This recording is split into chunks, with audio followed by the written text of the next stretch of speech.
All right, we're getting the stream up and running, guys.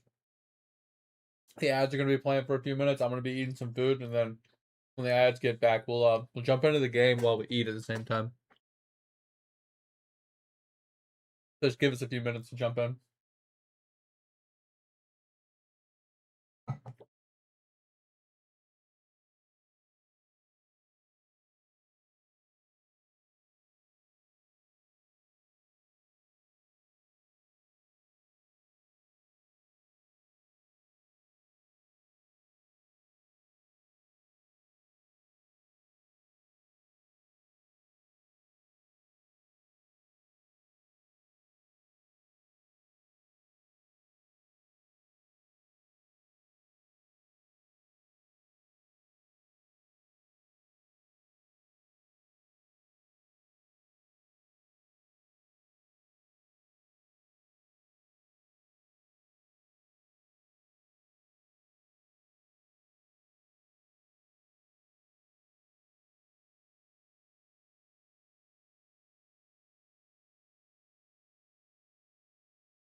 All right, ads should be over.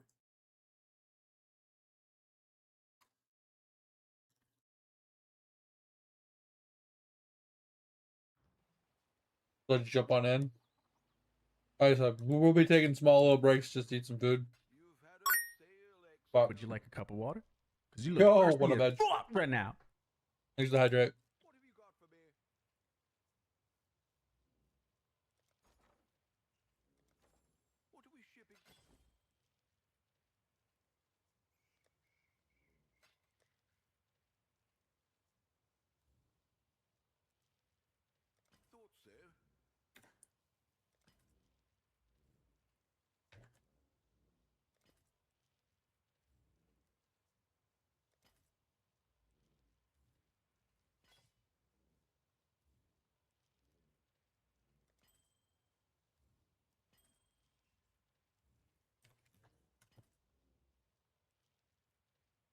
That's fine.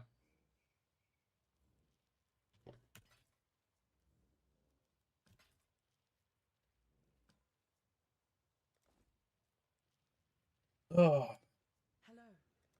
Go with courage.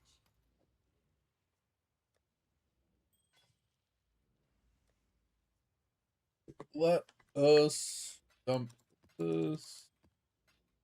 I haven't even finished running the other ones you got me because I only do that on my RF character because he's the safe one. Ooh, whew.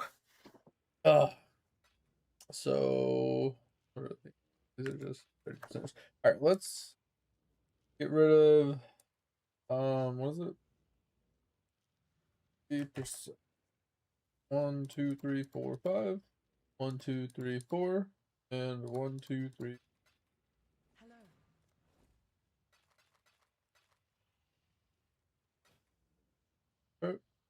And like this one, like I don't really feel like looking these up because being a tier 5, I feel like most tier 5s aren't really worth anything unless you hit a div. Yeah, like 20 chaos isn't too terrible. But if it's not a div, it's like sacred orbs, they're not bad. I don't think they're that much.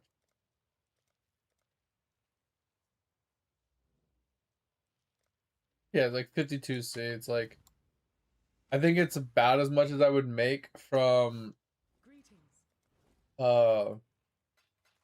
buying a div one and running it. Ancient orbs.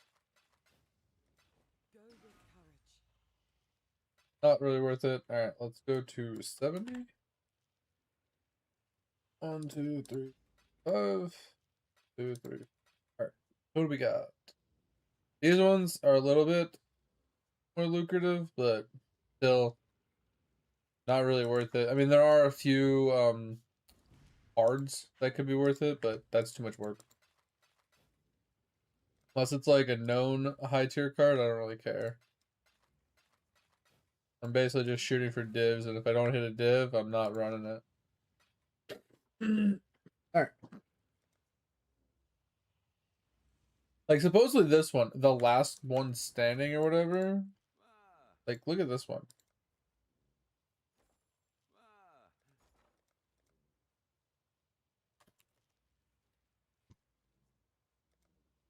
It's like 10C, but there's 5 of them. So it's like a 50C card. I feel like that's not really that great, right? But it's a 120. So if I get 2 more, I can consume these.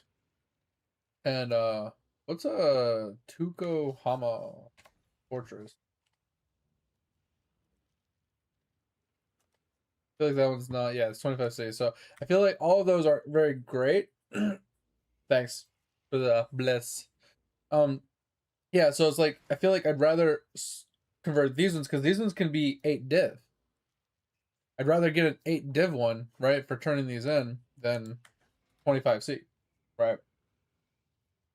So I just hold on to them until then. But, anywho.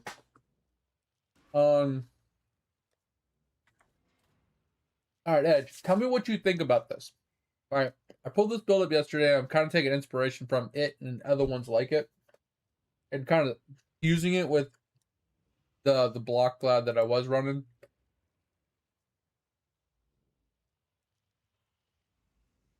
But it's kind of like the same pathing, right? Same pathing of the tree, same HP, same combination here. Instead of like a fire one here, I get a chaos one here because it's going to be doing poison damage. Oh, sorry, not here, but here. Sorry. But it's this is all the same. This is all the same. The number is a little bit different, but you know that could be whatever. Anyway, all of this is the same. All of this is the same. This is a little different because the other one doesn't have this. But this is all the same. This is all the same. This is all the same, except for this up here. Literally, the whole build is the same, except it has 2 clusters. And it swaps out the weapon from a nebulous to a festering dagger, so it allows it for poison. And like I said, I've been trying the Relicash and the Brass Dome from this build yesterday. I swapped out the doppelganger and the yellow boots I had for it. So we were using the doppelganger, right? And doppelganger, which is ES and evasion, which doesn't really help us, but it has the 10% life regen and it has the less physical and chaos damage taken versus Brass Dome, huge armor for fizz damage reduction, no crits. So I can actually, I forgot about this until last night when I was laying in bed. I can remove this wheel now. I can't remove this points yet, but I can remove this whole wheel. Which is good. Now I do lose the 10% of damage taken from stunning hits recovered as life, but I don't need this anymore because this is my crit immunity, so I can drop these 4 points and I can put them somewhere else now. Gotta figure out where I want to put them, but I can put them into 4 points of life, which is kind of huge for us. Gives us more of an HP pool. Yo, what up, hero? But like I have options now. But anyway, so we swapped that out yesterday. So we get the HP. Now I could, like I said, I could spend 30 div and I could get the good vestigial version, which would really help us, and then we can change our helmet from cold damage taken whatever to fire damage, and this would be huge because then we'd be at like over 25% of fizz damage taken as fire, and then fizz damage or fire damage taken is recouped as life, and it would be a very good combination. But anyway, so we swapped those out. The only other thing that kind of changes with the build, like I said, they swap out the weapon, but the shield's the same. The helmet and the gloves are basically the same thing, but just it is what it is. I put these on already. The amulet's still the same. The ring's still the same. Obviously, the belt's always going to be the same. But it's the other ring. The other ring changes from a yellow to this one, where it gives you a percentage chance to apply an additional poison to the same target when you hit them. So basically, like a 40 to 50% increase in poison damage.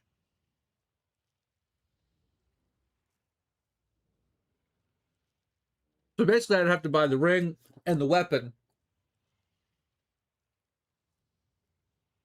Is the only thing that really changes. Whoa, what happened?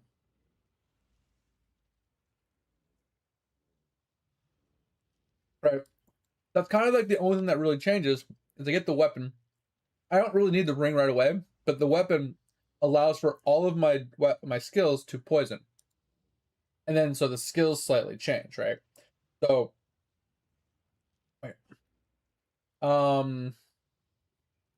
So we have Purifying Flame, which is what gives us, I didn't realize this till today, but it gives us conk effect. So we don't need to run a conk flask, which is nice. So now we get guaranteed conk effect. Didn't realize we were even running conk effect until then. And then they want Malevolence for more damage, but I'm gonna run Determination for more defense. Because I said, my damage, I don't care to hit 30 million DPS. I only care about living, right? Yeah. So it gives us the 5% regen from having conk, so that's great. Did I not say hello to Hero? I appreciate you for being here, man. How's things going? The Essence Drain actually gives us life leech from our poison damage and stuff, so this is huge. And then it's got Ethereal Knives of Lingering, it's got Blade Fall, and then it's rocking Blade Blast for its damage. But it's also running Void Sphere to group mobs together so the Blade Fall hits more things and whatnot. Just for a little, I guess, extra CC or something. I have no idea what the Void Sphere is specifically for, but it's of rending. No idea what the fuck that means, but they're rocking that. Oh, it's a hinder. That's kind of cool. Slow mobs down and stuff. That's pretty cool. Anyway. But it still rocks the Tempest Shield. It still rocks the level 1 Vitality. It still rocks the Petrified Blood. And then the Eternal, they're rocks it. They're going for more damage. I don't really care about the damage, so we're going to be rocking Termination instead. So it's not a whole lot different. Now, they do have Double Curse, which is a little different. And they're rocking Despair instead of Flammability. But that's fine. I just buy Despair.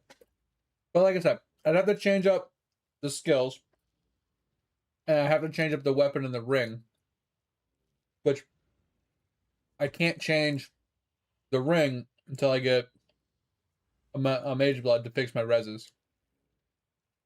Because this gives me a ton of cold and a little bit of all res. And if I drop that, my reses kind of go to shit.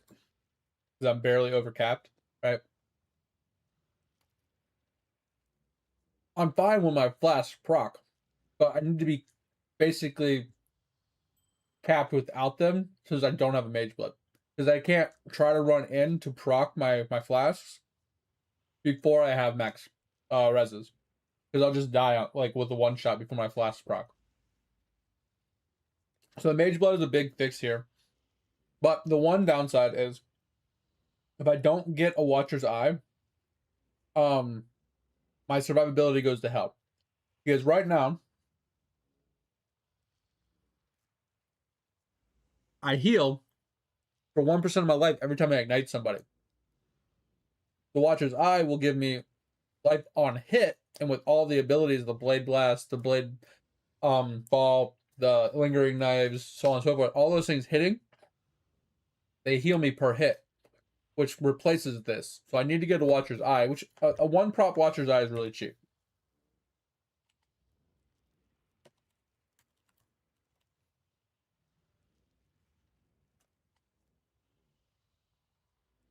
So this one right here, it's really cheap, 75C.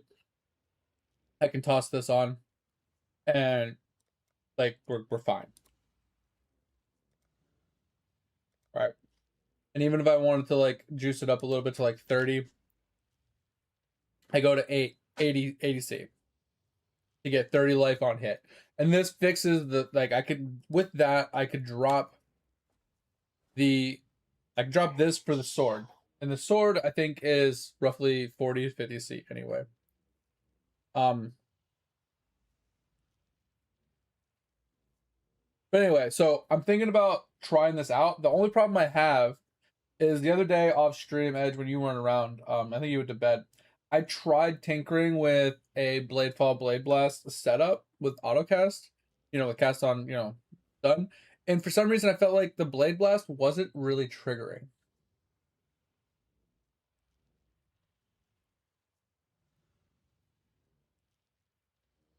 Oh, did you? No, quick question with the Iron Man dig. Is it like, do they have an option for like a group Iron Man or like a guild Iron Man or something? Or is it just like single character Iron Man?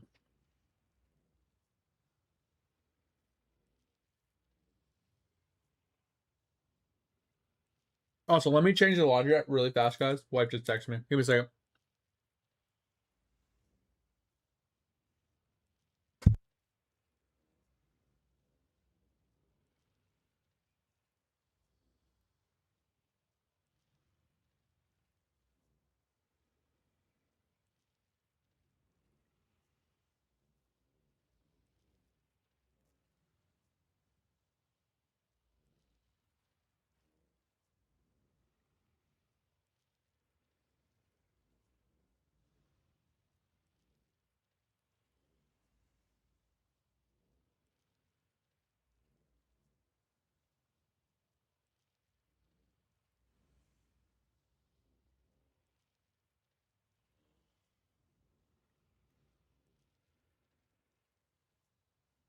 All right, it was all like blankets and sheets, so it was pretty quick. All right.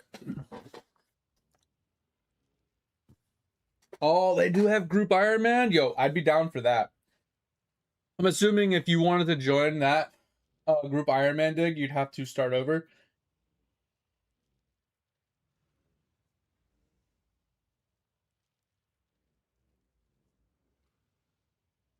I definitely wouldn't play hardcore, but I would be down to do a group Iron Man with like you guys on the stream.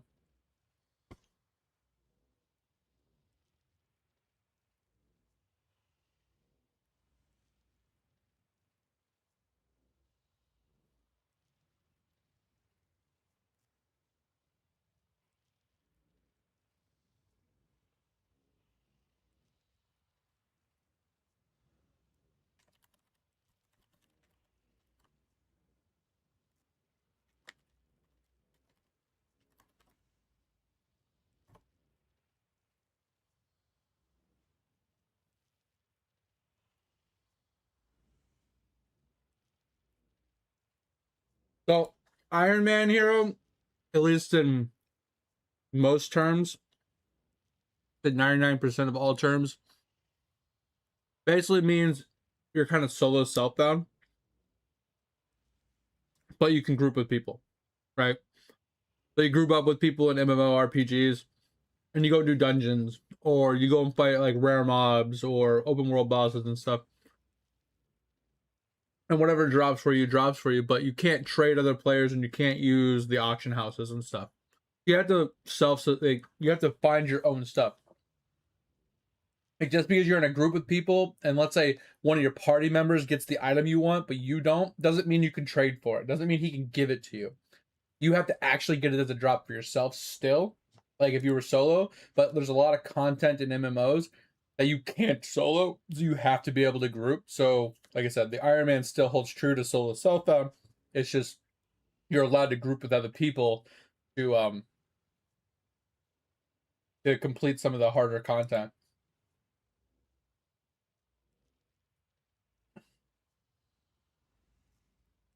Yeah, that's what I figured. You'd have to start a brand new character for that mode. Makes sense.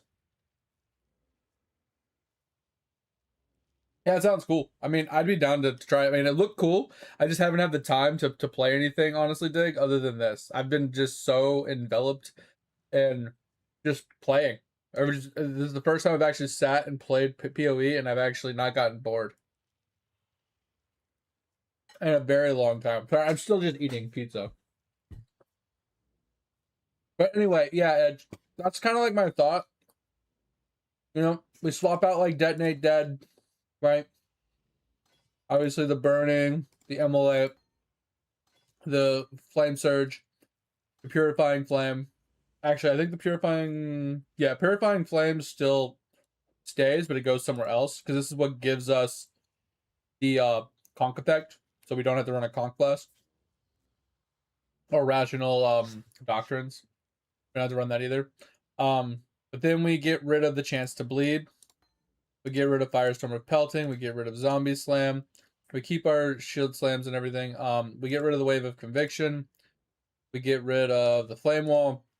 We get rid of Cremation. So basically, we get rid of anything that's like fire based, right, or bleed based, because we're going pure, utterly poison. Now there are some the way that the weapon works is it literally says all damage with triggered spells can poison. So basically, it turns everything you attack with to poison. Since everything is being triggered based off of cast on stun.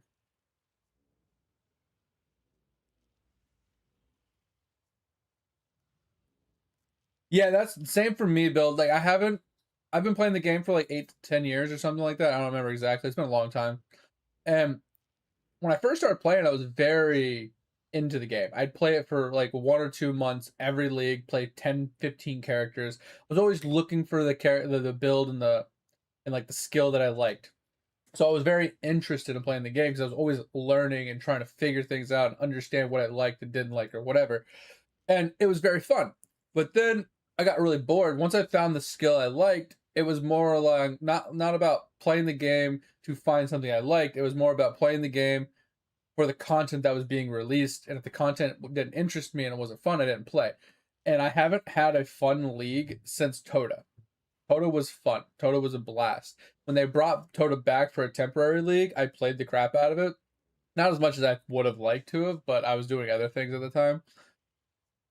But I haven't really just enjoyed just sitting here playing the game since. I usually play for like a week or two, and I'm just like, all right, that was fun, cool. Let's go back to what we were doing.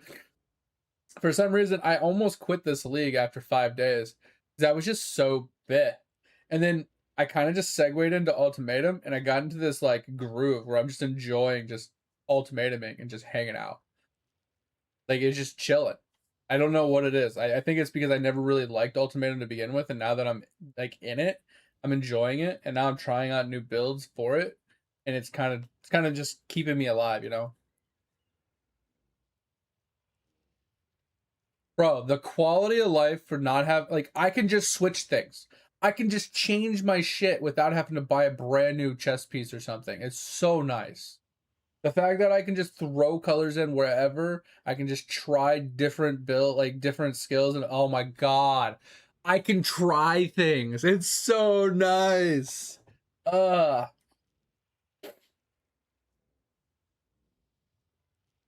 that's really cool, Dig. Yeah, like I said, I like the way the game looked and I was interested in trying it. I definitely will try it. I just need to find time. Yeah, the white sockets are insane. And the fact that you could put non-correct colors in the like if you do have a colored thing, it doesn't bother it. It can still work. I like that. Because you don't cuck yourself by having colors either. It's only a positive. I love it. I love the change. But anyway, so yeah, this basically just turns everything into poison. Now, the only thing that I'm curious on here, and maybe someone can help me with that, is when it comes to my gloves, right? So he has his damage converted to fire and then chaos multi. I'm curious if fizz converted to fire is the best implicit here.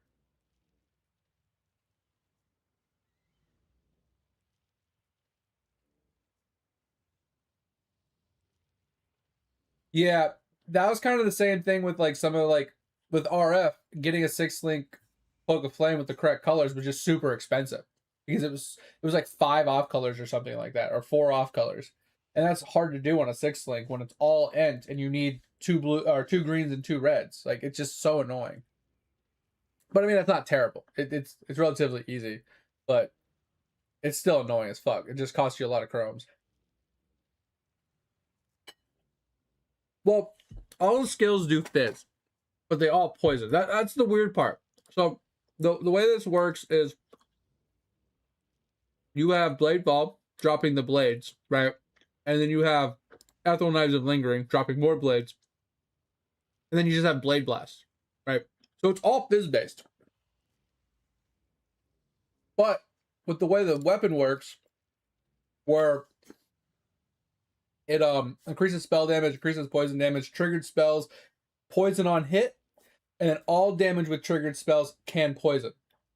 So I don't know how the interaction works, because with his skills, he's rocking Fizz to Lightning and added fire. So he's getting Fizz's extra fire, and then he's getting Fizz's extra lightning. So since all damage can technically poison, the Ellie damage can technically poison. So that's why I'm looking at the gloves and I'm like, does the conversion to fire matter? Or can it be a different conversion? Does it have to be to fire? Right? Or can it be to something else? Right? Or I don't know. I'm trying to figure out if Fizz the Fire is the GOAT, or is there an alternative? Right? Because that is or Fizz the Fire, I think that's an eater mod, right? I'm pretty sure that's an eater implicit.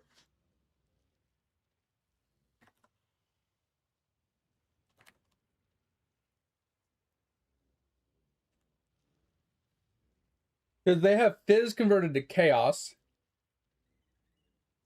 right? Fizz to Cold, Fizz to Fire, Fizz to Lightning. Right? Because those are the options you have, right? Like, you could do Fizz to any of the element, or you can do it to Chaos. And I'm wondering, like, if everything's Chaos based, would just doing Chaos damage be better?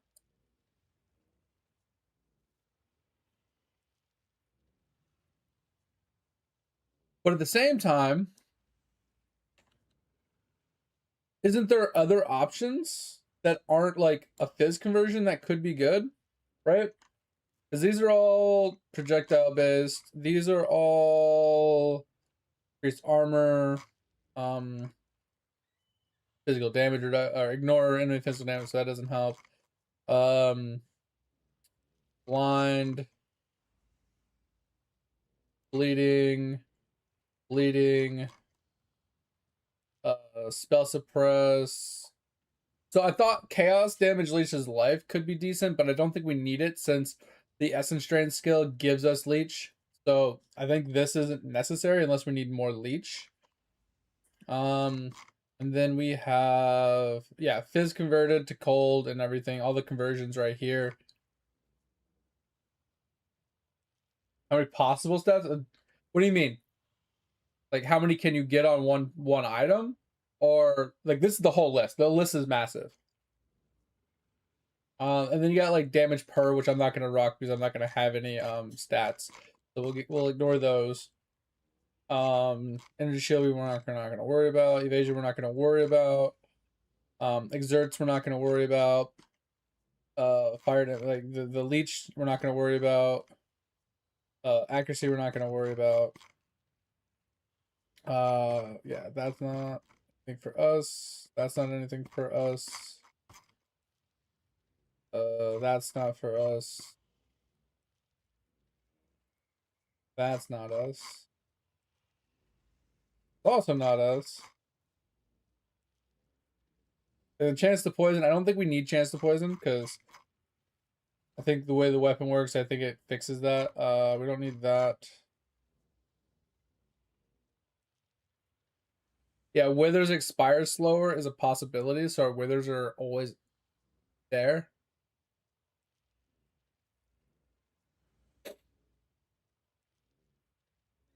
Yeah, I know build. I usually use Path of Building actually. Just I just literally do the drop down and it just shows you all the possibilities. It's kind of like doing Craft of Exiles. Like if I was to just go and like just craft a pair of gloves really quick, like it literally doesn't matter what I select. But if I just go in here and I just do like Eater, right? Usually it shows you what you can do. So you have all this is what you can rock for Eater, right? This is just easy. All right, so we got accuracy, um, fizz leech, fire leech, cold leech, lightning leech, chaos leech, projectiles. I have a couple projectiles, but piercing doesn't really matter. Fizz converted to fire, converted to cold, converting to lightning, converted to chaos. Um, poisons on hit, chance to poisons, chance to bleed, chance to effective marks. You know, accuracy, which doesn't matter. Hails doesn't matter. Blind doesn't matter. Exposure doesn't really matter. Unless there's like chaos for some apparent reason, but there shouldn't be. These don't matter. Exerts don't matter. Evasion doesn't matter. Fire exposure doesn't matter. Hits ignore, physical damage reduction I don't think matters. Um,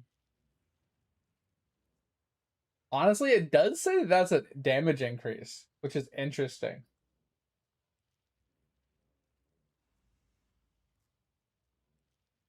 With no stats on that on those on these gloves. Supposedly it's a damage increase. I don't know.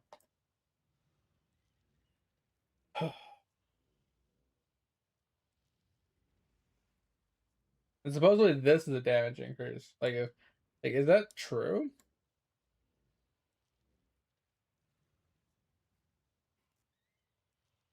Cuz like these gloves it says like combined total DPS would be a 63k loss. Because the gloves that it would be replacing is just oh, maybe I put the chaos multi on it really fast. Hold on.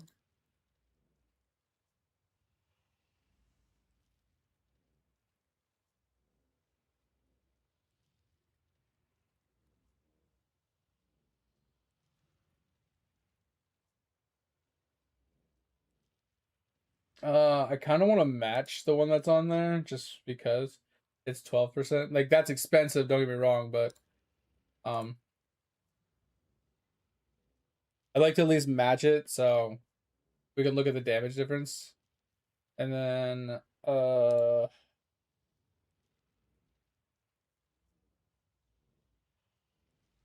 I'm curious if the fizz converted. I mean it's close. It is close according to this. I don't think anything else on here gives us more damage because it's just life, armor, and reses. But it looks like fire is supposedly doing more. According to this. Combined DPS like 7,000 different.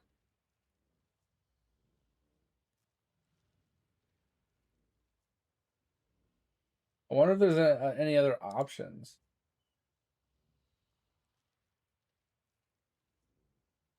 That might be stronger, you know. What if I did put the fizz to fire? I'm curious if it'll actually yeah, it still says it's a the total damage for poison like still is less than these gloves. I don't understand why these gloves give more damage. Like how do I lose damage with the exact same implicits? Does that make any sense?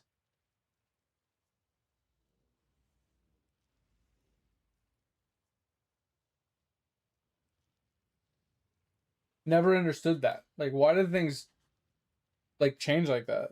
Like, there's no other mod on the other gloves that should give it damage. And here,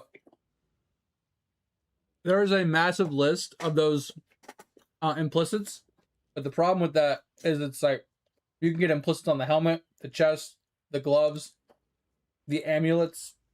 Right? There's a lot of implicits that can be done. So that list is massive because it's all the items in one pool, which is why Craft of Exiles or Path of Building is the easiest way to like break it down per item. Yeah, so anyway, looking at this, I'm not sure which one would be. For some reason, I guess fire is the best, but I still don't understand why the exact same implicits with the exact same numbers is less damage than the other one. It truly doesn't make sense. Like even if we went in here and edited this and just put on like a decent life roll, right? Doesn't change the damage, right? We put on like armor, doesn't change the damage. Like reses, like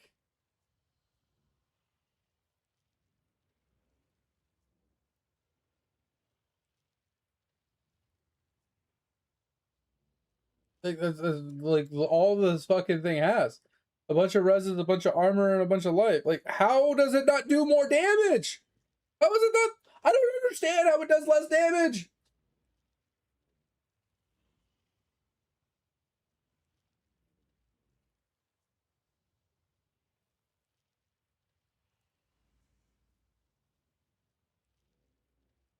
Oh,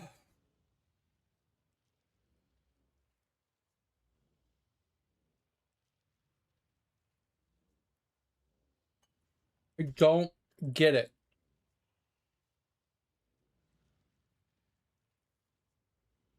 Whatever. Anyway, so it does appear that fire seems to be the stronger for some apparent reason.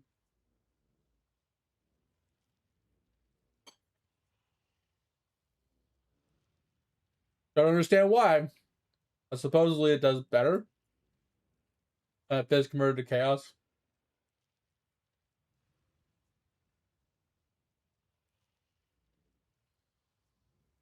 I also don't like the idea of the helmet. Because it's just got spell block, back spell block, life and armor. It has the int, which is unnecessary because of the timeless jewel. So, not a huge fan of the helmet. I think I'd rather have like a helmet like mine. So I get the, damage converted to, and then damage leech does. I think I'd rather have that.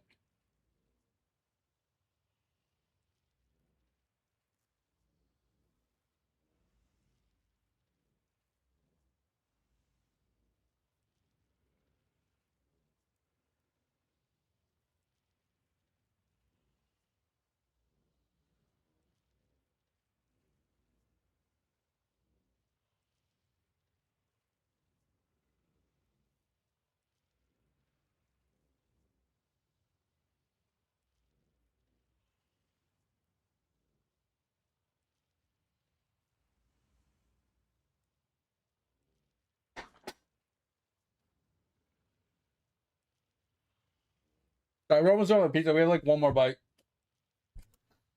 And then I think I'm going to try switching my spells over and seeing how we like it.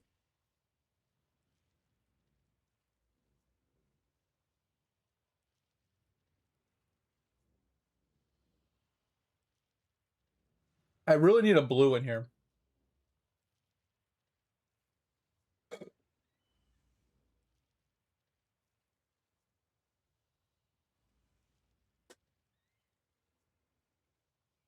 I could really use a blue. Do you think we can get a blue? It's a strength piece, so it might be a little difficult.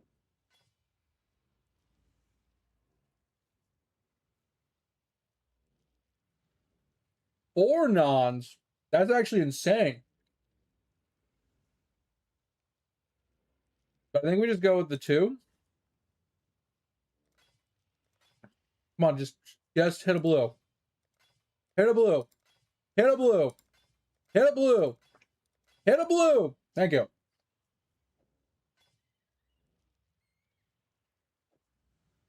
because that brings us from 89% to 99% chance to trigger our spells. This is actually a huge damage increase. The triggers more often. Now, I think if we got a 23 quality, we can hit 100%. But we'll deal with that later.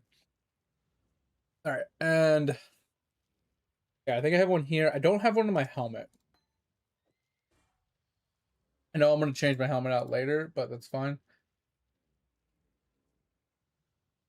I think we just chrome it, like basic chrome it.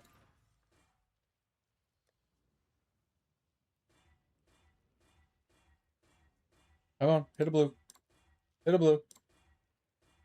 Hit a blue. Hit a blue. Thank you. All right. Gives us the 99% on all of those. Okay.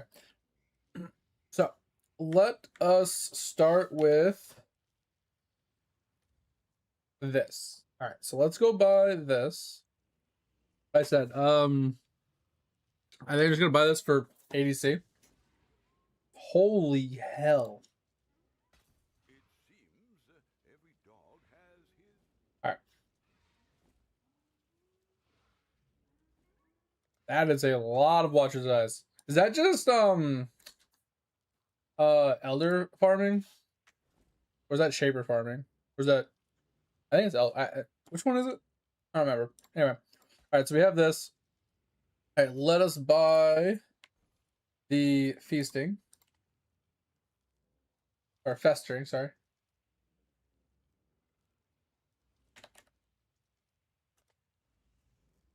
Alright, so I'm tempted if we buy a little bit more expensive one and we get a little bit more poison damage and spell damage. It's gonna be more expensive, I think. But if we went with like at least a mid ground, 125, 125, like yeah, that's huge damage, like price increase. Maybe we just say screw it and just go with the cheap one to start. Just to see if we like it. And if we want to invest into it more, we can. Like I said, it's not so much about how much damage we're doing. I don't mind doing low damage on this build because what it's meant to do isn't to boss. Alright, I want the survivability from the build. Not so much the damage, but I think that killing yellows faster would help with our survivability a little bit. And there's a lot of leech and stuff that can come from the poison. At least from the essence strain. Right? There's survivability that comes from that, from it doing damage. So I kind of want to just try it to see how it feels. So I think we'll just go with, I feel like this one might be better for the same price. Because of how much more spell damage it does. I think we'll just go with this one.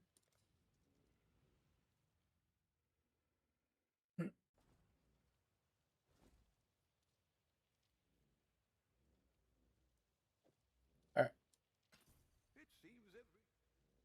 Alright, the only other thing that we could buy, which would increase our damage, which, like I said, I'm not worried about damage, would be the ring. And I'm not worried about that. So the Watcher's Eye replaces this. And then we don't need flammability anymore. Honestly, I don't really care if we have a blue socket in this one, because triggering the curse doesn't need to be constant. Alright, so we put this in instead. We're gonna keep all of our gems kind of together, I think. This is the only one I think we're gonna keep using. Let's go put these temporarily away. So we got one set of them here. Got one set of them here. One set here. Okay. Then we'll drop this in here. Deal with this. All right. Let's see here. Skills wise, we need a despair.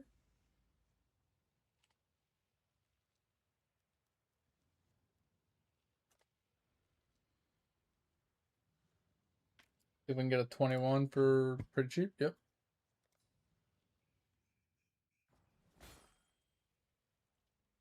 Okay, despair taken care of. Okay. Next is so that takes care of that. That's that. All right. So we need. I'm curious on how the returning projectiles works for the essence drain and ethereal knives.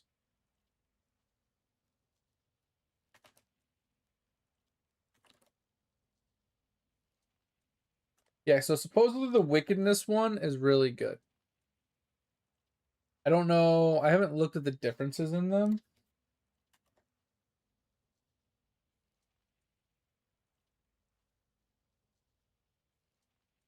Because the regular one is spell damage over time, blah blah blah, regenerate 0.5% of debuff damage as life, right?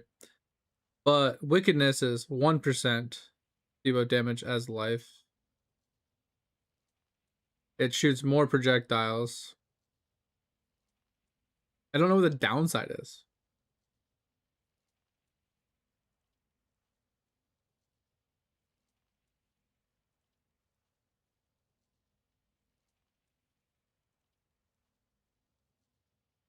So this one can be spread by contagion, this one cannot. And then this one, you lose life and energy equal to the proportion of the debuff damage. Yeah, so all right, so wickedness makes sense. Like doesn't need to be spread, which is fine. So we'll just buy this 1%. His says 1.5%, and I don't know why. Is it the quality? Hold on. I might not buy this one. Oh, yeah, we want the quality. Okay, hold on. So that's why it's cheap. Okay. 20 quality. I wonder if we drop it to a 2023. Is that like or 2123? Might not be possible. Yeah, so I mean, how much is a 2120? Is there even a 2123? I mean, fuck it. Why not? Both that's both worlds. We get the extra healing, we get the extra damage. Throw that in there. Okay. And if we throw this in a blue as well, we can get even more percent. It's kind of cool. Okay. Let's do ethereal knives. Ethereal knives of lingering blades. Oh, I knew that was gonna be expensive. Oh. Alright, what does quality do to this? A lot cheaper. I don't know what the quality does. Let's go look. I don't feel like actually pulling up the wiki every single time. Extra projectiles. I mean, 2 extra projectiles for 700C difference. I don't know if that's worth it.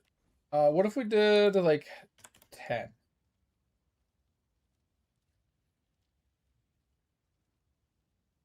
Yeah, that's fucking insane, dude. That's fucking insane. Okay. That's a huge difference. So we're just gonna go with the 2 less projectiles. We'll just pick this up, call it a day. I mean, can it be a 20? And then do like 10? That's cheaper. I mean, I'm okay with that. A little less raw damage for the extra 2 projectiles. For 100C, I'm okay with that.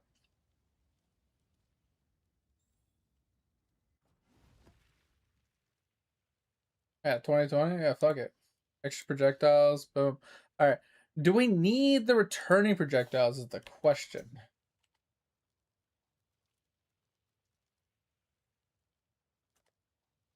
Because they have a 2023. Oh, fuck it. Why not? 50 C. It's not that much.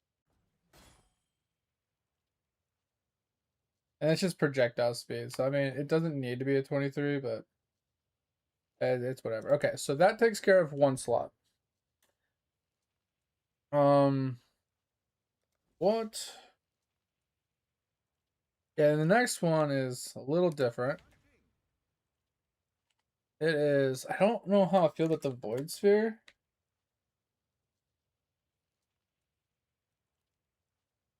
Obviously, I haven't tried it yet, so.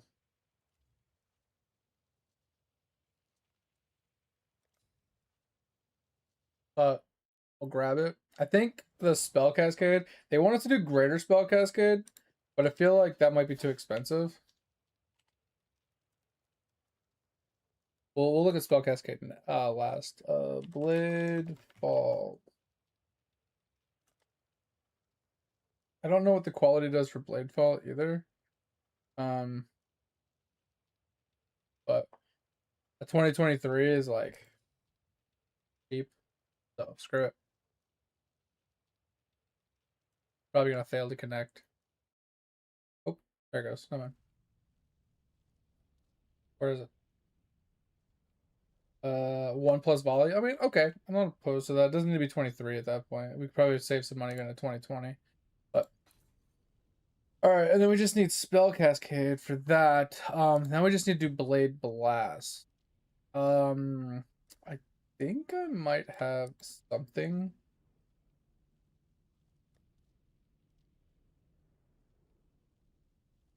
Might have given it away. The edge. So. Oh, we do have a 2020. Okay. He wants a 21. 23? Because the 23 gives a little bit more radius, which would be actually, I don't know if it's going to give us much more. I feel like maybe it's not worth it. No, I don't need the Blade Fall from you because I think I have the Blade Blast still, so I'm fine. And then the one extra level would give us more damage, but I'm not worried about it. Okay, so we got the Blade Blast. Do we have any of the? I don't think we have any of the other ones. Unbound. Added fire damage. Okay, we do have some 20. Oh, we have a 2020. Okay, not quite as good as a 21, but fuck it. All right. We have the cast and stun. We have the blade blast. We need the unbound, and we need deadly ailment. And physical to light. Oh, yeah. Okay. So let's go by the last of these. So physical to lightning support.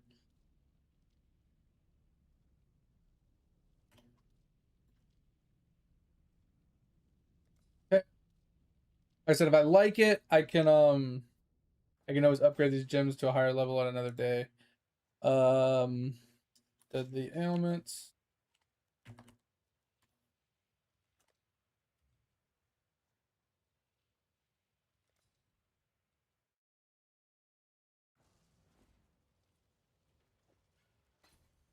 And unbound.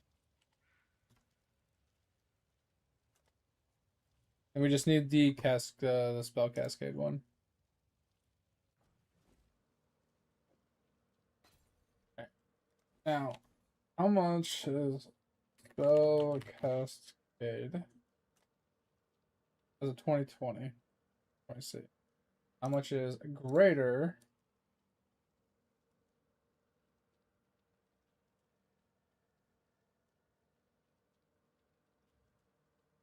$50? Okay, I'll just go with the 50. I'm okay with a little extra for the exceptional. So let's give this a shot. Now I will have to change the tree a little bit, I think, because I don't need the fire damage. But my question is, does this actually? It doesn't. This needs a blue socket, not a red socket. I like how it's like a blue-red colored gem, but yeah, it doesn't take effect of red. Okay. So this, I don't think it's gonna get another volley if I put it in a green slot. 6, that's 6, okay. So, and then this would give us more speed. So right now it is currently 11%. There's a 16%. I guess we'll just do it this way. And then we'll put these ones up here. All right. All of these off of list. Oh, where's the purifying flame go?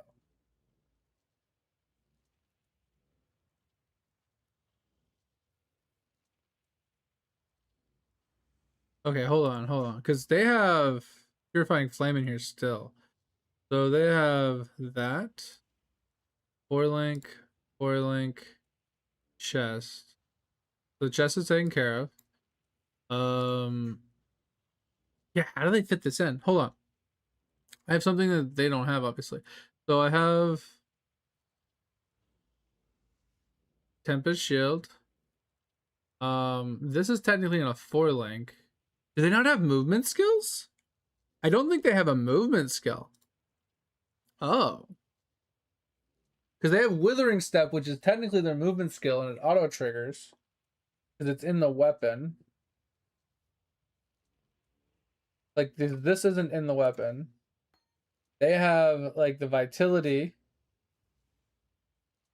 in the weapon with Withering Step. And then the shield is basically what I have. That's fine. The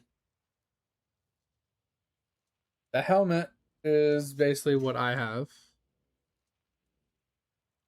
The gloves is different because my gloves are movements, and then the boots are the Ethereal Knives one. So the boots are technically my gloves. So yeah, they don't have a movement skill. Interesting.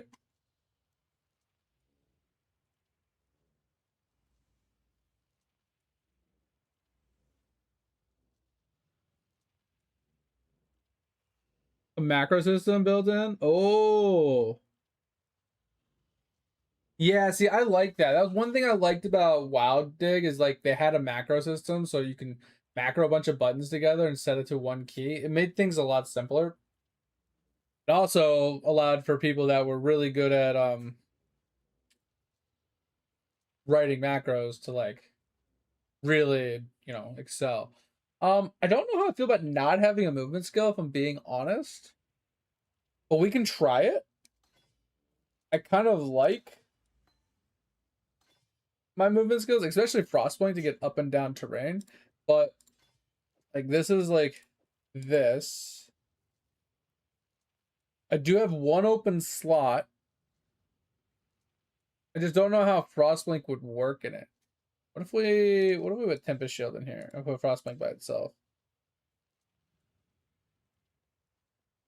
Why can't I use Frostblink? Oh, because it's in the weapon. Shit. What if we did this?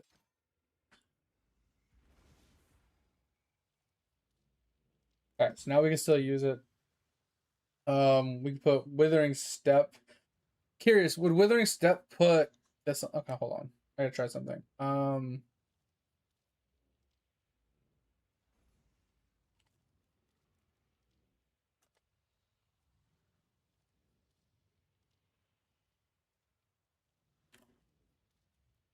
What the?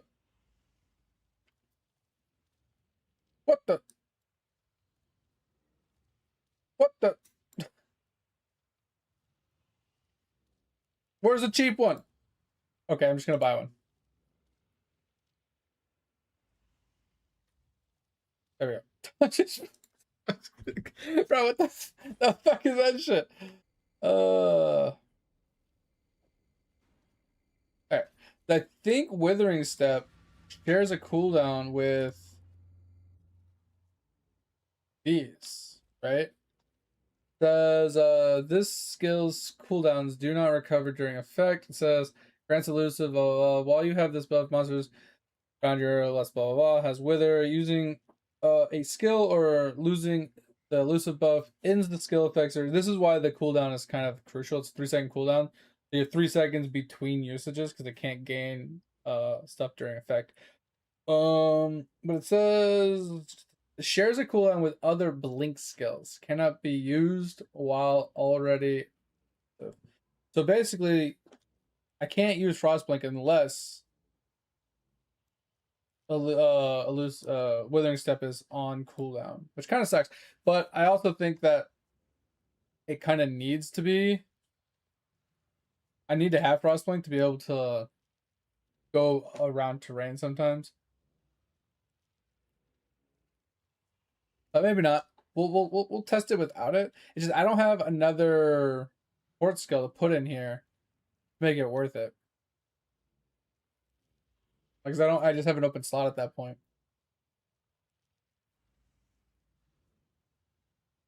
Because I'm not running double curse. Anyway, just made your own guild. Check it. Okay, that sounds cool. Yeah.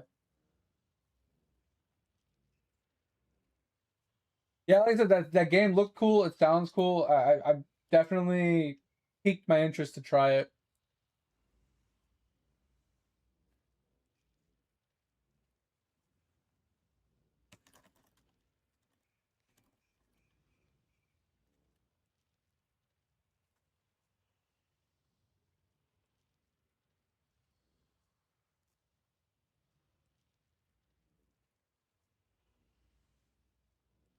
All right, let's. Oh yeah, I need to put in. Okay, so we needed to refund some stuff. So since we have the brass dome, we can remove. Okay, I'm trying to shield charge.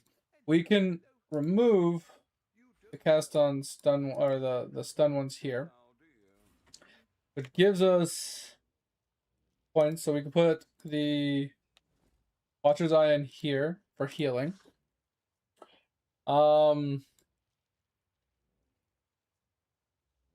Then all right, so here's what I'm thinking. I think we grab this. Doesn't matter what we grab.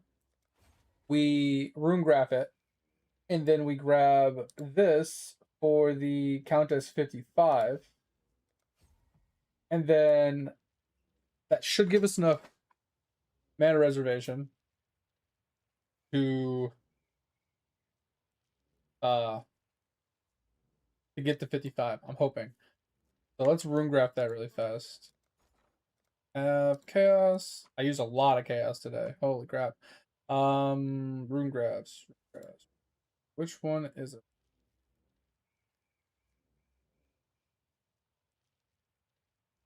This one's kind of cool.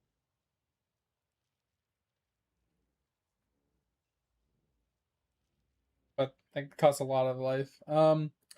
Energen. That's interesting. I feel like this is kind of cool because if you don't have attributes anyway, getting 40% increased defense is pretty huge. I don't know why we don't use that more often.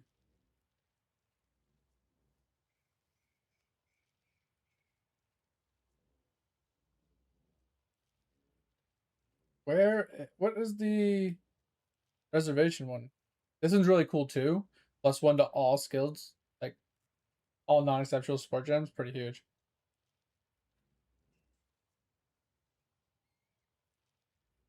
Yeah, getting that EHP is huge. Because you got to get like flat HP up, but then you have to have defensive layers. You should have good block. But you might need to get cannot be stunned, the unwavering stance. So you should have like close to 90, like 90 plus block with like unwavering stance so you don't get stunned. And it should allow you to like freely attack without any problems. Oh, this is the one we wanted.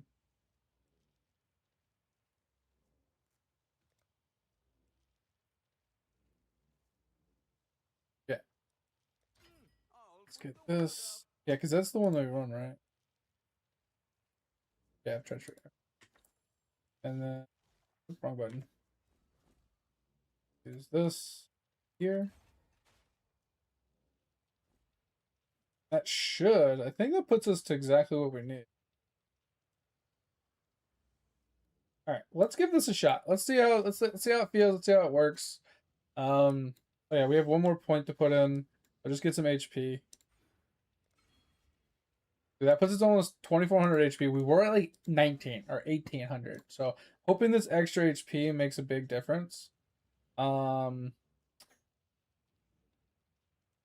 is kind of a beefy looking map, but we'll see. Let's see. Oh gosh. One dev. So it took him 9 years.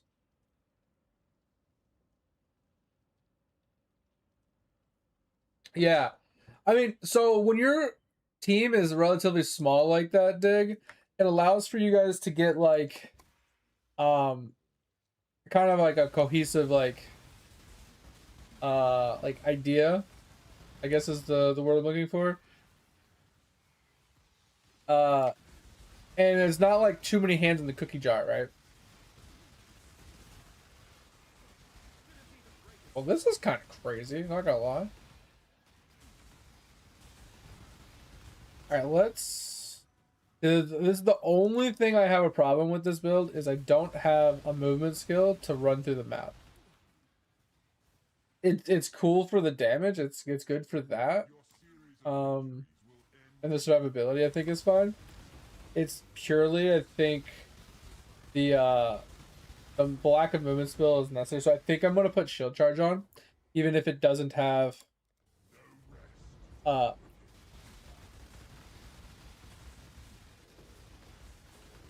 up and down capability, because like do I really need to be able to jump up and down and across things at this point? I feel like that's not very useful in most situations. I just feel like are we seeing blade blast explosions? 'Cause I don't feel like we are.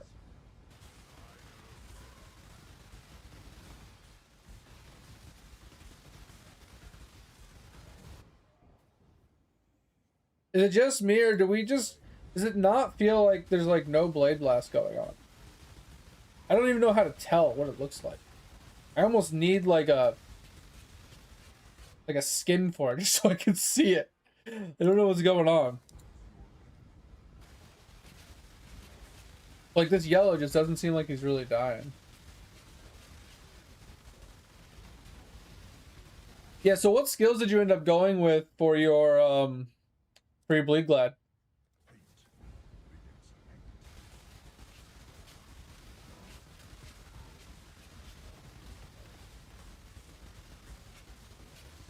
I'm curious. I'm trying to read this yellow's age like stats. Figure out why it's so tanky. It doesn't see a faster energy shield recharge, but like he doesn't have anything else. Like there wasn't like extra HP or anything or chaos res. Is this like a chaos res map? Maybe? Oh, 100% more monster life in this map. Maybe that's why they don't seem like they're dying that fast.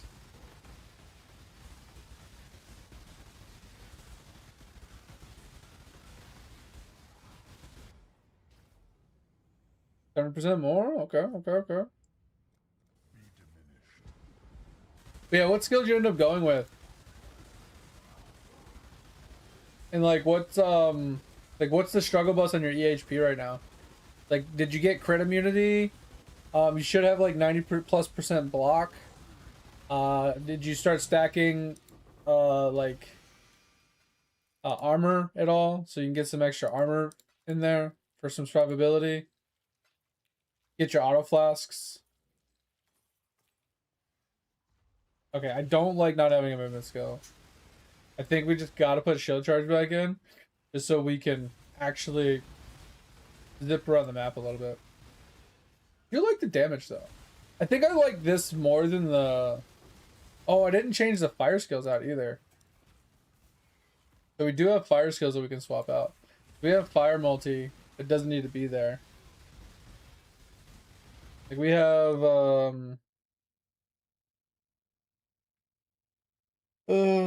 we have this wheel here that doesn't need to be there. So we can technically take these out, grab the HP, go the back way. We could drop this node as well. It takes 2 points, and we end up with 3 extras. And we can use those to pick up a cluster if we want. I also need to replace this with chaos. That'll jump our chaos damage significantly. You got minus 40 crit, okay. Well,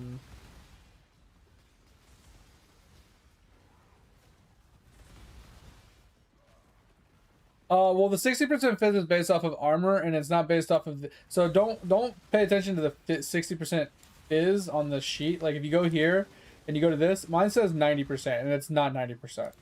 It's an inflated value, so don't guesstimate on that. Max res except 70k.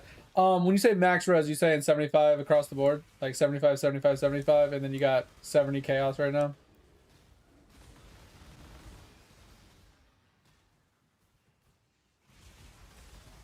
Okay, so we're about to play an ad hero. When that's over, I want you to look at mine and take some inspiration, and I'll explain some of it to you at the same time when we come back, okay? But like why I recommend the stuff that I'm gonna recommend.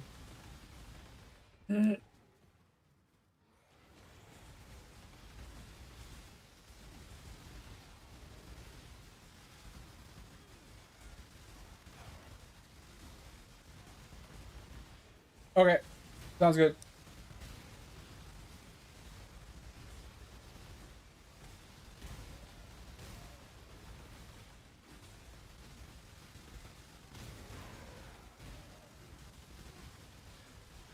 This feels really tanky. Damage doesn't feel great, but it feels really tanky. Like, how much is my blood? I honestly don't feel Blade Blast doing jack all.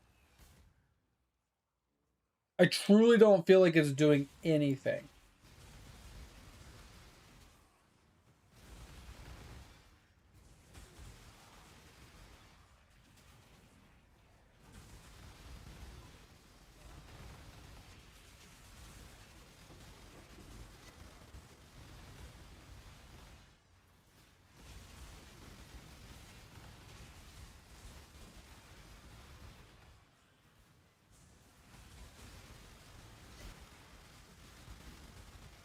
I mean, I do like the chaos damage. I'm a huge sucker for chaos damage.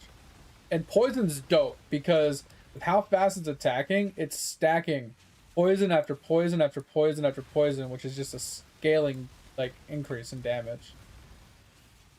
We can just increase our chaos damage a little bit. I think it would be pretty strong. I'm not going to take the negative like I did last time. A negative's really bad. Killed us like instantly last time.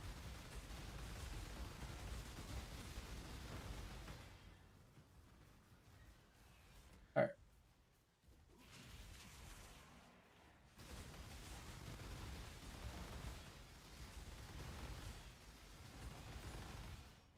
It hit 95, which is pretty huge. Gives us another passive point to work with. Like I said, we can pick up more HP. I think the HP increase is actually kind of crucial for us right now. So I'm hoping it's going to give us enough to prevent the random one taps we were getting. Edge, what do you think about this setup compared to the fire setup? Like, it's not as much damage as the fire setup because I don't have some of the pieces in place. Oh, yeah, you typed that earlier. Here, you didn't see my message where I typed KK? You were in an ad, so I just typed it instead.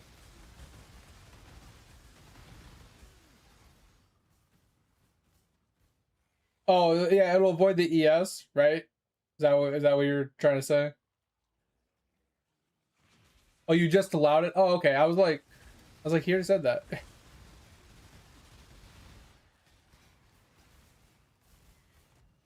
Yeah, as I was saying, I feel like I won't have a problem with like ES maps, right? The ES mods where they have, or the mobs that have like huge amounts of extra ES. I feel like it bypasses the ES, which gives us that potential. but it also, like, since it's like, it's not like flat chaos hits, it's poison. So with how often I'm hitting, poisons just stack, right? So as long as I'm like hitting frequently and often, I'll just keep adding more poison stacks to them. Obviously the poison stacks will start to fall off, but that's the thing, is like, it might not be instantaneous like hit damage up front, but that poison just starts to kind of ramp. It takes it a couple seconds to ramp up, but then once it's ramped up, it's like, that's its top DPS, right?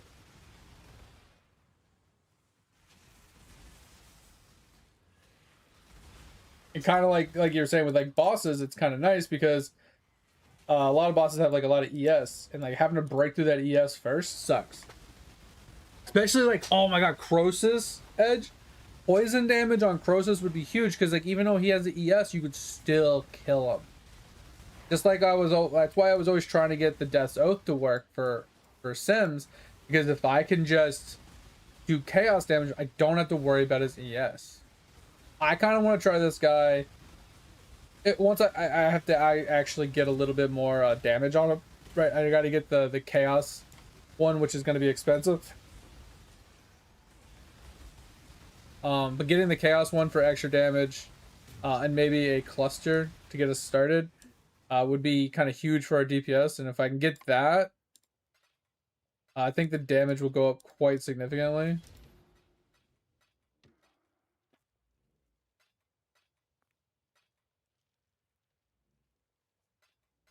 Which will help a lot.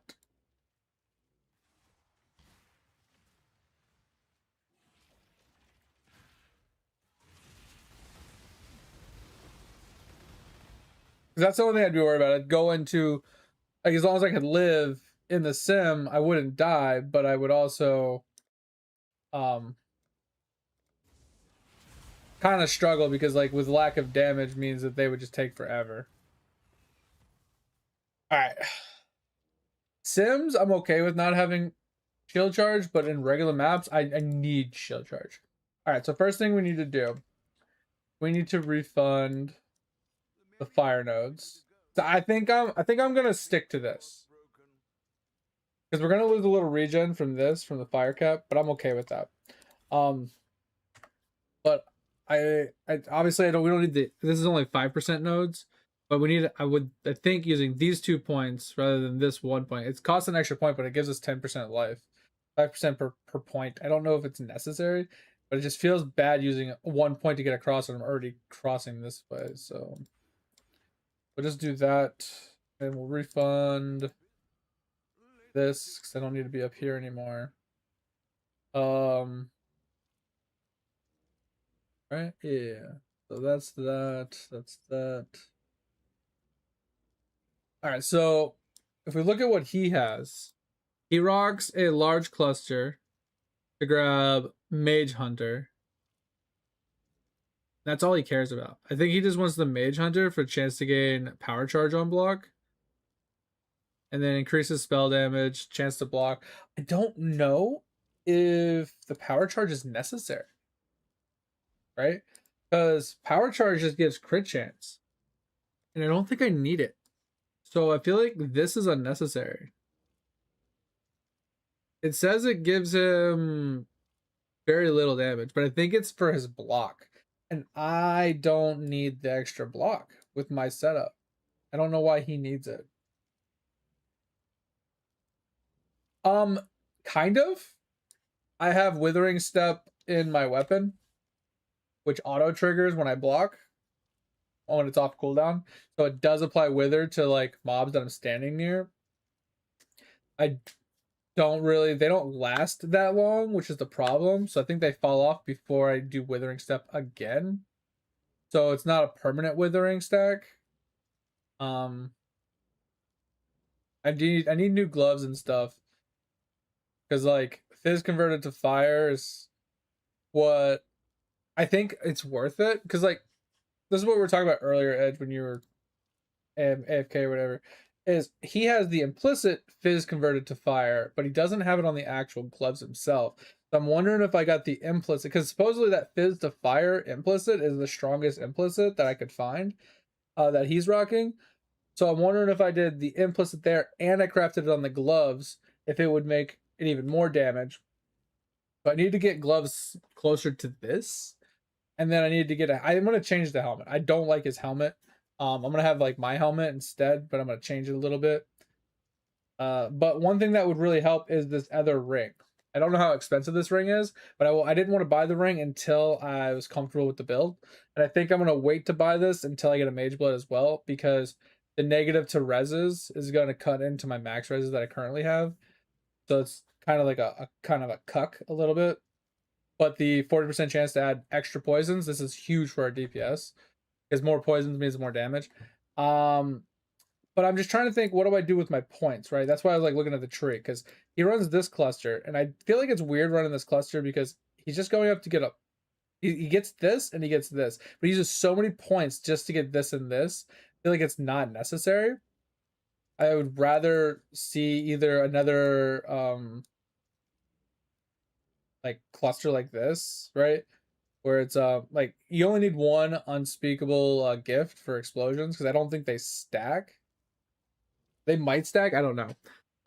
But chaos damage hinder on hit, and enemies hindered take increased damage. I feel like this is just for the chance to hinder, and this is for the chance for explosions. I mean, I'm not opposed to it. It just feels very, these clusters just don't feel very good. They feel very niche for their utility, I guess, but they don't feel like they add a lot to the build. But I have everything else, right? A lot of his damage comes from his tattoos, because he's boosting his fizz damage to get converted over to chaos. So that's where most of his damage comes from. And then he has this, which is everything in the radius is chaos. So I kind of need this to juice my chaos. Then I need this, which is cheap, to tattoo everything, which I'm not worried about until later. But I have everything else on this tree except for the clusters. Like I said, I just removed this. So removing that basically just allows me to take some more things, right? So this I like. I think we're going to take this. Duration of elements is huge, and skill effect duration. Both of these should really help with damage output for poison. So I'm okay with that. That's one point. It's just I'm not a huge fan of his clusters. I like the idea of clusters for more jewels, but I think I would rather run a large voice, like an expensive large voice, like go and farm Sims to get a large voice, and pop that in instead to give me 3 jewel sockets. And I feel like at that point, just going in Adorns with 6, with a bunch of jewel sockets open would be better.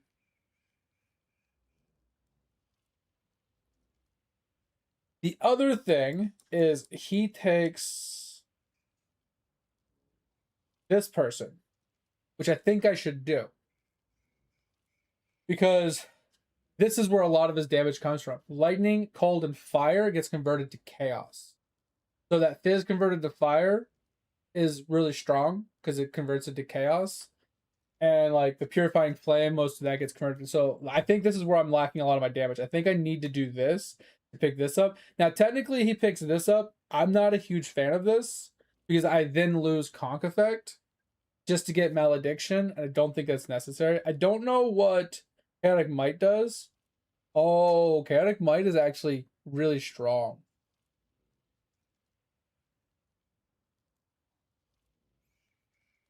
Hold on.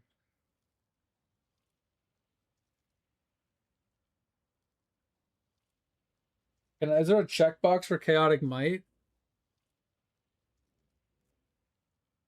Yeah, look at that, bro. Chaotic Might. That's huge. Okay, so I do need to rock that.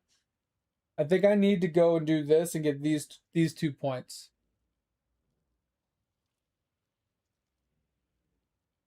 Nah, Fire to Chaos isn't really good because I am doing a little bit of Fire to Chaos, but it's mostly Fizz that I'm doing, right? I mostly do physical with all my other skills, and then with the skill gems I'm adding lightning and fire, and then I'm doing like a Fizz converted to one of the elements Doesn't have to be to fire, but it's converted to one of the elements. So having that ascendancy point allows me to just add a bunch of ele damage to it, to then convert all that to chaos, and rather than just converting fizz to chaos or fire, just fire to chaos, because then it limits what I can put in here and what I can add elementally wise. Is my stream not working? Because for some reason my preview, I had to refresh my dashboard. My preview is not working. There it goes. That was weird. Yeah, I just want to make sure. So, do you know which one this one is? The original sin? Which content is this? The Lycia?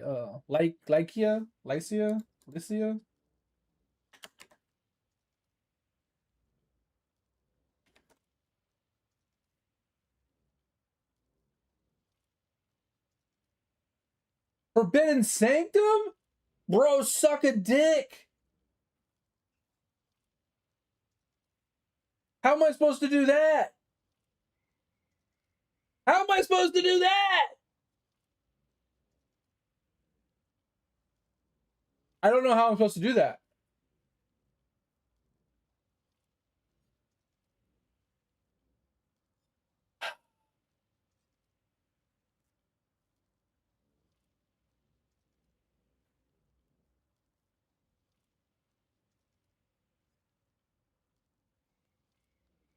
No, it's not killing her's the problem. Sanctum, you can't be hit, right? Because you lose that bar. And even if you block it, you still take the hit. So it's still, my character can't do it, is what I'm saying.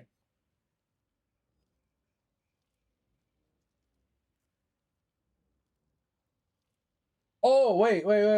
Never mind. According to this, it says NPC boss in the Forbidden Sanctum. She is the boss on the 4th floor, and the major, such as in the league, such as the former. Okay, what? But it does. Nightmare is the boss of the nightmare. Whatchamacallit? So is that not? Do I have to fight her here?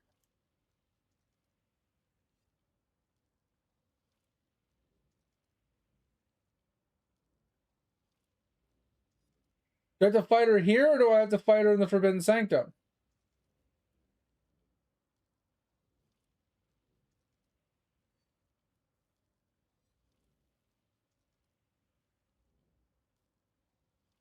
Well, who the fuck's gonna be able to do that for me?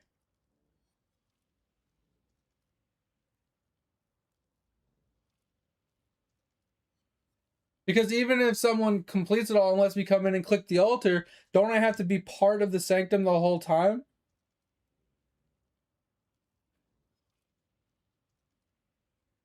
I don't know how that works.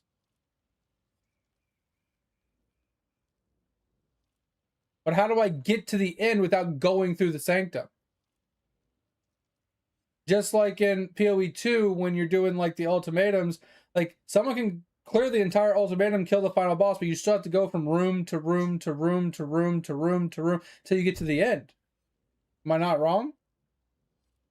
And if there's a bunch of like traps and stuff, I could easily die on my way through. And I also feel like you can't show up after they've beat everything and pop the altar and then grab it. I don't understand.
So according to this, it says wait outside, stay at the sanctum's waypoint area or room selection interface while the carry completes the 4th floor room and clears first phase. Enter after first phase. Once your carry phases her, passes the floor traps. Okay. Enter the instance. Do not stand in red areas in the second area. Beyond true form phase. Do not touch the red flooring or lingering ground effects as they will kill you instantly. Great. Be present for kill. You must be inside the arena when Alekia's second form dies. If you die during the fight, do not release the town. Stay dead on the floor until the carry finishes the kill. Interact with the altar after Alekia is defeated. But if you're dead, how are you supposed to interact with it?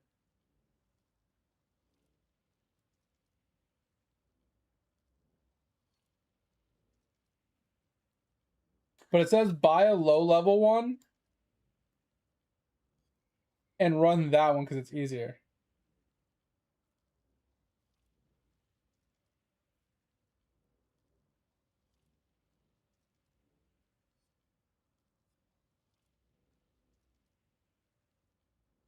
Huh.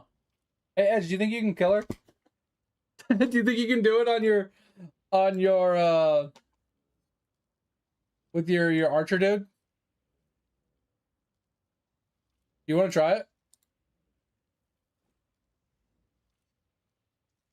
I think your archer guy would be cool because you can stay safe while he gets bashed in the face by abilities and stuff. Right? You don't have to worry because it's just you that has to not get hit by the traps and stuff. Definitely gonna put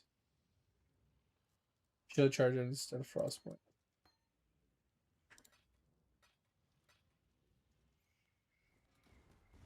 I like being able to shield charge. Okay. This.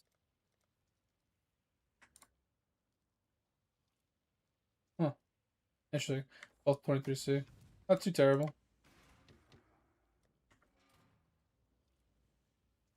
Bit later. That's fine. I was just curious because that's a huge damage for me because right now I'm rocking the bleed one and I'm not bleeding.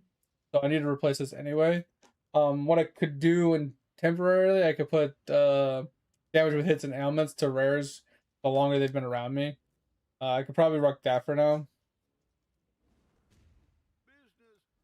Because the bleed thing is literally doing nothing for me, so.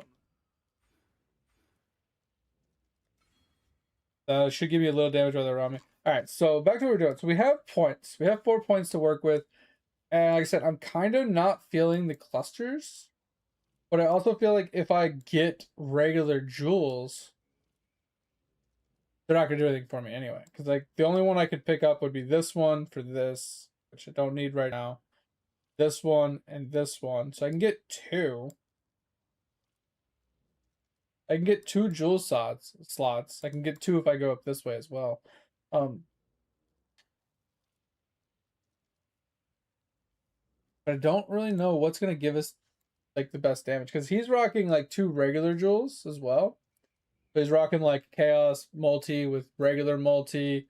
Ailments are dealt faster with like life. But I'm thinking like just like an adorn setup would be good because if I get 6 jewels here, 6 jewels here, and then I have and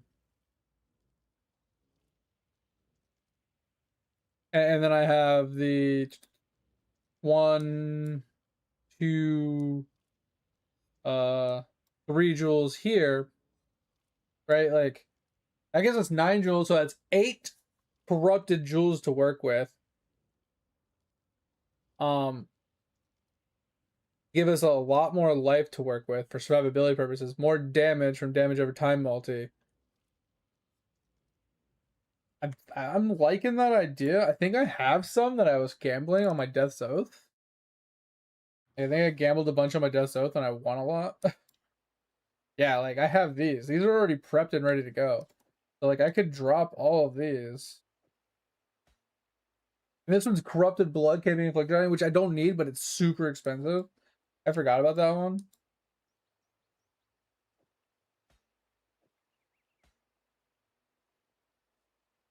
I'm trying to find all the ones that I did.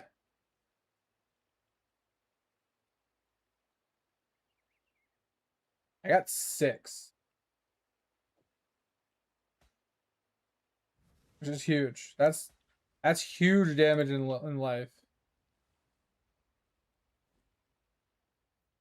And that corrupted blood one, bro, I could probably sell that for a fucking firstborn child. And I don't need it because my relic cache. Alright, so I think picking up as many jewel slots as possible is worth it at this point. How many problem is, okay, so I can pick up 1. I can pick up 3. 2 and 3. I think that's worth it, and then we plop 3 of these in.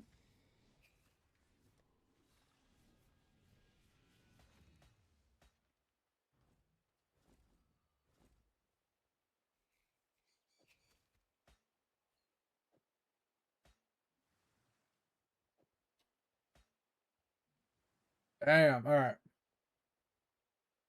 Like I said, I could pick up this one for now, and then replace that one later, once I get, like, an actual cluster.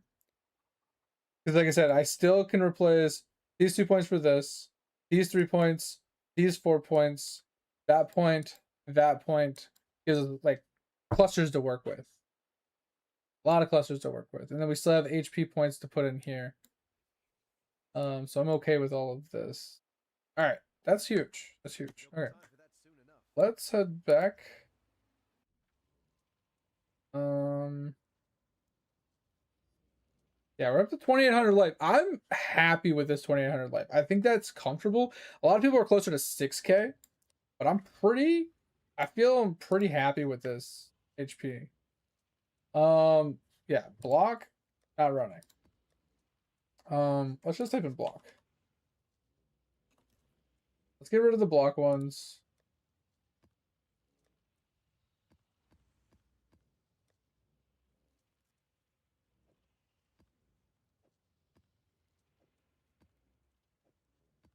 All right.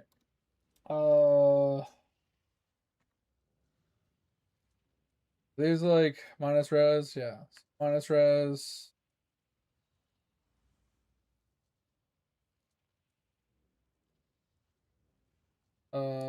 All max. Yeah, let's get rid of all the all max ones.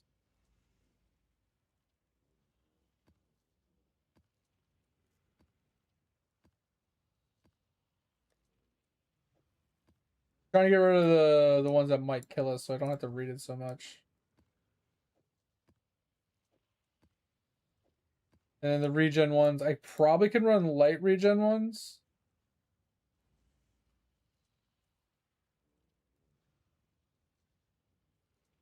But then not the no regen. I don't think no regen is worth trying. And then oh.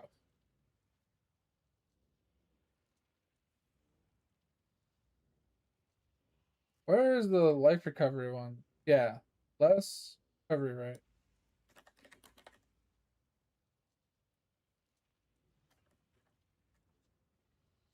Does this have less recovery rate? I don't see it. Less cooldown recovery rate. Let's get rid of these. Alright, so that's what we're left with. I think those are the only mods that I probably shouldn't attempt. Oh, probably the can't leech ones too.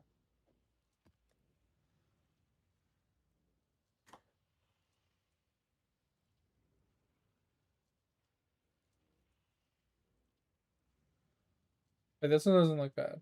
Okay. I think that's good enough. Alright, let's move all these over.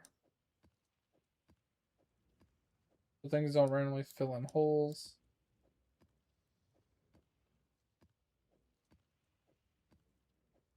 Alright. Alright, let's get rocking. We're gonna have to rock for some more maps soon here. How much would a Light of Meaning with Chaos?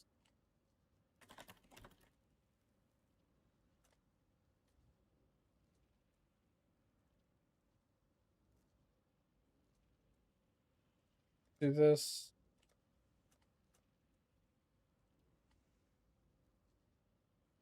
Yes.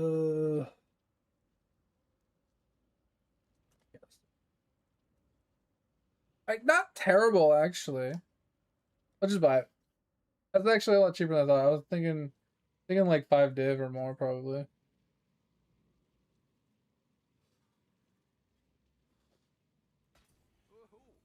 seems every dog has his day.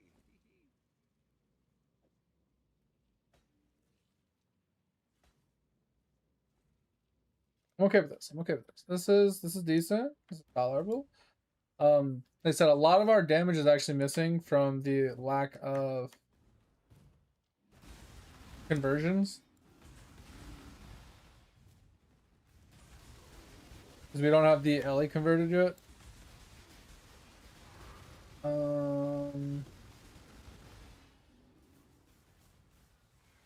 Take this.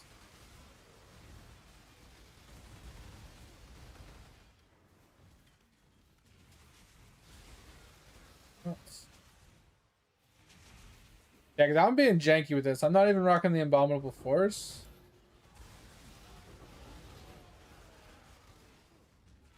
Which is like a huge quality of life. I feel like it's like if I'm AFKing, I don't give a shit how much I get stunned. The only time I ever really care if I'm getting stunned is I'm trying to run through standing stones kind of thing. Where is my ultimatum?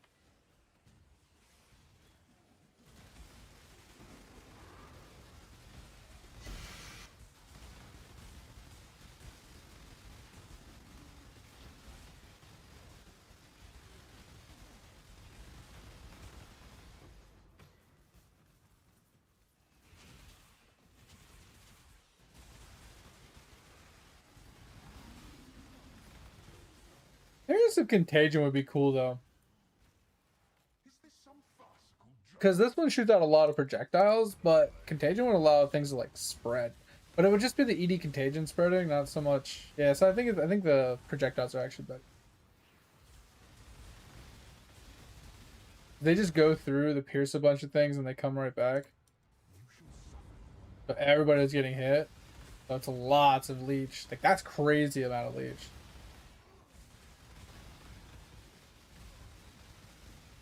I just don't think Blade Blast is doing anything. I honestly feel like it's doing jack all. Like, I can't even tell if it's actually rocking. Because I feel like there's like, it's casting a lot of blades, but I don't see them staying on the ground. And I mean, unless they're instantly blowing up. Welcome back, hero. I lost my mouse. There it is. So yeah, when I get out of here, I just wanted to go over a few of like the defensive layers my character has. So maybe, yeah, it might cut into your damage a little bit, but I feel like it might bring your EHP up a bit. Because like looking at some of the things you're talking about, like having 75 max res is kind of low. Huge survivability factor is getting closer to 85-90% max res. That's massive for survivability. Like I don't think you understand how massive of an increase in survivability that is. That's one. And then the other one is getting physical damage taken as an element on top of that. So it's a very good combination. Getting your block chance, spell block specifically, and your regular block to like 90 plus. Like, I understand that like you probably don't need 99 block, but trying to hit that 90 plus is a massive survivability increase. Huge, because it's like zero. That 90%, so 9 out of 10 hits would be 0 damage. And then when you do take a hit, you have other forms of survivability, right? You have leech, you have regen, right? You have other forms in there. There's lots of ways to stay alive at that point. Obviously, max HP is a good one too, because without max HP, you could get one tapped. And that's the problem. It's like you can have as much block and as much sustain as you want, but if you get one tap, that 1% chance that you do get hit, you die, right? That's the problem I was having with this build. I had 1800 HP, and I would basically, on a very rare note, when I would get attacked, I could get one shot depending on the attack. If the attack was a hard hitting, just fizz hit, I would just insta die. It would literally be a one tap insta death, and there's nothing I can do to change it because I just didn't have enough max HP. So max HP is one of the crucial parts. So getting huge HP rolls on like your helmet, boots, gloves, any yellows that you can get HP on, getting HP percent in your tree. Like I said, getting your block wheels up a little bit higher, your max block and stuff like that. Getting your max reses up. All of that is crucial. It's key. It's high. It's very, very high tier for survivability and your EHP. Bro, for the love of God, can you guys just attack me so you can die? Like, I'm slowly killing this crystal, but like this guy's just running from me. He's got life regen, so he's not gonna die. Some of these other guys, I think, are slowly dying. But one has life regen, he's not gonna die. I have to kill everything else. This one run around so much. I think he'll eventually die as long as I keep getting hit. But they just run so much. Like certain mobs in the ultimatums are just really annoying. Alright, well, we're going to be here a hot minute. So I'm just going to pull up my character really fast. This is the character I'm... Actually, I want to wait for this to be over because I want to pull up my character I'm currently rocking. Because if you look at my character's defenses right now, right? I have 90-90-90 defense, right?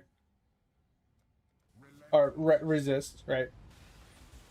I have almost 27,000 armor, which helps my fizz damage reduction. I have, the 90% flat reses. Hit me! I know, right? Just hit me! What more can I ask for? Oh, you're in an ad. So once you get back from the ad, let me know. Just hit me! Certain mobs are so irritating with this build because they just don't hit you.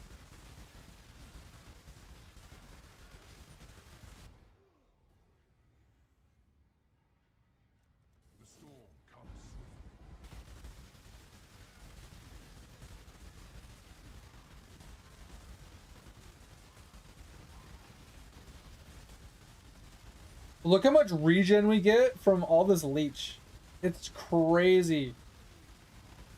Like when they're like, look at that, bro. 6,000 life regen. Where did that come from? That's crazy. I don't even know where the regen comes from. Like I get punched and instantly my regen goes to like 6,000. It's kind of nuts.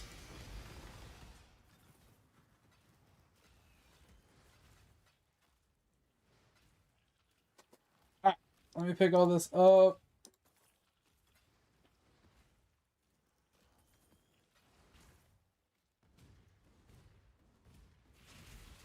Yeah, so the one thing is he's rocking double curse. And his second curse is enfeeble.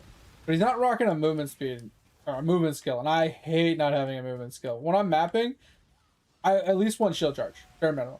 Like, crossblink on top of that would be nice, but like, fuck that, bro. You ain't gonna get me walking around in here with no movement speed boots. Fucking slow walking my happy ass around this damn map without a fucking movement skill. Like, I'm all about moving slow, but that's molasses slow. That's way too slow. Alright. Hey, it says there's something else over here. Oh, it's the... Oh, I'm not even gonna look at it. Alright, what do we got? Chaos. Okay. Kind of into... I'm not into the rarity. I mean, so the thing is, like, if I want to try and farm a mage blood, I need to pick up rarity nodes, right? If I actually want to drop a mage blood, like, organically. You need to pick up, like, all the rarity altars you can. You also need quantity. You need quantity and rarity as much as possible. to get you, you know, many chances as possible. All right, got here. All right. I will wait for this ad to finish, and then we will try our damnedest to help Hero out a bit.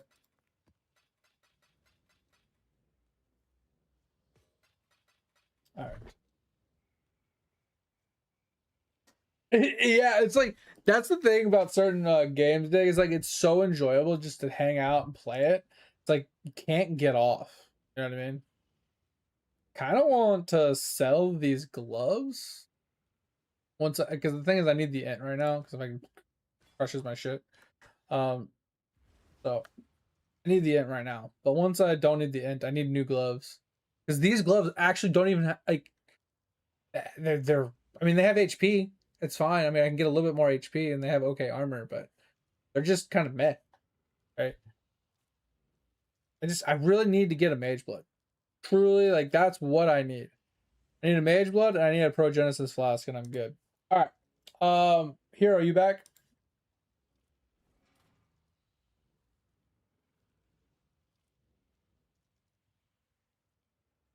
Hey, what is up, bitch?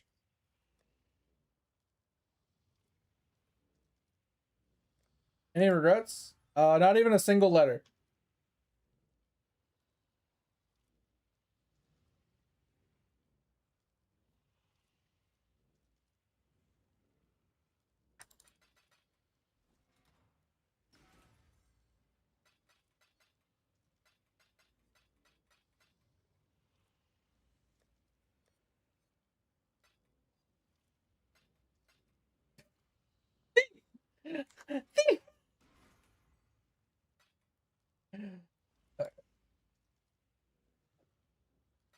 You're welcome.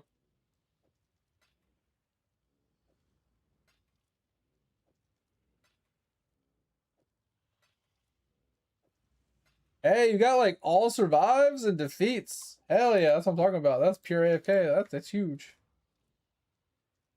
Definitely not rebuilding. Never. All right. So to go over this really fast, Hero, this is my defensive layers with this character. Like I said, I have decent armor. I have a little bit of regen. My regen goes up, right? Because of when I get hit and my leeching and stuff like that. I have 90, 90, 90 reses while my flasks are active. I have max, cast res 75. It's fine.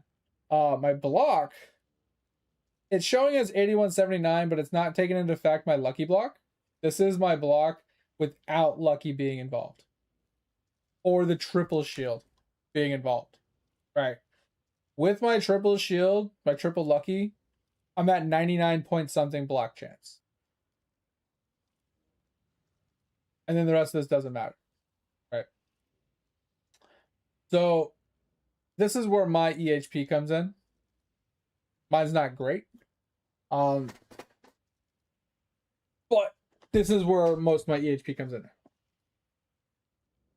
Yeah, the flasks are huge. So rocking all 3 Ellie flasks gives you +5 to max reses, just organically while they're active. It also gives you extra res. So as long as you're like close to max, like capped res before the flask, you won't die triggering your flask. Like trying to trigger your flask. Like if you have like 30 res and you're relying on your flask to proc to get you to max res, you're gonna die sometimes just trying to get into the mobs, and that's not worth it. This is why the Mage Blood is so important, because with the Mage Blood, and you have increased like 95% increased effectiveness of your flask, instead of giving you 40 res, it's giving you like 78% like fire res, cold res, and lightning res, which basically means you don't need much res on your gear to get to max reses. And they don't fluctuate. They're always active. So you can get bare minimum amount of reses across your board between your gear and your flasks. And you're always there. You're always like kind of right at cap. And you get the effect of the +5 as well. So anyway, that's one. Also, like I like the Granite Flask because the Granite Flask gives flat armor, and since I'm rocking Determination, it juices it even further. Brings me from 15,000 to 19,000, and then when I'm in the map and I have this one running for 60% armor effect on one of my flasks, it puts me to 26, almost 27,000. That's huge, huge amount of armor. It helps with fizz hits, but it doesn't help with all fizz hits. Big, massive fizz hits, this 26,000 basically means nothing still. I still will get one hit through it. That's where endurance charges come into play. So I have the Relic Kesh to make me count as max endurance charges, which is 6. So 6 times 4% damage reduction, like what, 24 flat fizz damage reduction and 24% flat Ellie damage reduction. So that's pretty huge for us right there. That's a straight flat 24% just damage reduction across the board, having 6 endurance charges. Now, if I scale this up with implicits on the rings and stuff, I can get up to like 8, sometimes 9 if you get really lucky. And that would bring me a little bit further along and make me a little bit more tanky. But endurance charges, huge. A reliable way to generate endurance charges, and especially on like single target, huge. And this is why I was saying work on your block, right? Because there is this node that chance to gain endurance charge when you're hit. But if you block it, you still gain the endurance charge, right? Obviously you want this so you can't be stunned. Because if you're actually attacking and you're moving, you don't want to get stunned. If you're auto attack, if you're cast on stun, it makes sense, but it does not have this. But if you're actually jumping around doing lacerate or whatever you're doing, you need to be able to attack. So you can't evade the attacks, but you can't get stunned. So this is helpful. But in order to get your reses, you would need this and this. And then barbarism. Right? So barbarism gives you +1 to fire. This gives you +1 to cold. This gives you +1 to lightning. And then both of these give you +2 to all. So between these 3 nodes, you have +5. So you go from 75 to 80, and then Flask puts you to 85. The only reason I'm at 90 is because I'm rocking a brass dome for +5. Now, if you get the Mage Blood, you can drop 5 points because it basically gives you +9. So you'd be at like 89% without these. So technically you could drop just the end ones, but I'm going to drop the whole thing. I'd rather be at 89% than 90 for the extra points that it's taking. But to get your cap of your block, this wheel with this mastery where you get 1% chance to block spells per 5% block attack, this extremely increases your block.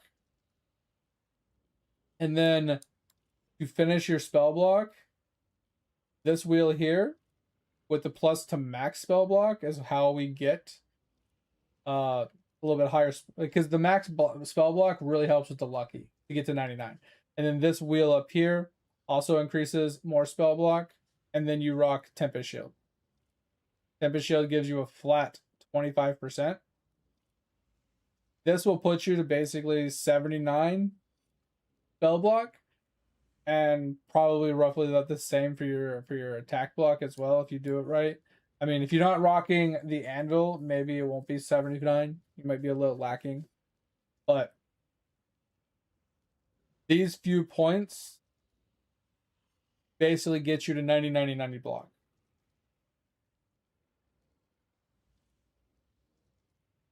Or like 99 block, right? Across the board. Now, if you're not all the way up here, this is probably not worth it. But if you have a reason to come up here, this is really good. Now, also, if you're taking advantage of blood magic, so you can Eternal Blessing one thing. Like, I'm a big fan of this whole blood magic, petrified blood combination. It's really nice because petrified blood, you can't regen life past half HP, like past low life, which is 50%, right? But when you take damage from hits, 40% of the life loss below half-life is prevented. And then 80% of that is dealt to you over 4 seconds. So 80% of 40 is like 30 something, like 33, 34%, something like that. So 35% of the damage that was dealt to you is dealt to you over time, and then 5% of it is just thrown out the window. Gone.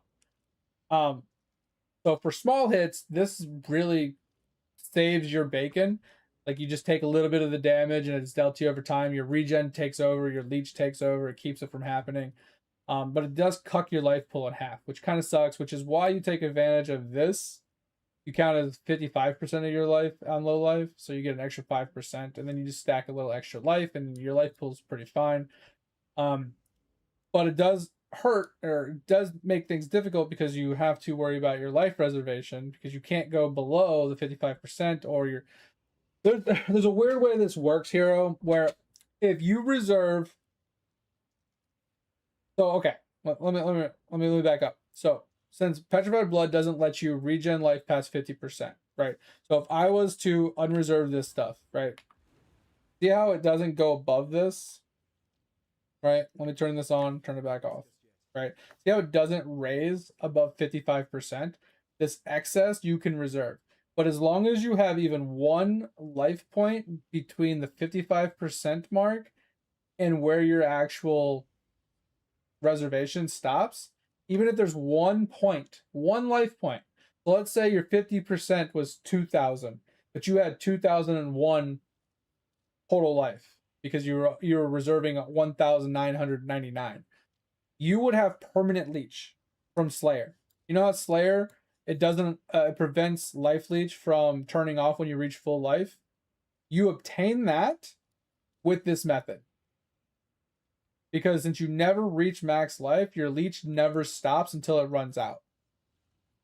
Which is huge for survivability. So when you're jumping from pack to pack, you still have leech going into the next group. So if you get hit while you're on your way in, you're still leeching and you don't just insta-die. Right? So it's huge. And there's the only way to achieve it other than using like Flame of Flesh or something like that is to use Petrified Blood. So with that inner workings, you have that 5% extra at 55, you need to reserve just shy of 55%. So it's going to be like, instead of 45%, you need to be like 44.9% of your life, and you can maintain perma-leech, like 24/7. But it does hurt how many auras you can affect, right? So basically, if you have a little bit of reservation, you can reserve Petrified Blood and one other thing. So it's Tempest Shield and Petrified Blood, right? So as you see, I have Petrified Blood and Tempest Shield on my HP, which is just shy of 55%. And I have a level 1 Vitality just so I can take advantage of Vitality Watcher's Eyes for life on hit and regen and other options, but you don't have to run that. And then the Determination is rocked on the Eternal Blessing for free. So I get 3 auras, which is slightly shy of what you would normally do with like life reservations, or with regular reservations. But in order to get this to work, you need this wheel, right? So you pick up these 2 points here, so you get this one for 8% reservation efficiency, and then the 20% life reservation efficiency here, because mana reservation does nothing for you. It has to be regular flat reservation like this one, or life reservation from this one. There is one other one that does this, and that's this, with the same mastery point, but it's the same amount of reservation efficiency. It's more points, and it's kind of out of your way. Like, even if you're right here grabbing something, it's 4 points rather than 3 points. Now, obviously, take that with a grain of salt. If you have to branch up here to get that, it takes more points. So, just depends on if you're coming up here for the block nodes, you might as well grab this instead of that. And then in order to get to 55, because just that node allows you to do 50%, but to get to 55, you need the Rune Graft. So like, there's a very in-depth kind of inner workings of how this works. But this method allows you to get to 55% life, reserve these 3 auras, maintain perma leech, and you still have a decent life pool to work with, and Petrified Blood is a good defensive layer. It cucks your max hit because your HP gets cucked, but the survivability comes from the smaller hits, because most of the time in the game, I don't care how much HP you have, if you get hit with a big hit, you're going to die no matter how much HP you have, because you got hit by something you shouldn't have gotten hit by. It's usually a mechanical hit that you shouldn't have gotten hit by. So no matter how much HP you have, you're going to die to it 99.9% of the time. So having the extra HP isn't going to save you from that. Now, there are certain big hits that aren't mechanical hits that you could live through with more HP. But most of the time, you're dying to a double or a triple hit, which is where Petrified Blood helps. It prevents that double hit from killing you right off the bat. Because that first hit doesn't do as much damage, and then it starts to do a little bit to you over time when the second hit hits you when you're already started regenning and leeching past, where it would have killed you. So it really helps in that situation. So for your build, like I said, I don't know where you're at and how you're going, but for EHP purposes, picking up more life, like these 6% life wheels, is huge. Picking up this max res wheels, depending on what auras and stuff you're running, blood magic could be an option for more max HP, but also getting a free big blessing with rocking smaller reservation ones. Like this is a 35 and this is a 25, right? So if you're not rocking like 50%ers, then Petrified Blood isn't too terrible of an idea. Also with this in mind, if you are rocking the low life mechanic from blood magic or whatever, or from Petrified Blood, you can take effect of something like this, where it gives you a lot of regen on low life, which is very helpful. So this gives you like 5.2% of your life regen per second. So obviously you need to stack life to make that viable. But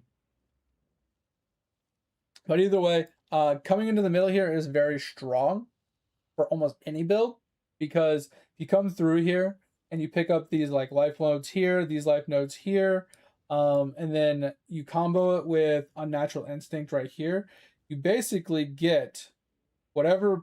Let's say you wanted fizz damage, right? Let's say you put a fizz damage one in here, and you literally get fizz damage for this node, this node, this node, this node, this node, this. If you pick up this, you do. If you want any of these fizz to chaos nodes, you can. But this gives you every unallocated passive node around it, and unallocates the ones that it's allocated. So you pick up the 2 manas, and then it gives you these nodes here, all of these, all of these, all of these, and all of these. And then since this is overlapping, everything in this double circle gives you fizz damage. This is a massive DPS increase to almost any build. So when you're doing fire, this is a good spot. If you're doing chaos, good spot. Rinse and repeat, doesn't matter what damage you're talking about, this is a good spot to do it. So this is a great spot to pick up HP, or for damage. And then also, like, you still get this, but it unallocates like this, right? So it's not that big of a deal, but you still get this mana, this life and mana, whatever. But if you do come this route, you also pick up this, and you could take effect of the Timeless Jewel that removes the attributes, which then allows you to tattoo everything on the tree. And as a fizz build, you can tattoo every strength node as fizz damage. Now you get even more fizz damage. So now you can see where your damage is going to explode doing something like this, and you can invest into more defensively oriented things by branching up here to get your 99 block. Because if you have that 99 block, you only have to worry about that 1% chance you do take a hit, and then you have to just regen that HP. As long as you don't get one hit by that one hit, or you don't get an unlucky double hit, you shouldn't die hardly ever. The only thing you would be susceptible to would be damage over time. And that's where regen comes in, right? So having some sort of form of regeneration, so having Conk Effect, right? That would be good. So if you had like Irrational Doctrines in one of your slots, you had one of these in one of your jewel slots, and you had more strength than anything, every time you would leap slam or shield charge into a group, you would have Conk Effect, and then Conk Effect would linger for 4 seconds. So you would basically have permanent Conk Effect. So it's 5% regen and 50% reduce effective curses, which is huge for you, because then you can get to 100% curse immunity on top of all of this, and 5% regen is huge for your survivability between packs and for degen and things like that. I don't know. What do you think? There's a lot of talking. There's a lot of information. But like the branching and stuff that I'm talking about, like obviously some of mine's going to get removed. Like I'm going to remove this. I'm gonna remove this. Right, I'm gonna remove this, and I'm gonna remove this later, and then all of those points are gonna go into clusters. But like, it does seem like a lot of branching, but the idea is like you're getting clustered, right? You're getting the devil damage cluster over here. You're getting this over here for being able to tattoo, and then I'm coming down here because I want the block and the blood magic, right? So if you don't want blood magic, don't pick it up. But the block wheel is really strong. If you want to go a different route, you can always take this block wheel instead of this block wheel. Like, it's personal preference, right? This one might not be as much block as this one down here, but it is what it is.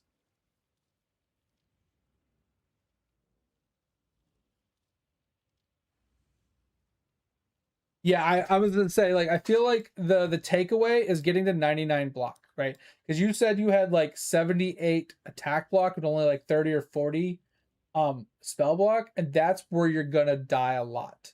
You're gonna be trying to leap slam or shield charge into like a ranger pack or an archer pack or a mage pack, and you're going to die. Like, if you shield charge into a spark, like a group of spark, you're gonna die.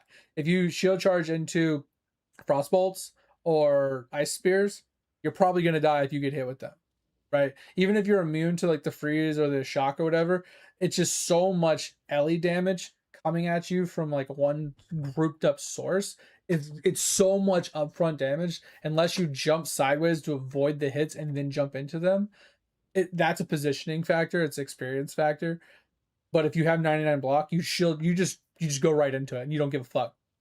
Because only one of those hits is probably going to hit you. As long as it doesn't kill you, you're fine. Right? So I don't know how far up you are, but taking this path up is good because you get the life wheel here, you get the life wheel here, and then you're right here for this combo. Because this is good for bleed. Right? If you're doing bleed, this is damage over time multi. So it's 12 plus 15. That's 27% damage multi. And then I need to actually pick this point up as well for skill effect duration and duration of ailments on enemy. Now, this is huge for your bleed as well. Duration of the ailments on enemies increases the duration of your bleed. And if you combo that with bleeds are dealt faster, it kind of just increases your DPS kind of tenfold. Because if it's lasting longer, but it's also dealing it faster, you're exponentially increasing your damage because it's lasting for longer but still doing it just as fast. So it ramps that damage up even further. But then this multi is going to increase it even further. Now this isn't useful for you because this is about Ellie damage. You're doing fizz damage, so don't worry about this. I don't understand why they want me to rock this on his build. Because, I mean, maybe it's because it's converting Ellie to chaos for me, but I wonder if this gets added to the Ellie before it gets converted, and maybe that's why it's working that way. But anyway, you can see this guy's build, 99.3% block, right? Same exact method I was telling you about. He picks up the same thing up here. He picks up the block wheel. He picks up the block wheel. He picks up this. Now the difference is he actually picks up a few different methods to obtaining his max block, and I don't like his method because he takes block on his helmet, which I don't like, and he takes block somewhere else, and I didn't like it. So I'm keeping the way I found, because yes, it takes one more passive point here, and it uses a different mastery node, but I hit 99% anyway. So 99.3%, 99.0%, I think is more than enough to not have a cucked ass looking helmet. Right, because he also takes this wheel down here and then max block. So, but he takes the max spell block. So I don't know. I feel like I can drop the max fizz block and be perfectly fine.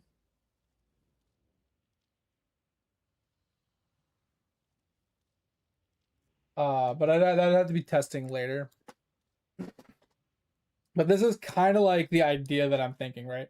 Same thing for you, right? If you rock this same like layout, right, it would work pretty well for you. Now, at this point, like, instead of taking the clusters, if you needed bleed nodes, you can grab bleed nodes. But if you wanted to use the clusters for your bleed nodes, you could. I just feel like this template on the tree, obviously minus this because you're not doing cast on stun.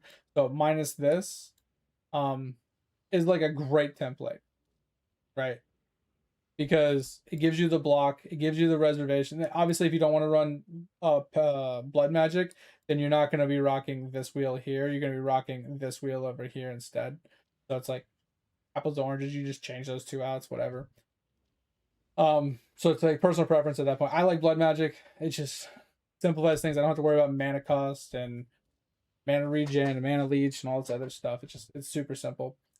But I think this is a great template for any block glad playing, even like even playing like bleed versions.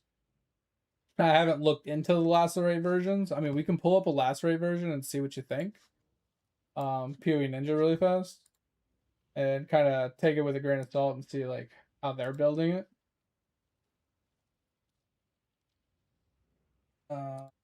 Lacerate. So they're all, I don't know if you're using regular lacerate, but they're all using lacerated hemorrhaging. Right? 30 mil, right? 35 mil, 35 mil. Now, if you go with the non-tanky version, it's still 35 mil. So it's like, why not just go with the tanky version? Tanky version 35 mil, like this guy right here. And like, let's see what he's rocking. Yeah, so he's got the increases to minimums and maximums. He's got the boots for you and your enemy presence counts as moving with the ailment, so it gives him aggravated bleeding without taking oh wait. Interesting. He's got aggravated bleeding plus they act as they're moving. I thought moving was aggravated bleeding. Interesting. And then a duration of ailments. Huge. Damaging elements deal damage faster. Like I said, the combination is just a multiplier. It's huge. I don't know what these rings are. I haven't seen these rings before. Skill socketed in your gloves, supported by Swift Affliction. Vicious project. Oh, that's crazy. And then he's got life tap. So his gloves, Splitting Steel, is like a pseudo like 7 link. That's crazy. And then he's got Lacerate here too. So he's got both Splitting Steel plus Hemorrhage of Lacerate. But I think what he does is he lacerates once, because the way the lacerate works is so you slash twice, releasing a wave of force, damaging an enemy, hitting another slash. Slashes can be hit by both, requires a hit. So I'm pretty sure this one, it just applies one stack of bleed, and then he just pelts them with Splitting Steel. Unless Splitting Steel is his wave clear and his laceration is his single target, I don't know the difference. But I don't know why he runs both. But a lot of his survivability, and like, I think, is inflated because of this flask. This flask, I think, is a little broken. If you can maintain the flask usage on this permanently, you basically can't die. Like, you literally cannot die with this flask active. Because as long as the flask is active, your ward doesn't break. And if your ward doesn't break, you can't take damage. This flask is busted. Actually busted. So as long as you can maintain 100% uptime of this flask, you literally can't die. So as long as you're not running flask duration reductions or charge reductions or something like that, you can set this up to be permanent, and it's crazy. What up, mate? But like, as you can see, like, he's just rocking a yellow weapon, high fizz roll, high fizz multi, or sorry, damage multi, with fizz multi, right? He's got added fizz, he's got damage with this weapon, time multiplier from bleeds from the weapon, actually insane. Pulling straight against bleed, so it gives him a pseudo extra link. This is a massive increase to the damage. This is the crazy weapon. For a starter weapon, Jack the Axe is a great starter weapon, but not great. But overall, like, gear wise, like, it's expensive, but it's doable. Like, scuffed versions of this is definitely doable. But if you look at his tree, he's okay. Sorry, before we go to that, he's got 98% block, 98 attack and spell block. So he's got the shield. He's got passive tree, so he's got the passive tree. He's got the small block nodes, the small block nodes. I don't know what this is. But yeah, it's the buckler, like crazy. Like his base is 70, but the buckler gives him the triple roll, right? Puts him to 99. But I don't know what weapon or what shield you're using, but just putting the shield on would fix your attack block. And then spell block, like I said, you got to put a little effort into spell block. But Tempest Shield, huge for you. Then you got the block mastery, which attack block counts as spell block. And then he's got the two items. So he's got a jewel that gives him a little bit. Then he's got the chest piece that gives him a little bit. And he's got the passives from the tree. But that puts him to 78 base. But like this being at 70 and this being at 78, it's still, both of them are 98%. So you see, like, you don't even need the extra to push it much further. See what I'm saying? It's like, it's not really necessary. But you get that 98% block. Like I said, his is inflated EHP because of this flask. If we take this flask off, his EHP goes from 2 billion to probably like 5 mil. It's a massive difference. Like this is like makes him almost unkillable. So I feel like that's like inflated. We can't really take that like at face value. I think most of these are gonna have that flask. Yeah, flask. I mean, we can skip through them really fast. We can start at the top and we can just skim through them. Like if they have the flask, we can just move on past it. Trying to find one that doesn't have the flask for EHP. Because these are all going to be in the billions. Like they're all like 2.1 billion because of that flask and 98 block. Like they're all like 98, 98, 99 block, but they have this flask that puts their EHP through the roof. Like if you're just trying to cheese the numbers, that just putting that flask on cheeses the EHP number like significantly. Like it's kind of like cheating the system. Just to get you on top of the list. All right, so this guy doesn't rock it, right? I haven't seen this flask before, but it's a gold flask. It's kind of cool. It's like a random divination buff. Kind of cool. Progenesis is a huge one as well. If you want to rock a amethyst flask, this is a great one to rock. Super strong. But this guy has just as much DPS, and see how his EHP is only 6 million without the flask. So this is more of a realistic idea of what you would be rocking. 98, 99 block, right?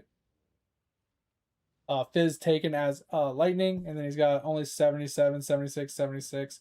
So his reses aren't as high as they could be. His life is relatively low, but he has decent armor. He has decent block. He has max reses. Like, you kind of see where the EHP comes from here. Hero is mostly from this block. Gives you a lot, right? Plus, Progenesis Flask gives you a lot. It's 25% of life loss from damage is dealt to you over 4 seconds. This is huge for your survivability, because if you don't have to take blood magic, or not blood magic, but if you don't have to rock petrified blood to obtain that, you keep all of your HP. Your HP pool can be higher, but you still take 25% of damage over time instead of upfront, and you can leech that back. So Progenesis is a huge survivability aspect. That'll kind of inflate this number a lot, but it's not really inflation because it's actually viable. You can get so much like regen from things like this, or from leech and other things. So I would say Progenesis is another good defensive layer you can get, but I would honestly just throw the shield on. It's a cheap shield. Just get the shield and then put on Tempest Shield, and you should be roughly 90 plus block across the board. I don't know what ascendancies you took, but as long as you take this top one, or if you've blocked recently, you have lucky block, and you put on that shield, you will be at like 95+% block probably. As long as you have Tempest Shield as well. You should be pretty much block capped. and you'll be good. And then you can still take aggravated bleeding. Like down here, you can take bleeding enemies explode, and then you can take the aggravated bleeding, because aggravated bleeding is really strong for your bleed damage. You just take those, get your block nodes in, you'll be tanky, you'll still do good damage. I think it'll be strong. You could farm good money, you can get a Pro Genesis flask. You can, farm up some of these like crux items right here. Get a pretty good weapon, farm up like a bunch of other stuff here. Like it's pretty insane. I think it's viable. And like honestly, you could probably do a lot of damage with just Leap Slam. Or shield charge. Right? Just shield charging into a group and having like chance to bleed in general. You apply the bleed, most of the group is probably gonna blow up before you even attack. Right? I would almost argue having your movement skill on, like, instead of doing Lancing Steel like everybody else is doing, almost just set up a Leap Slam or something like that with like increased area of effect, chance to bleed, and like brutality or something that's going to give you more bleed. So when you Leap Slam in, it does a big radius and just blows the whole fucking group up. So you don't even have to worry about attacking. Because like white mobs will just insta die, and if it's a blue or a yellow or a unique, you just fucking lacerate it and watch it fall over. That's what I'm thinking, is like you just do something like that, because like the white mobs should just insta-gib, and then anything hard you just lacerate once and it just fucking dies. Yeah, that's what I'm saying. I think that's a great setup for clear / like just being able to kill things. I think, like you said, working on your EHP. I think the only change here is Petrified Blood to start you off until you get a Pro Genesis, and then you swap Petrified Blood for Pro Genesis, and it should increase your survivability significantly because you get full HP, and you get the 100% HP, and you still get the damage reduction from it, just like you would from Petrified Blood. Or, if you don't want to run Petrified Blood, don't do that either. I just like the idea of Petrified Blood because it's permaleech.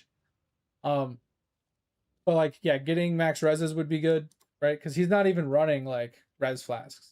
Right, he's running evasion, which I don't personally like, because he doesn't even have evasion. Like, so I'm assuming he has the thing that converts evasion.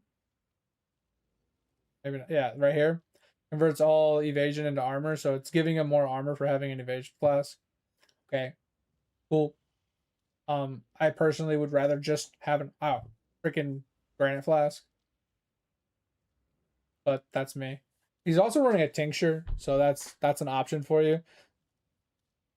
Rock like 3 utility flasks with a Pro Genesis flask and a tincture. Like that's viable. But you see, he's rocking the this for fizz damage.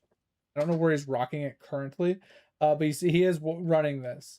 And I want to say it's here. He put it in the middle, but that's because he's picking up like this node here for evasion. He's got that, obviously, this to convert his evasion. He's got the damaging elements here. He's got these block nodes here. He's got this life wheel over here. He's got these across the top. So all of this is giving him fizz damage. You're in an ad, so we're just gonna go and smack stuff. I'm gonna go pee, and then I'm gonna jump into this next map. Give me a second.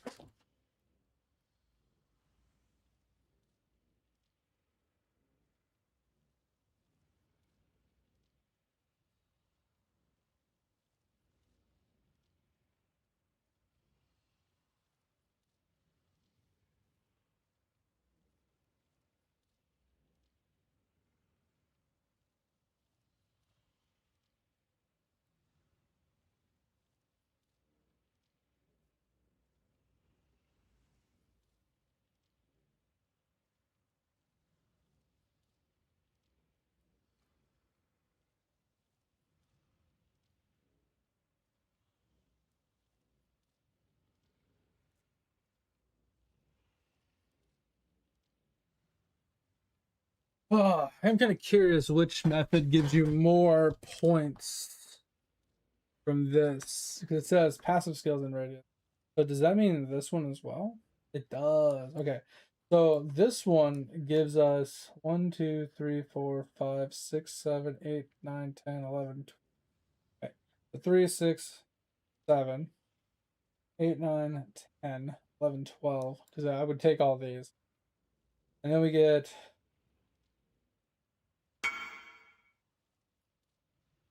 13, 14, 15, 16, 17, 18, 19, 20, 21, 23, 24, 25, 26, 27, 28, 30, 31, 32, 33 notes versus we put it here. I think we were getting 1, 2, 3, 4. I think it was like 5, 6, 7, 8. I think he gets 9, 10, 11, 12, 13. I want to say he goes down 14, 15, 16, 17, 18, 19. I think 19. I think that's just way less. It is way less than what you would get up there, I think. I think you're getting like 20, maybe 25 instead of 32. I think this is just much stronger. And then you tattoo top of that. That's just insane. You're back. Welcome back, mate. Sorry, I've missed a couple of your messages. Give me a second. Question. Okay. Got work. Tuesday. I'm doing okay, mate. I haven't slept well in the last couple days. Like I keep going back and forth from like I get a good night's sleep and then I don't sleep for like a week. Today I got like 6 hours of sleep, but it was like I was constantly waking up. Like I went to sleep at 2, woke up at 3:30, went back to sleep, woke up at like 5, then I went back to sleep and woke up at like 7, then I woke back up at 8. Like I don't know. I slept okay, I just woke up a bunch and I didn't get that much sleep. Oh. All right, what are we doing? Are you carrying me? But I'm glad you're doing good today.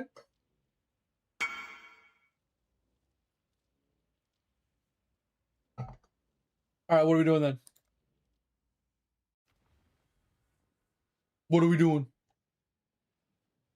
What you gonna do with all that junk? All that junk inside your trunk?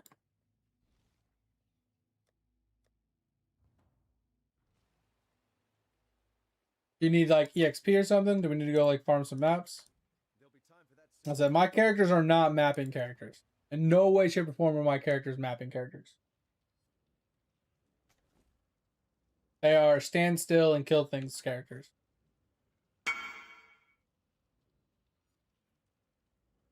All right, you want a blade? I got lots of blades. Let's go. I haven't rocked a blade in a hot minute. Do we want to just rock the 16s? I got a bunch of 16s. I got a whole bunch of 16s.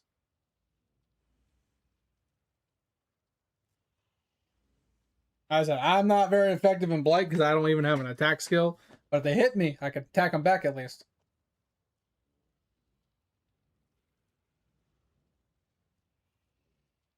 I am curious though, Hero, if you like that build, let me know how it feels.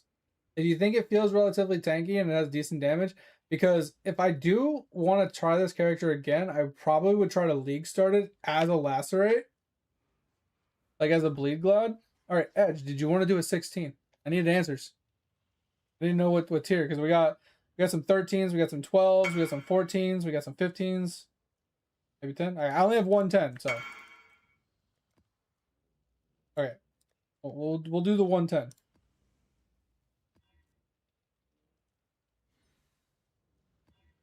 Let's go. All right, hold on.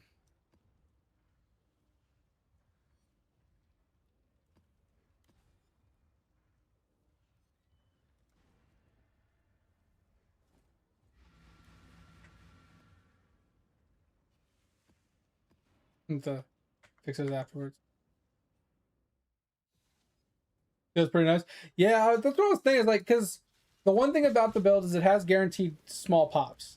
And the small pops are pretty helpful. You kill a couple mobs and it clears the whole screen for you, which is really helpful. And then the bleeds obviously do damage, right, over time. So anything that doesn't die to the original hit or the explosion then bleeds. I don't have any annoyance Edge, so yeah, good luck. So, I mean, it should be fine, but yeah, so I feel like it wouldn't be terrible. It's like you said, it's about the EHP. Since you are a melee build, You have to have the EHP to take a hit. You can't take a hit, you're probably gonna get cucked. Oh god. Oh god. It's the cat lady build. No, not the cat lady. Oh no.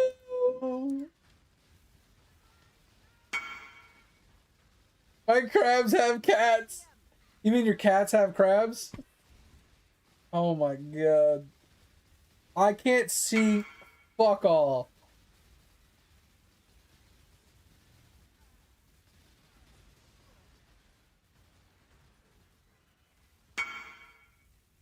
I do like it. I love the cat MTX. It's one of my favorite MTXs. And it's funny too because the clip Topher sent us the other day was okay. Those guys are just walking on through. That's not good. Okay, let's put another one here. There's a stun immune in there, so we're gonna have to put some damage to prevent them from walking through. So we're gonna need one of these, and we're gonna need one of these. And I put an extra layer of freeze so they stay slowed for longer. And we're gonna have to go to the other side in a second here. But anyway, so he sent me a thing yesterday, and it was like a podcast of two guys talking, and the podcast was like, "Oh yeah, so they told me something." And he's like, "What?" Like, spent $90 on a video game, and he's like, "They didn't tell you?" He's like, "Tell me what?" He's like, "I spent $16,000." He's like, "You what?" $16,000 on Path of Exiles. He's like, "What did you buy?" He's like, "I changed my fireball into a dragon," and I just laughed, bro. I fucking lost it. I couldn't keep a straight face after that. Shit was so funny. It was so good. And then after he says that, he says and I got this $500 hoodie, and I had to stop watching it. I just couldn't stop laughing. I was like crying. It was so fucking funny. Because it's so fucking true. That hoodie is legit like $500. Because you have to spend X amount of money, obviously, to unlock the potential for them to give it to you, because it's part of one of those deals or whatever. I cracked me the fuck up. I couldn't take it seriously after that. The fact that it's like I changed my fireball into a dragon, and I got this $500 hoodie, and I'm just like, oh my fucking god, how true is this statement?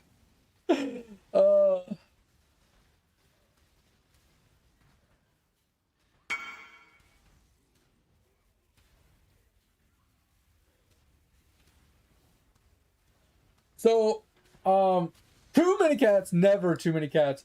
So with the bosses, hero, obviously DPS matters for that. Positioning matters because they have mechanics usually. Some of them have like really hard hitting skills. Like take the beach map, for example. That boss has that glacial cascade that he casts at you at decent range. It's fast and it's hard to dodge, but it's hard hitting, like fizz to cold.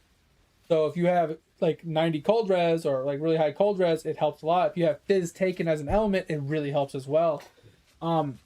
Obviously Pro Genesis would take 25% of that, and it would reduce by 25%, but that'd deal to you over time. Pro Genesis is great. If you blocked the hit completely, it wouldn't bother you. So there's a lot of factors that can go into that survivability of the boss fight. Obviously dodging it is great. But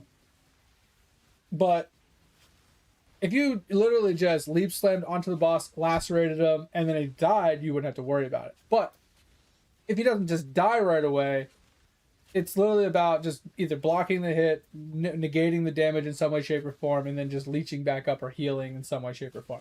Literally all it boils down to. So some of it is a skill thing of just avoiding the damage altogether by avoiding the mechanical hit, but a lot of it is literally just your defensive layer. Getting more HP, getting more block, getting more resistances, getting fizz damage taken as.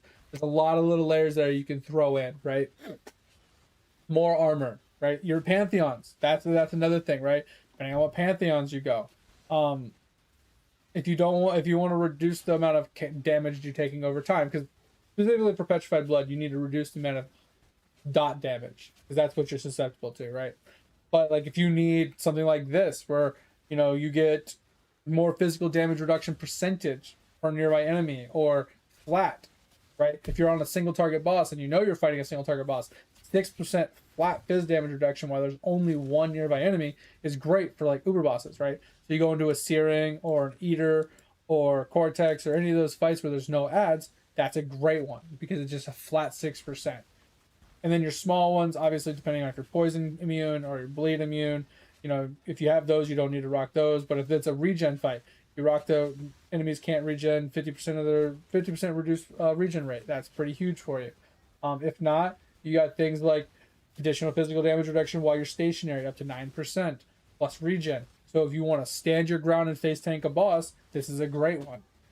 Because you get the flat reduction to fizz damage and you get the regen on top. Like there's options. There's a lot of freaking options when it comes to your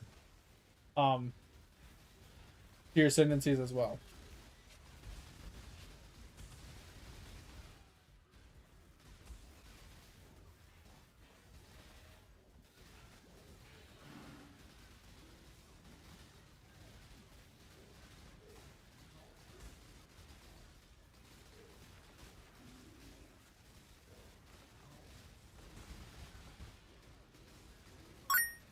Yo, here, thanks for hydrate. He a big boy, yeah, I know. Right now. He Giga Chad. He is the alpha among alphas.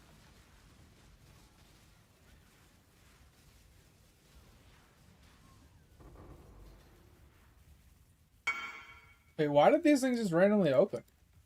Huh? Like those mobs died and then these things just opened. Did you click something? I'm so confused. What? Yeah, I didn't think you were near it. Why did they just randomly drop gear? That's weird. Alright.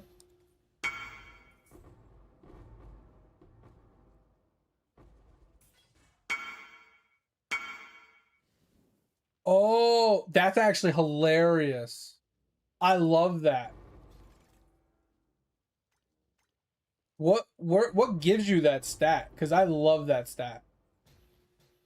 Remember, I always wanted to rock a open chest on like shout build, so I can just walk around perma shouting and just constantly opening chests without having to actually open them because I'm fucking lazy. I'm so fucking lazy. Caster mastery, that's so cool. And is it on your cast of your totems, or is it on cast of what your totems are casting? Because if it's what your totems are casting, that's busted. Because your totems are going fucking crazy. Your cast. Okay, so every time you cast your totem or any other skill. Because it wouldn't make sense if it was from your totem's cast. But it would make sense if it was from like you casting your totem skill or any of your other skills. That would make sense. Because with how many totems you have and how fast they cast, like, every fucking chest would be open in the entire universe. It's crazy.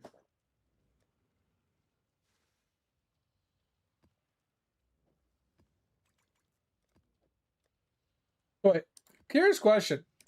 Why are we running these to level up your gems when you could just buy leveled gems?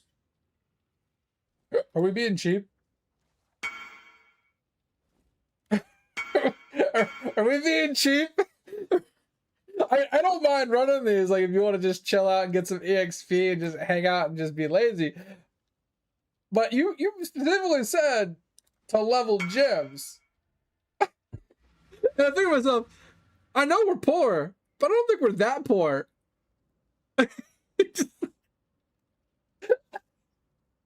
Like, if we're leveling gyms, at least buy quality gyms at level 1. Like, level 1, 20 quality gyms or 23 quality gyms, and then you have to level them. Okay, I can see that. Then you get a 2023 by the end of it, sure, and you save some money. I understand that. But if we're buying, like, one from the fucking vendor, and it's level 1 with 0 quality, and we're leveling that bitch up, bro, come on. Come on. Come on. We ain't that poor. We ain't League Start poor.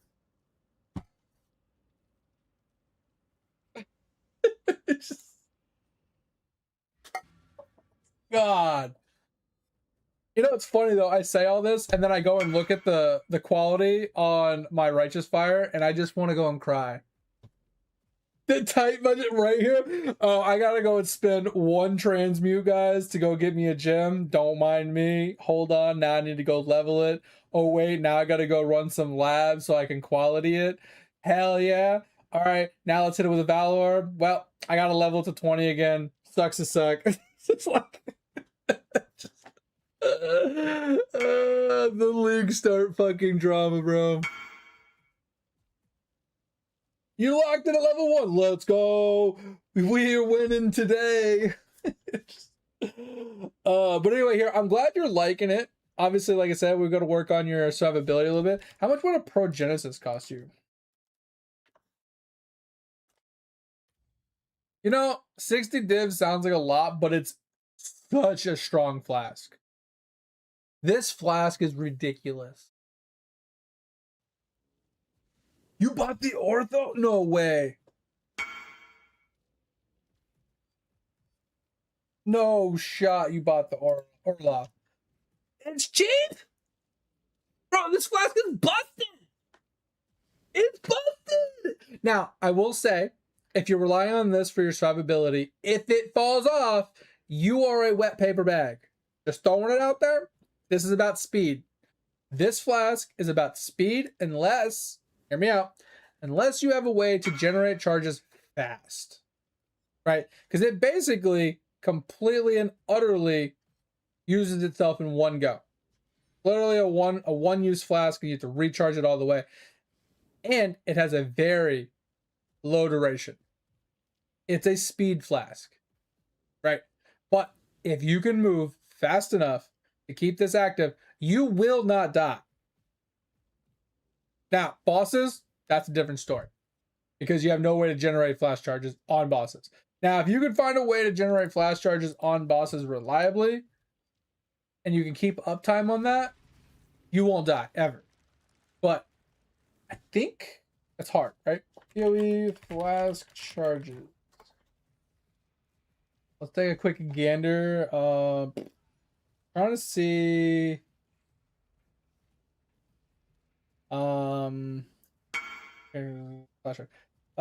By killing enemies, monsters including gain flash charge every X amount of seconds. This one's actually really strong. From Pathfinder. There's a couple other ways to get it to, but searing exert modifiers. The critical strike on flasks, but that doesn't help for your unique flasks. There might be ones in here. I mean, we have to look through it a little bit, but I think there's a way to do it. Mage blood. Well, mage blood doesn't work for the utility or for the unique flask. I need water. Purite. All right. This is already off to a really bad start. We have 3 towers, and they're at the very ends of the lines. Okay, we still have no towers. We're in a very bad position right now. This is not looking good. This is looking really bad. Hey, hey, hit me, hit me, hit me, hit me, hit me! Stupid cows! Edge, we're in a bad dilemma right now. The cows don't hit me, and there's no towers. So I don't know what to do. There's not a single tower. And we got the big jumping cow that I'm tanking right now. He's jumping for you. Why are you too close? Why are you so close? What? All right, well that boss is gone now. GG, boss is through.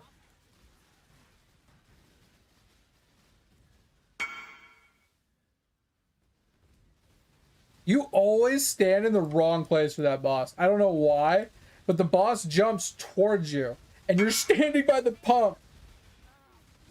You're always standing by the damn pump.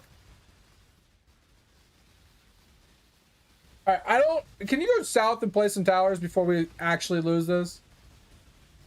Because there's not a single fucking tower over here to do anything. The only thing I can do is put damage in on this side.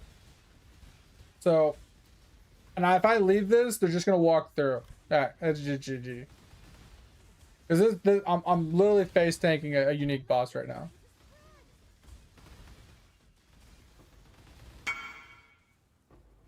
They didn't give us a single fucking tower.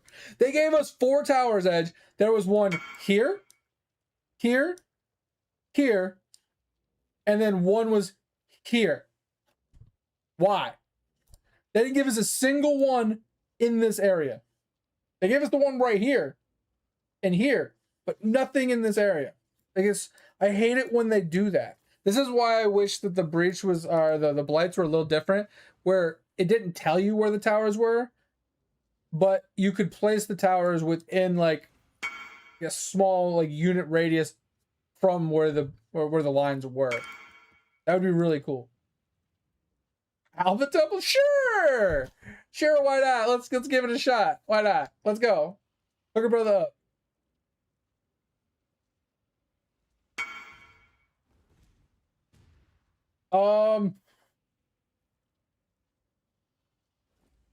One of these rings. I mean, I could. I mean, I'll be a little tanky, but one of these rings. If you hit a bleed poison, ring. Wait, where'd you go? If you hit a bleed poison corruption, like, bro, that shit's crazy. Look at this. Cannot bleed, right? Cannot poison. Let's take this off. Right? Interesting, you can get them on yellows. Pretty unique. Bro, you can hit them on those? Interesting. You can hit it on all these. That's crazy. Alright, so let's... Was it... Bro, I don't know how to fucking spell this. Why is spelling so hard for me?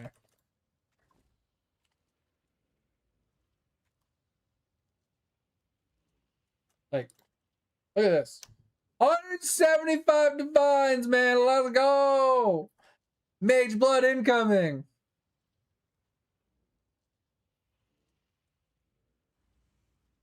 Or Hateful Accuser. There's not even one. Let's go. I'm coming. Sorry. Wait, what character are we on? Oh, we on chains. We on chains. Let's go. I'm on my punch me in the face build. I can always go on my other punch me in the face build.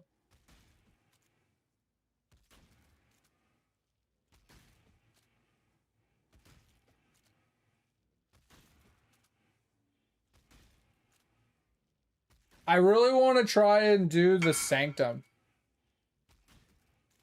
It's the I think it's the Corruption Chamber.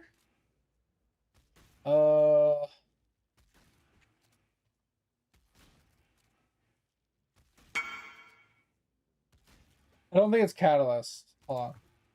I'm pulling it up right now. What are the runes?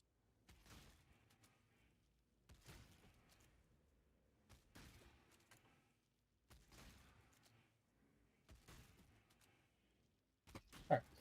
So it is the negative res room. I'm pretty sure it's negative reses. Oh my god.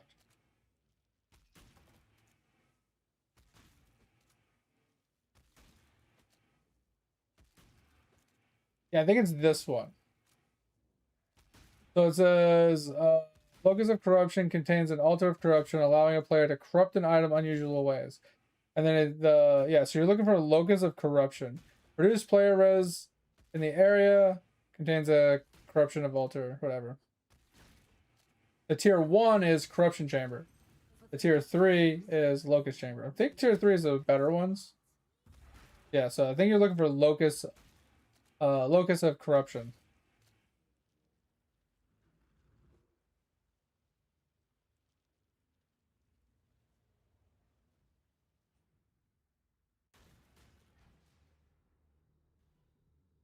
Yeah, the only way I remember it is minus res. Because when I wanted to do it, I was like, oh, I just run double corrupts, cool. And I looked at it, I was like, minus res? I can't run that shit. Because I always wanted to do it on my RF. And I was like, that's when I wanted to do it. And then, like, that's just the way I remember it now, just the minus res. Alright, which way is it? In the center? So, right, left. Are we running the whole thing, or are we just going for the corruption? I don't mind running the whole thing, I'm just curious. I just want to go to the corruption chamber and get that done first. So we don't fail it. I mean, I know we won't fail, but let's just get that done. Just, you know. I honestly, I like to just go to the end and work my way backwards. But I want to find the boss. Where's the boss? Where's the boss? Are we even in there yet? Oh, we're not. Right.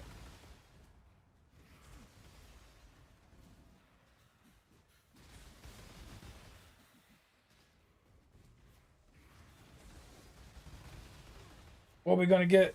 What you gonna do with all that junk? Alright, fight me.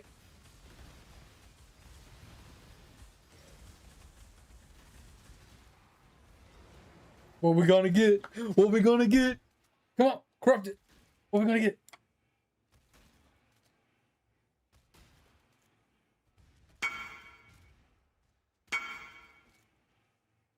Ew! Wait, can you do it more than once? No.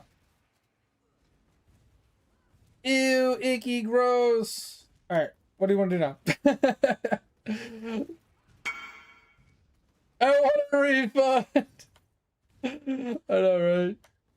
I'm gonna just go fucking fight this boss. I'm gonna kick this boss's ass. Oh, we got a strong box here.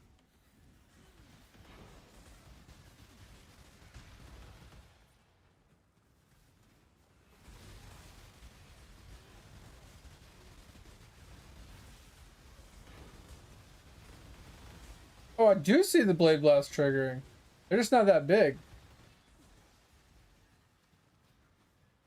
Bro, how do you expect me to kill a fucking ghost that's running from me?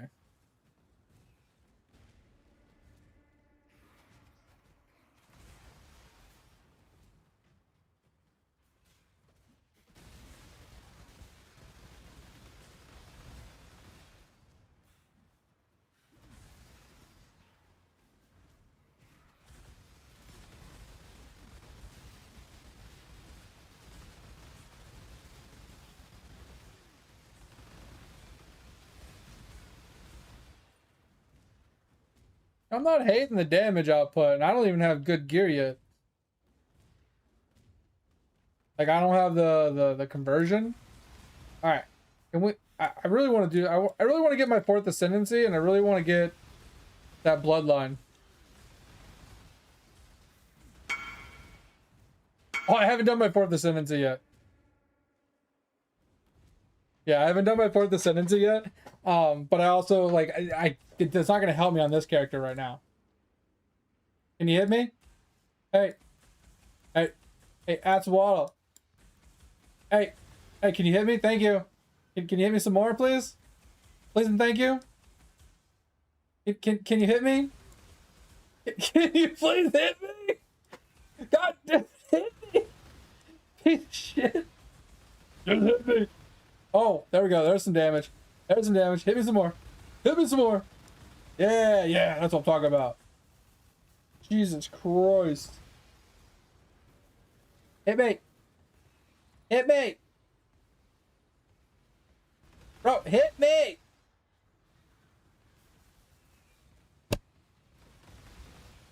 Bro, I feel like I'm that kid in like fucking in middle school that's like trying to pick a fight with somebody and he's like, hit me, bitch. Hit me. Come on. Bet you won't hit me. Bet you won't hit me. Pussy. Pussy won't touch. Bet you won't fight me. Like, I feel like I'm that child just trying to egg on a fight.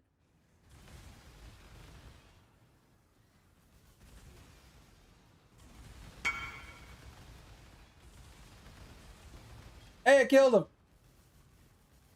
What is this? I don't know what that is, but that's all yours.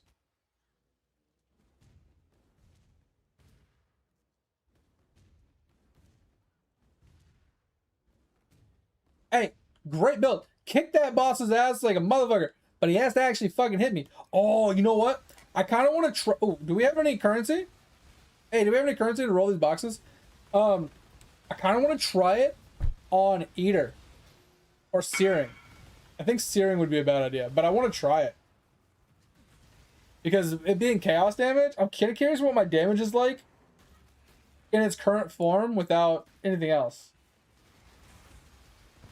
Oh, didn't give us any good roll. It's fine.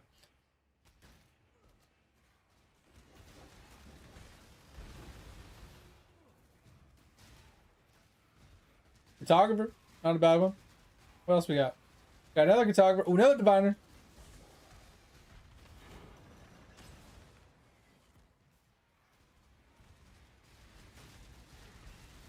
Hit me, baby. Yeah, I should have called this character Hit Me, Baby one more time. What do you think? Is that my next block glad? Is that what we're going to call it?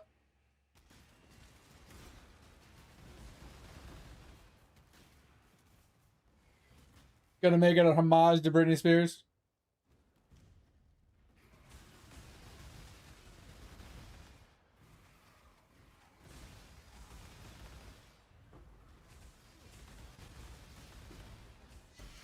Be honest, how many people here listened to Britney Spears when they were younger? How many of you? Come on, be honest.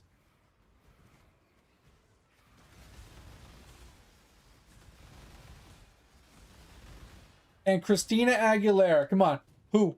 Well, I like how I say when you were younger and mate says me, and I'm just like, but you're like half my age. Like, you're younger is like very relative, I guess. You know, when I'm saying younger, I'm talking like 20 years ago for me. You know what I mean? Like,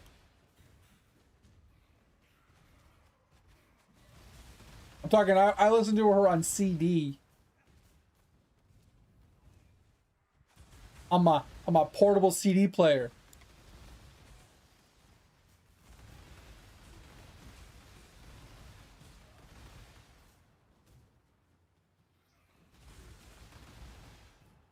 Back in my day. It's just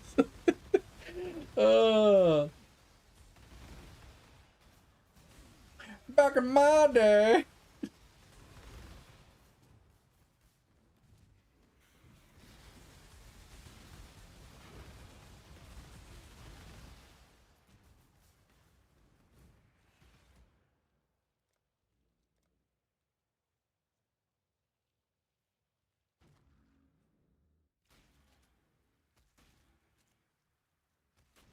Wait, if you had a portable CD player, why were you listening to the radio?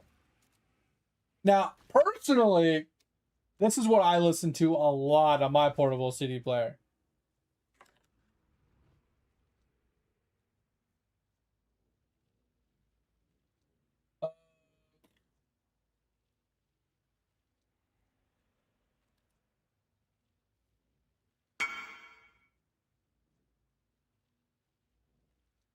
This is what I listen to.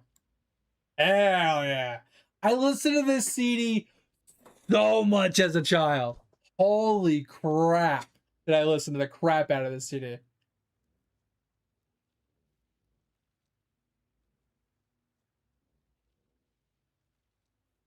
This CD was hands down The most played CD of my entire life.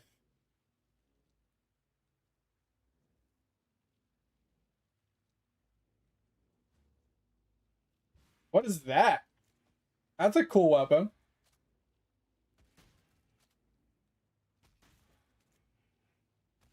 That's interesting. All right, we're gonna do yo, we're gonna try the Sanctum. The only reason I recommend doing it on your Scion is because if your guy dies, you should be able to just res him. Versus if your AG dies, we're kind of cucked. I mean, having the Fourth Ascendancy done for me does nothing for me. Unless you need it, it does nothing for me until I have the unlock. It literally does 0 for me. Like, nothing on this tree is going to do anything for me. Like, accuracy, area effect, crit chance. Like, none of this does anything. Retaliation skills does nothing for me. Bleed does nothing for me. Like, none of this does anything for me. So, having the Fourth Ascendancy literally does nothing. Alright, do we have the level 68 Forbidden Tome? So we can make this easy?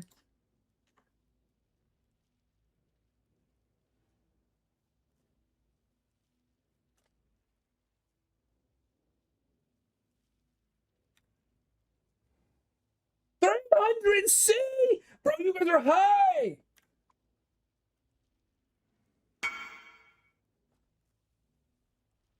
Okay, we'll just buy like a 69 or a 70. Oh, hell yeah. That's... Bro, you guys are fucking crazy. You guys are absolutely fucking nuts. Okay. Fuck it. A 70 for 135. I guess that's what we're going for. Like, what's 69? We'll go with the 70. What is the 71? I don't mind doing a slightly higher one to save some money, but they say that the HP and the damage scales significantly with level. So, as low level as possible.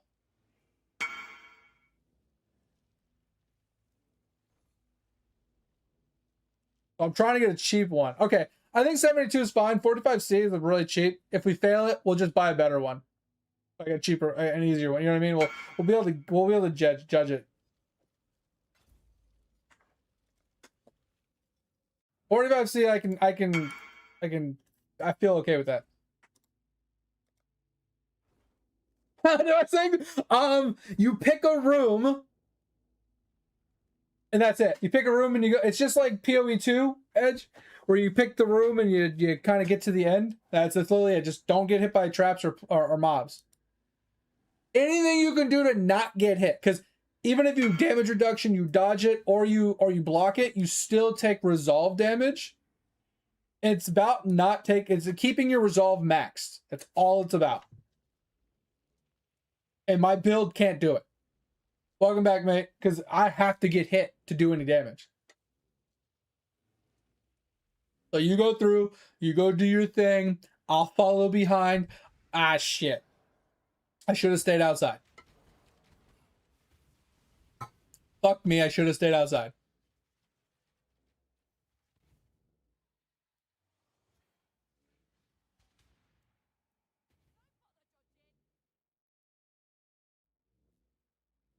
I like this. Chance to avoid resolve loss from hits. Pretty good. And then it scales with evasion rating, which I don't really have, but resolve mitigation from hits. So you have a lot of armor, you take less. Oh, you took a hit. You lost 6 resolve. First room. All right, room complete. Moving on. I'm just doing my damnedest to not get in your way. Cracking sphere? Oh, I mean, it's fine. I was just letting you know, like, that's the whole point of this, is to avoid taking any possible damage, because if you take dot damage, if you get hit by a trap, you get punched by a spear, it doesn't really matter what it is, you take resolve, and when you run out of resolve, you lost. Did you read the negative? Did you read the negative that you just picked? Enemy hits ignore resolve mitigation. Ah! Well, that sucks. It's fine if you don't get hit.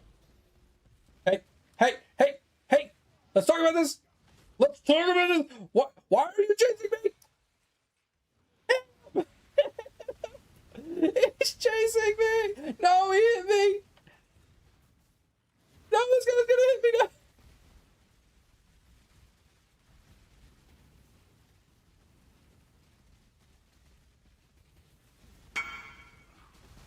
I only got hit once. Okay, I think that one actually blade flurried me the second it came around the corner. But that doesn't count. He teleported on top of me. Did you kill him?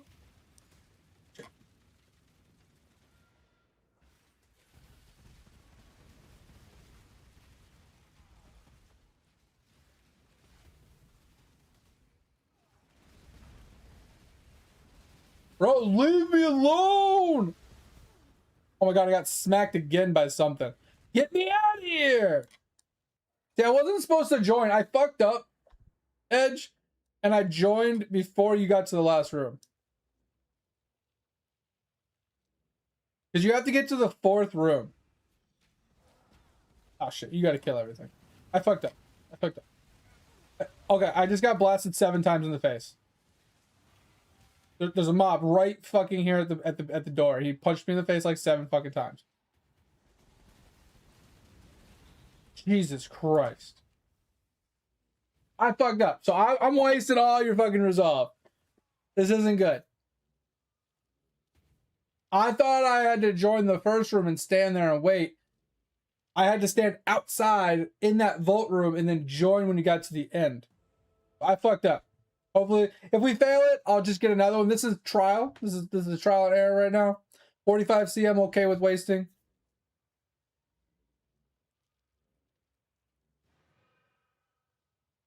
For regrets. Ugh. We want resolve, bitch. Give me resolve, game. Oh fuck! Kill that guy. Kill that guy. Kill that guy. Kill. Ah! Oh no! I got hit like 7 more times. Oh my god. Bro, get the fuck out of here. Dude, that was another 40 resolve right there.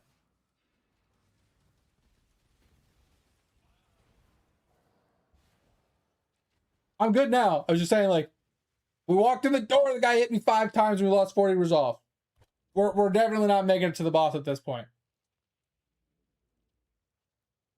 Every time we walk into a room, I lose like 50 resolve.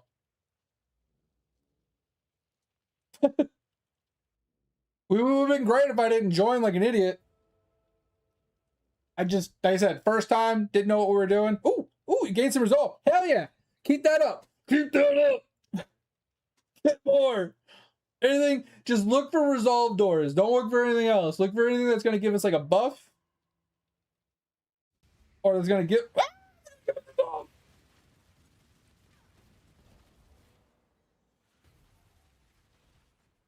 Oh, it's coming for me. He's coming for me.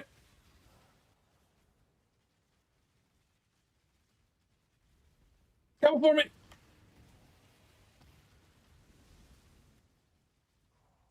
He's coming for me again.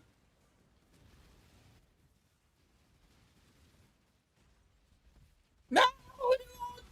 Leave me alone.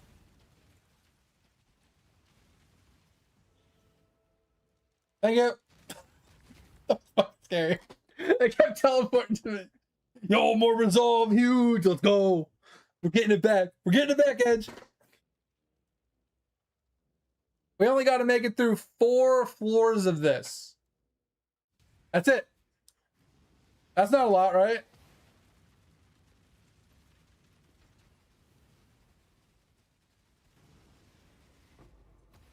On me. On me again? Would you like a cup of water? Another one on me? Thirsty as fuck right now. Oh, there's a hydrate. I'll have to do that in a second here. Oh, there's 2. Oh, there's 2. Oh. Oh, thanks to the hydrate. I'm going to finish off both my drinks because they're both low. All right, I'll have to get water after this one. Not voice team. Wait, what do you mean? There's nothing to grumble about, Edge. I'm not getting hit constantly or anything. Don't worry about it. It's okay. I'm not making this more difficult. I can just imagine you over there, this motherfucker, stupid ass, fucking dumbass piece of shit over here getting fucking hit every goddamn 2 seconds. Fucking gonna fail this piece of shit because this dumbass can't fucking not get hit.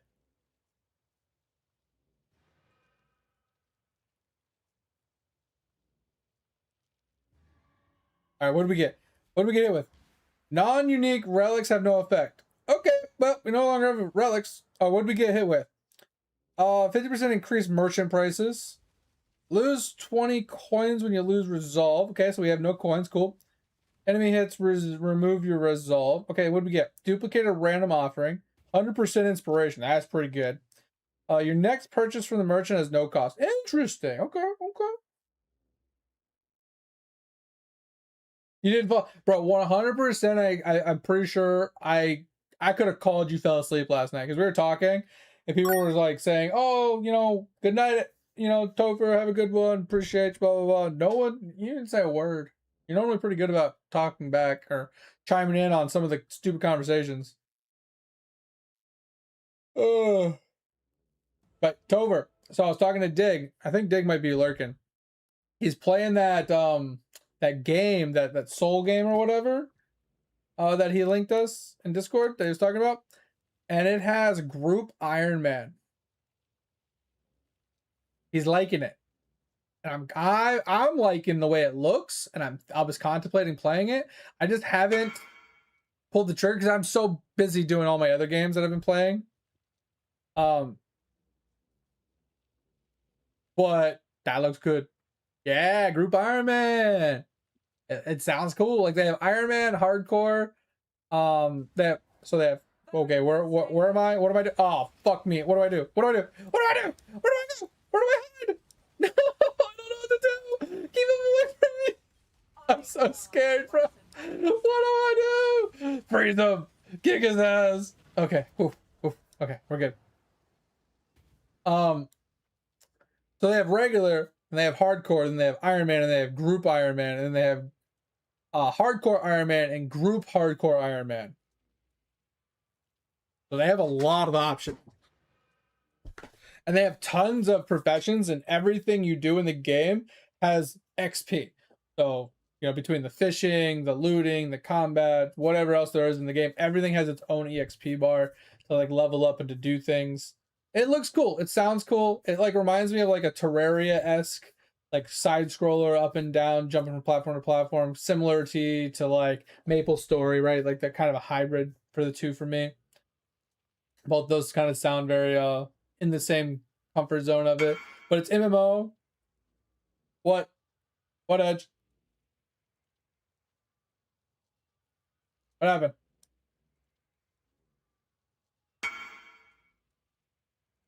Come back? I just haven't touched anything.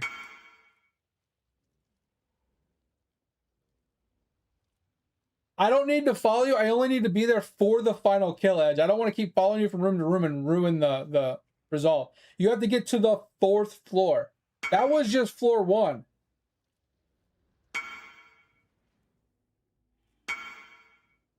Oh. Was that the end? So can I just sit here now?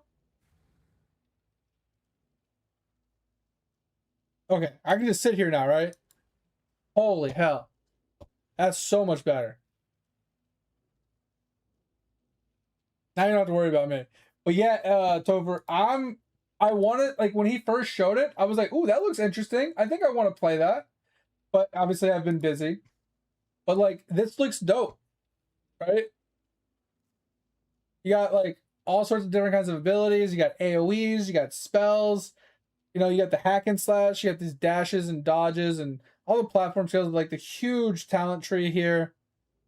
And then there's life professions, there's guilds. Like, I think there's bosses, like group content as well. This looks sick. Oh no. I'm sorry. I wish I could help. But yeah, this looks dope.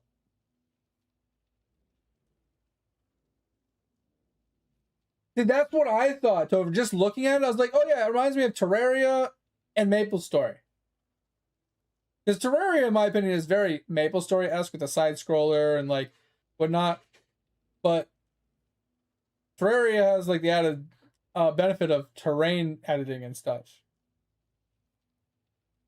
It just looks more Terraria than it does MapleStory, but I feel like the abilities and the movements and the skills and stuff remind me a lot of MapleStory. Well, like you have group content, like he's got a 3-man party, they're fighting bosses and they're doing stuff. Like it just reminds me a lot of the combination of the two. So I don't know.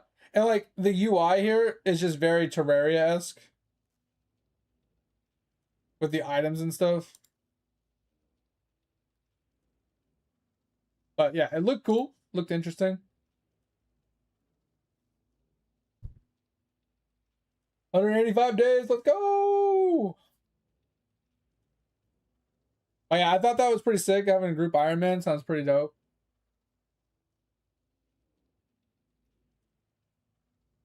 Oh, interesting. I can't actually join the room now, though.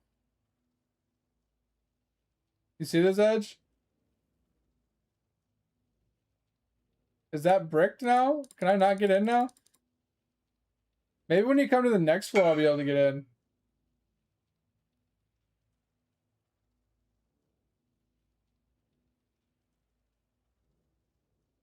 Everything went amazing. That's good. Well, we'll see, Edge. Like, because, like, can't teleport to you, it looks like. I wonder if you get to the next floor, if I'll be able to see you again.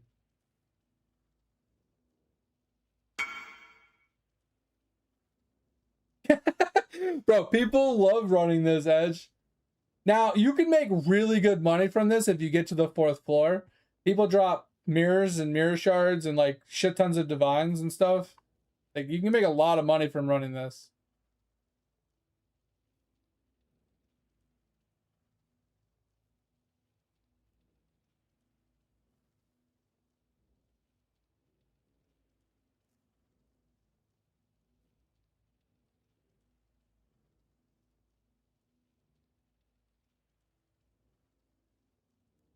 Gee, that's so annoying, Tover. I'm kind of pissed that this door closed. I just realized it. I hope I'll be able to see you on the next floor. Or maybe be able to join you on the next floor.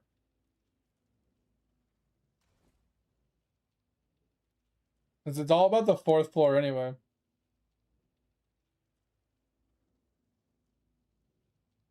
Because according to Google, it just says you stand here and you wait until they're on the 2nd phase of the last boss. But how am I supposed to join if you're on the, you know what I mean, at the end? What up, Z? Welcome in. Appreciate it. I'm gonna go get some water. I'll be right back. Give me a second.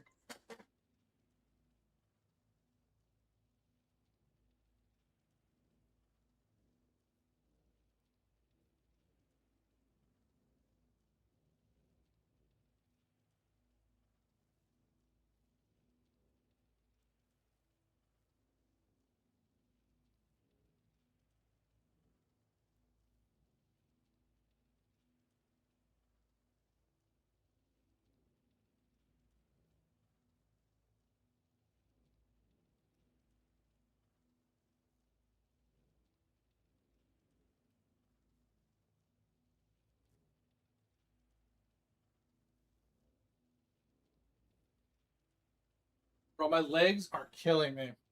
I got the bright idea in my head this morning because I hadn't worked out in a little while.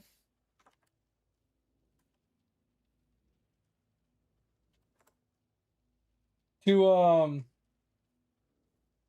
brush my teeth while while squatting. So I mean, so I was holding a squat, like imagine this, right? Imagine me squatting like this and just holding that squat while I was standing there brushing my teeth in the bathroom. I'm just sitting there, just squatting down, just holding along like a deep squat like this, watching TV and brushing my teeth. Bro, this is the longest squat of my life. My legs are killing me today.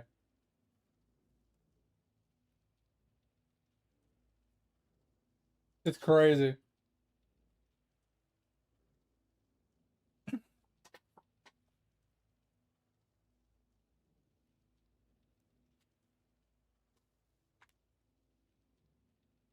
How's the run coming along there, Edge?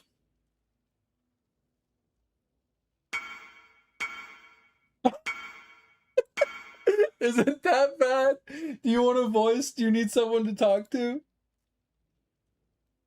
You need someone to yell at? I can take it. You tell me about all your pain.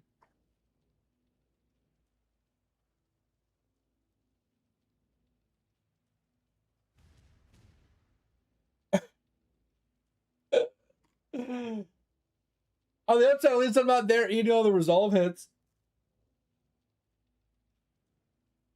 Alright, what don't you understand about the Genesis tree? Let's pull it up.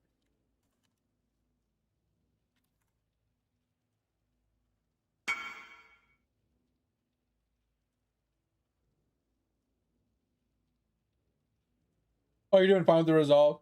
I mean, the tree, I mean, the thing just sucks. Like, the whole thing itself just sucks.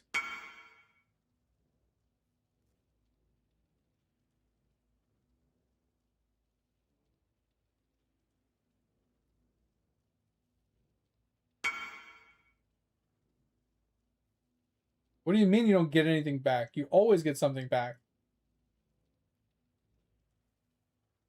It always drops something. Depends on which gift you give it. So there's 4 sections. So we'll talk about this one. So the bottom left one is a very small one. This one's basically about just giving other gifts, right?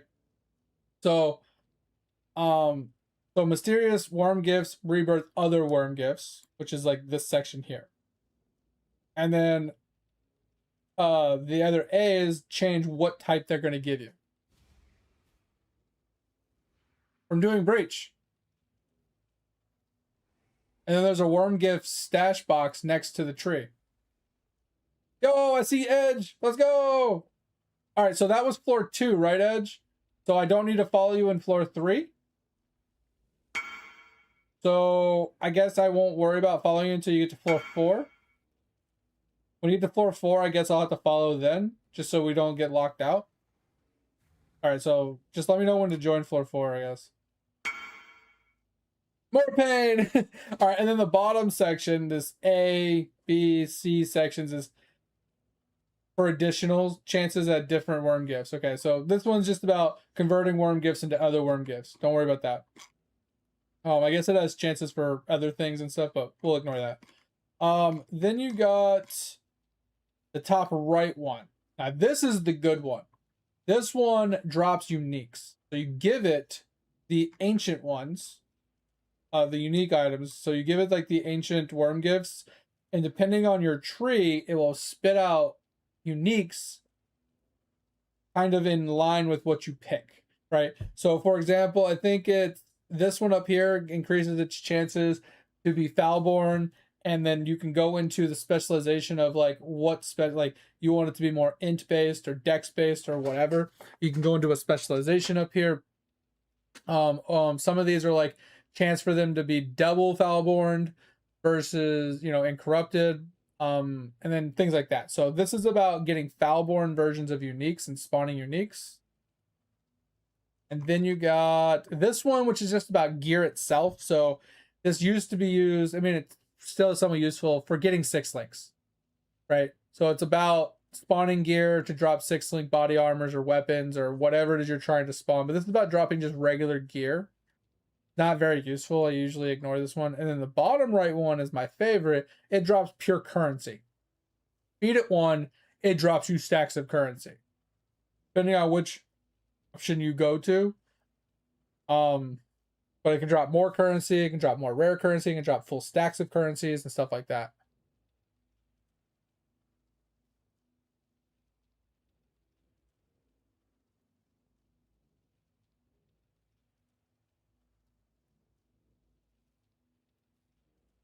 Yeah, so you do the breach in the map at the end of the map, or at the end of the breach when it closes, or however, which whenever you're in. When the items drop on the ground, they drop gifts. They drop worm gifts. These things, ancient, lavish, mysterious, and I don't really like those ones, but the providence ones.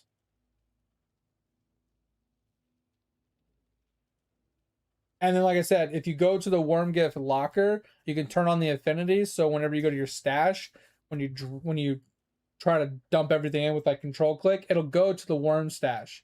You don't have to actually go there to drop it off every time. So do that, and it'll save you time. And then when you stockpile a bunch of these, you can just go to the tree and just plop them in one at a time. Pretty simple. But my favorite ones are the ancients and the lavish. And then the mysterious ones you can use to get yourself more ancients or more lavishes. Lavish is currency, and ancients are the uniques. So this is how you can drop like mage bloods and stuff like that. Or you can drop the Foulborn version Wrathpith shield and super expensive items. And like I said, this one's just, you can drop straight up divs and mirror shards and stuff like that with the lavishes. Like I said, this one's just about regular dog shit ass armor and jewelry and stuff. Don't worry about this one, but focus on these three, and then you'll be fine. Oh. Oh. Sorry. What'd you ask? She was like, nah, bro. She probably called the cops to get a restraining order on your ass. She probably thinks you're on that one of those weird fetish sites where you want to be stepped on. You know what I mean? Hey, can you put those soccer cleats on and just step on me? You know what I mean? Like one of those kind of guys.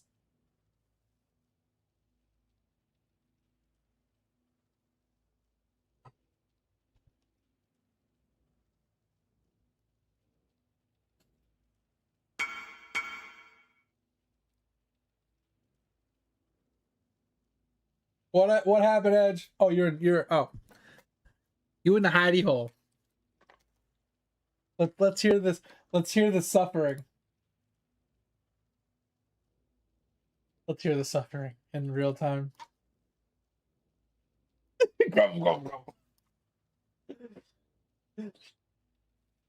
I hate Sectom with a fucking passion.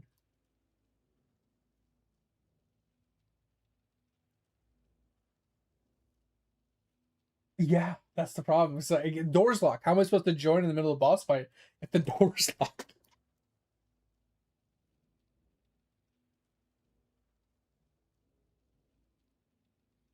Like, because I think the only problem is when there's a mob at the front of the door. That's the big problem I have a problem with. No, I didn't look. We could try. We could look. But I don't know. That's the only problem I seem to have. That, and obviously if if I have to be in that boss fight, that's gonna suck.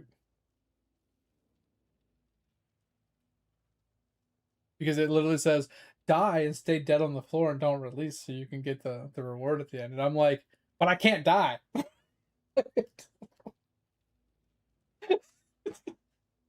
What's supposed to die? She's gonna sit there and get punched in the face over and over again.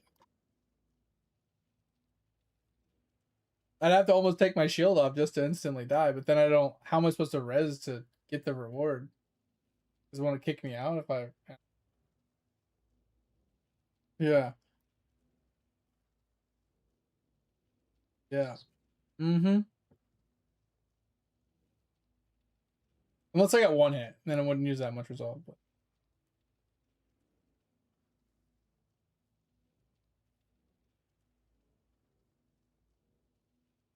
I think the only other problem would be the small rooms with the spawning mini bosses. Those ones are annoying. It's got that trap in the middle and they spawn around the room.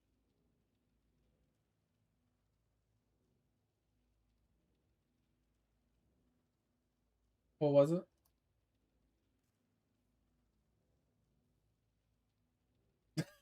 it's totally fine. Totally fair. Yep. That's why I was saying just focus on gaining resolve.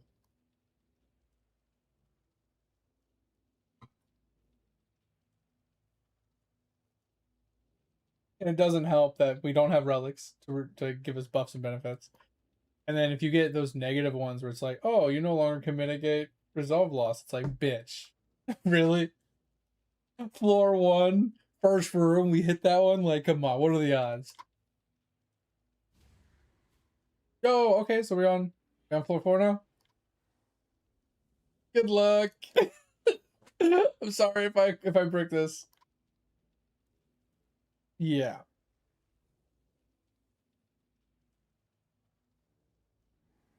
24C, wait, what? Oh, that's what you're gonna lose?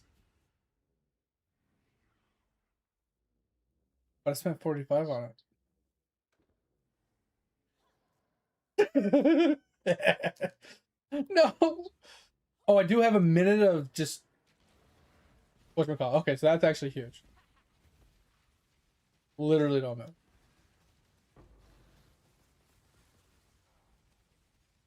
That snipe shot. That snipe shot. Yeah, he was a sniper over at the beginning.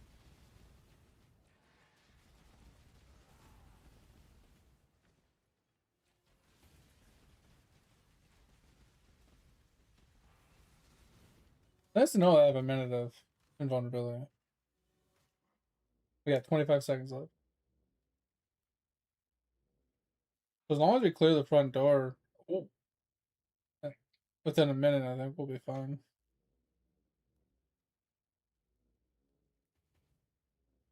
10 seconds. Hope they don't spawn on me.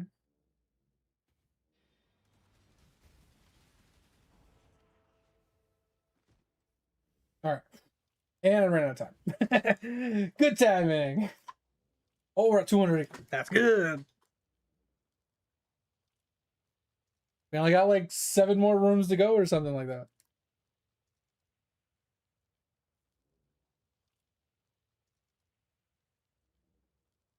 There's so many curses. Oh my god, I just hovered over it.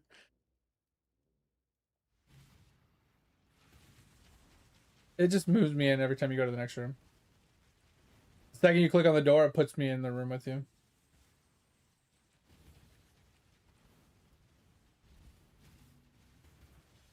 Got 38 seconds. There are so many beams! Oh, you got hit. The floor is lava, I know. They're everywhere. Okay. Like I said. I got 20 seconds. 15 seconds. Oh my god. It's almost over. I have 5 seconds left. Okay. Oh, we're totally gonna lose it. Oh! No! No! Get me out of the corner! I can't move. I can't move. I can't move. I can't move. There's a laser! Oh god.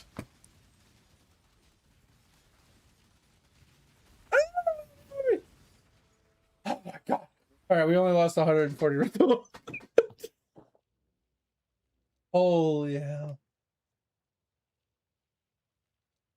That was crazy. I think I hit like twice. Okay, that helped. 30 inspiration. Is another one of these rooms? Bro. And this one's about fucking dropping bombs on people's faces.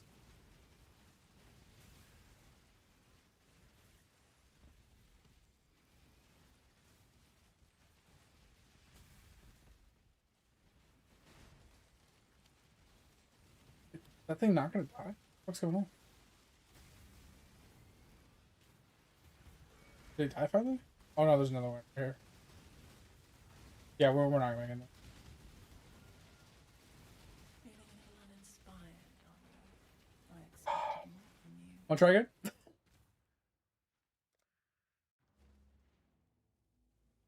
higher level one? Do you think you can do it with the AG?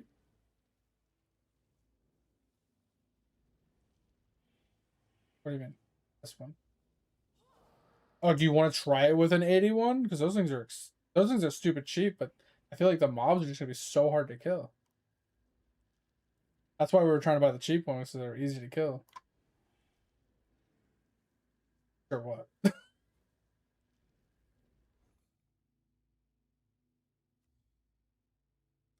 Oh.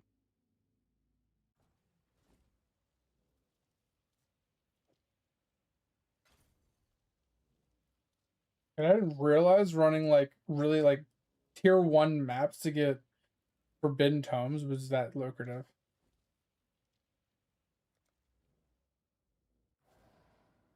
That's just crazy how expensive they are.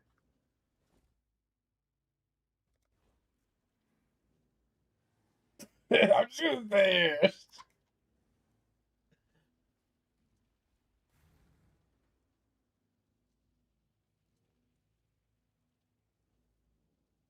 Yeah, the boss room ones are the worst. I feel like if you could somehow figure out how to avoid the boss rooms, I think it would be pretty easy comparatively.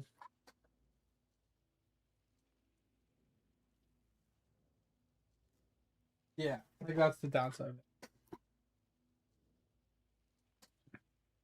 I don't know. Let me look.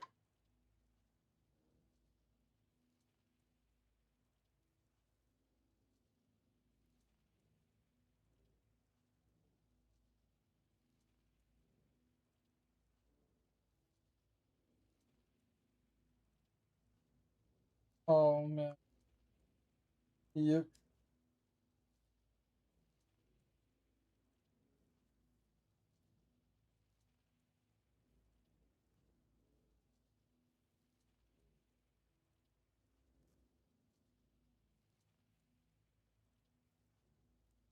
What happened? I don't think so.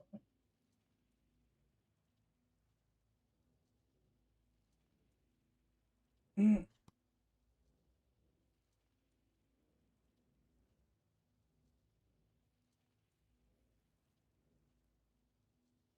So yeah, the only thing you could really tell is like the rooms based off of their icons, but it doesn't tell you if it's like a mini boss.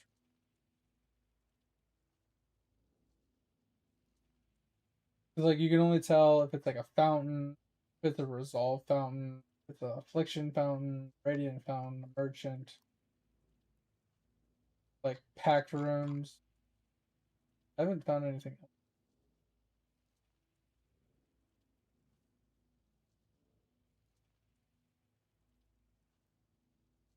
So it does say sanctum guard. So each room in the sanctum contain a number of normal and rare mons. All rare enemies must be killed before you complete the room. And then sanctum guards. Each room contains several unique sanctum guards. All guards must be killed before you can move.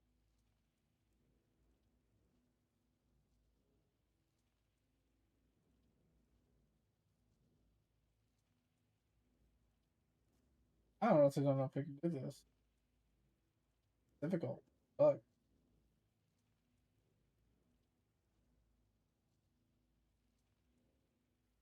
I probably should. I'm just worried if I leave, like I won't be able to join, you know.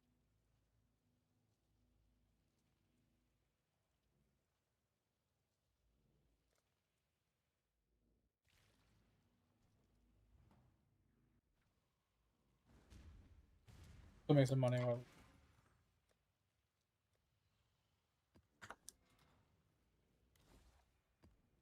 yeah. Mm-hmm.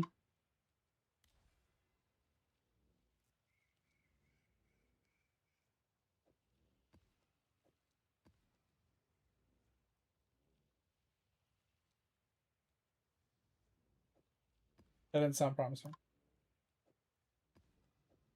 Spam clicking. It sounded like you're like frozen and you're just like spam clicking.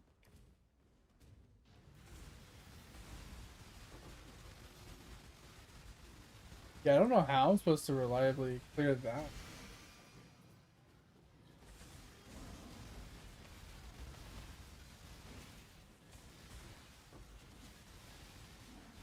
Converts 67% of all LA damage into chaos damage for me.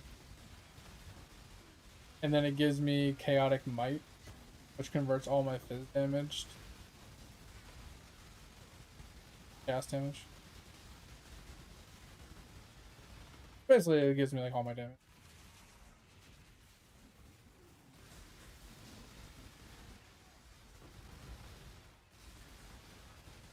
Which at the end of the day, I mean, if it's too difficult, I can just find a different thing. I can go more defensively or something. Because this is just to get my damage up, like, I don't really need to do. Well, maybe my fourth one, but I mean, like, I don't really need a lot of damage to be able to do inscribes. Because my fire one was doing probably about the same amount of damage I'm doing now, and it didn't have any problem with it.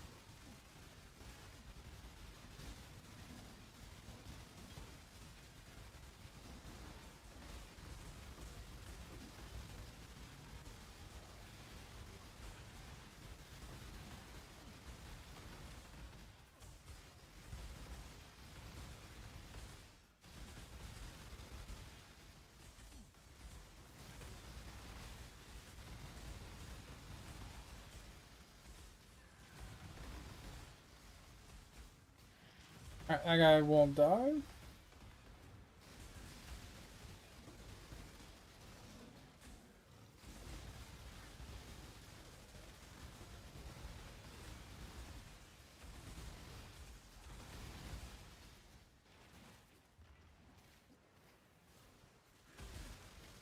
Oh, could you click him and you have to wait? Terrifying. Yeah, pretty annoying, I can. Speed and dodge, yeah. Don't touch me, that's the whole mechanic. Because I don't know if dodging the hit actually prevents you from taking resolve or not. Because the resolve happens before your mitigations, I'm pretty sure.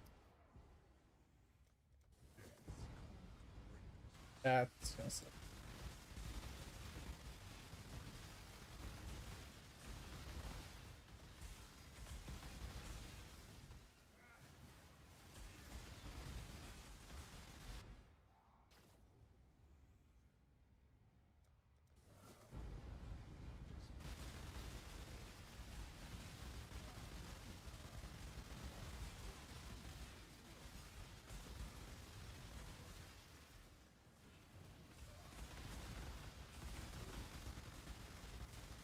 Like I said, if it's too difficult, maybe one. Because I think I'm supposed to do that before I switch to this build. I'm supposed to get this Ascendancy unlocked using the bleed build or something.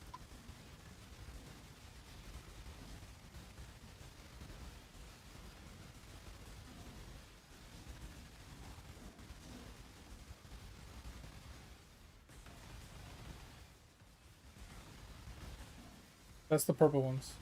Ones that give you negatives. It's all the negative effects.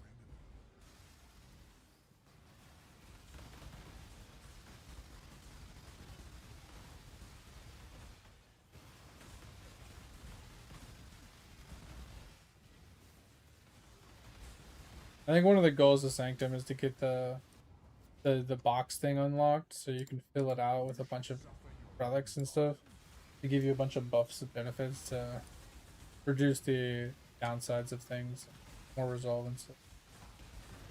I think there's some that give like resolve per floor, so you can save money.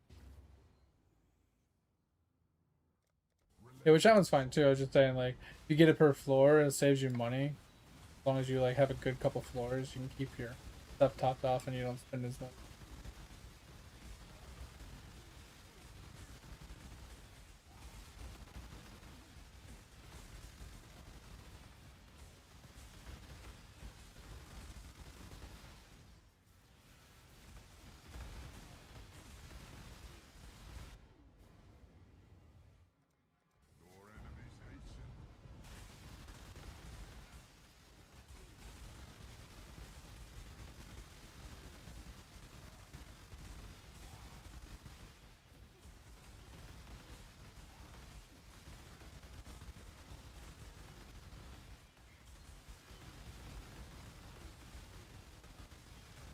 I'm not a huge fan of the fourth ascendancy point, removing my Conk effect for the Profane Bloom, but without it, it's just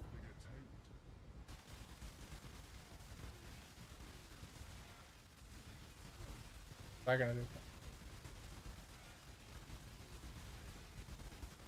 No, like it converts like Conk effect into Profane Bloom. So when you spawn Conk effect, it spawns as Profane Bloom instead. So there's nowhere to fix that once you grab that. It's the ascendancy point because it gives you chaotic might, which is what gives you so much damage. It converts all the fizz damage from all my fizz attacks to chaos.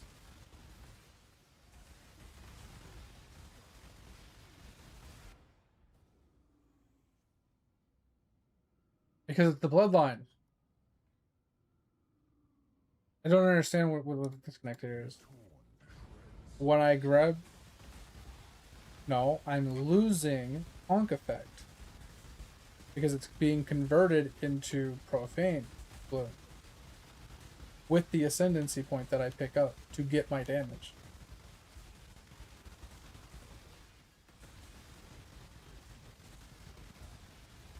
Correct. The ascendancy point we're going to be picking up to get my damage.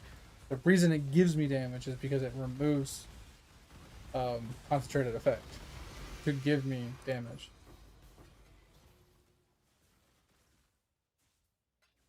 Like that's the only downside is I give up the conk effect, so I don't have as much regen or curse effect immunity.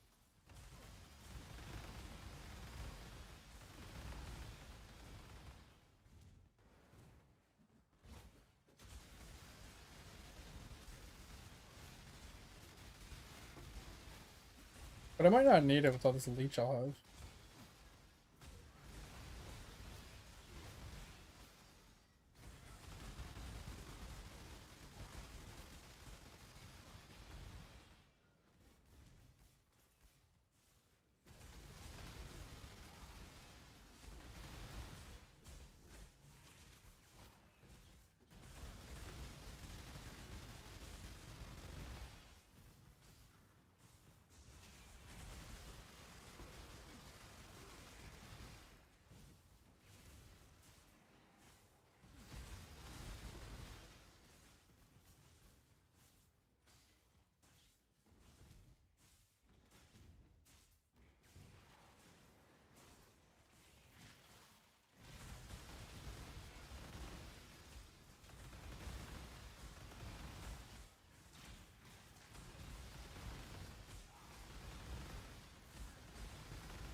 Come on, hit me more.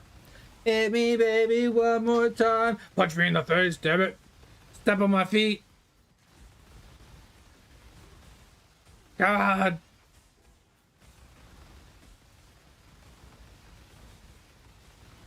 Your heartbeat in your feet. What the fuck? Your feet must be killing you, bro. That's crazy. I hate it when my feet hurt like that. Just the worst.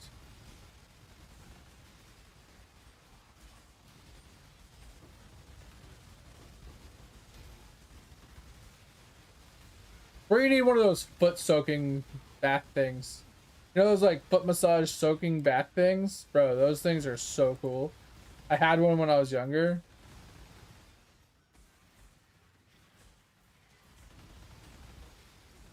They're really cool. I liked them a lot. Put a little bit of Epsom salts in the water. You know, you turn it on and it like vibrates your feet while it's soaking in hot water. Bro, so relaxing.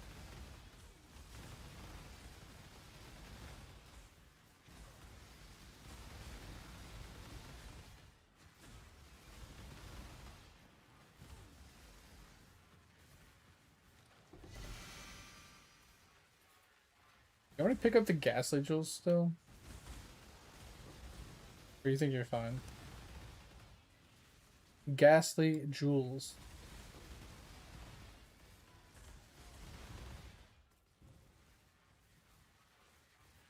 Well, ghastly's for minions. I haven't been picking up any of the jewels.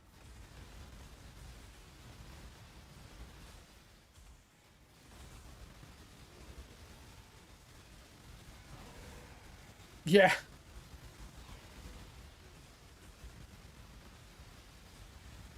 Totally playing POE because you need to know.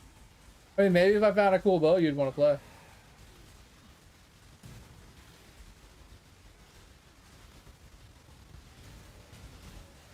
It just takes time over. Like I tell everybody that comes in, you have to be willing to put the effort in to learn the campaign, to get through it regularly, to get to maps, to actually learn the. It's such a learning process. It's so time consuming. A lot of effort. A lot of people just don't want to take the time to learn it. Hit me! Stop just running past me, you stupid ass NPC. Oh my fucking god. Just hit me.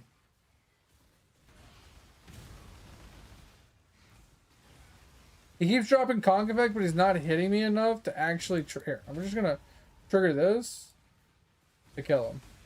I have enough mobs hitting me to constantly attack. There's so much to learn. You gotta stick with like one thing and just learn that really well. Trying to like be diverse and learn everything just gets you know. This is just Silver Branch or whatever it's called. It's not a really good bow.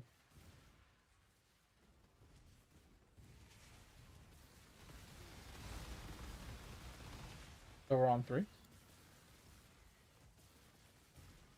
I say we.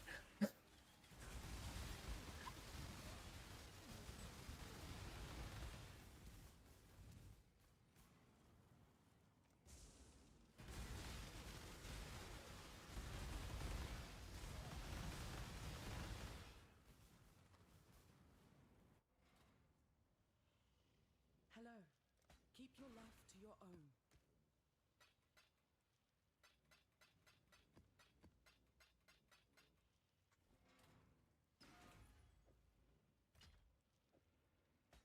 I got you a gift for all your help. No. Well, I hope it's not.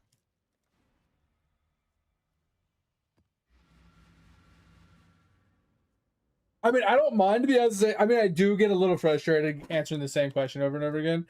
But it's not that I'm frustrated that that question is getting asked. I'm frustrated because I don't know another way to explain it to make it stick, or I feel like I'm explaining it poorly and it makes me mad at myself for not being able to explain it, or like, you know, where it doesn't have to be explained more than once kind of thing.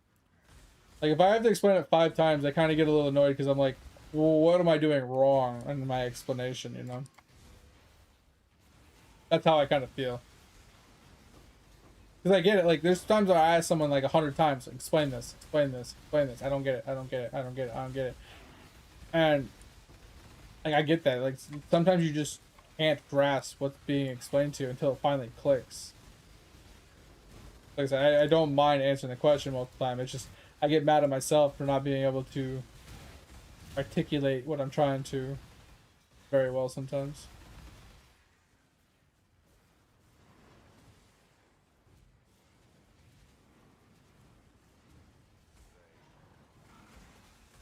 Help, I'm stuck. Help, I'm stuck. Stuck. This fucking tree is in my way. I can't move! Get out of my way! Why can't I move?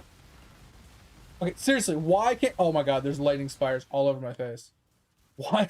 Like, why can't I move? There's like fucking 15 lightning spires punching me in the face. Makes a lot of sense. Oh, why is there gotta be standing stones, bro? They're the worst.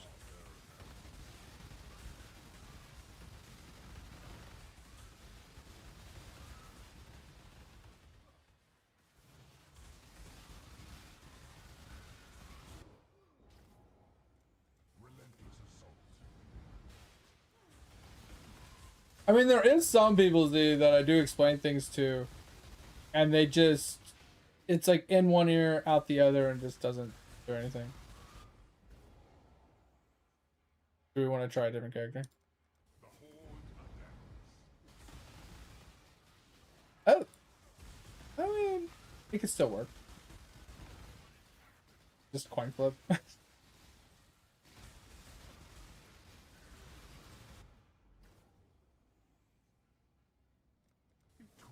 Yeah, yeah. I mean, it's 50%. It's either you go to one room or you go to the other.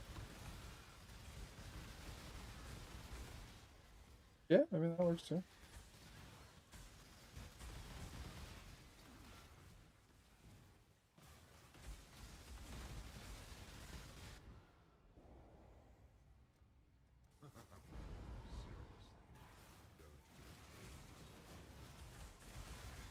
I do feel like this character is getting much tankier.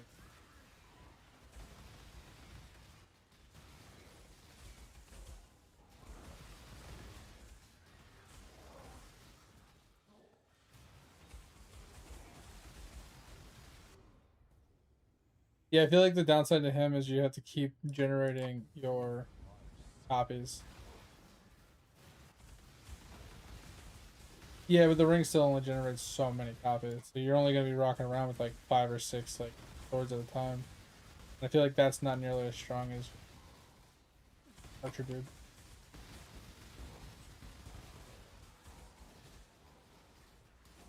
I just think the Archer is so strong. What weapon are you using?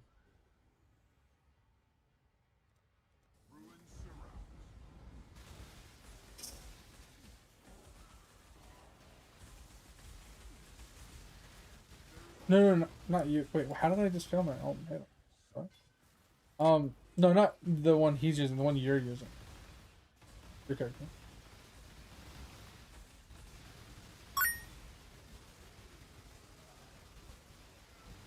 Oh. You should use the one everybody else is using. The one that has 50% lightning, or light radius. Everybody's using it. I have to look it back up. Can be. Oh, well, I can give you this gift too. Okay, just made 10 divines. That wasn't the gift. It's in the gift. It was stash. But I can make it part of the gift. I don't think I tipped you the other day for the other stuff that you. I gave you. Well, I gave you some, but then you bought me more, and I didn't tip you again. Was it 4? I thought I gave you 6. Yeah, I think it was 6. I mean, it doesn't matter. I gave you more.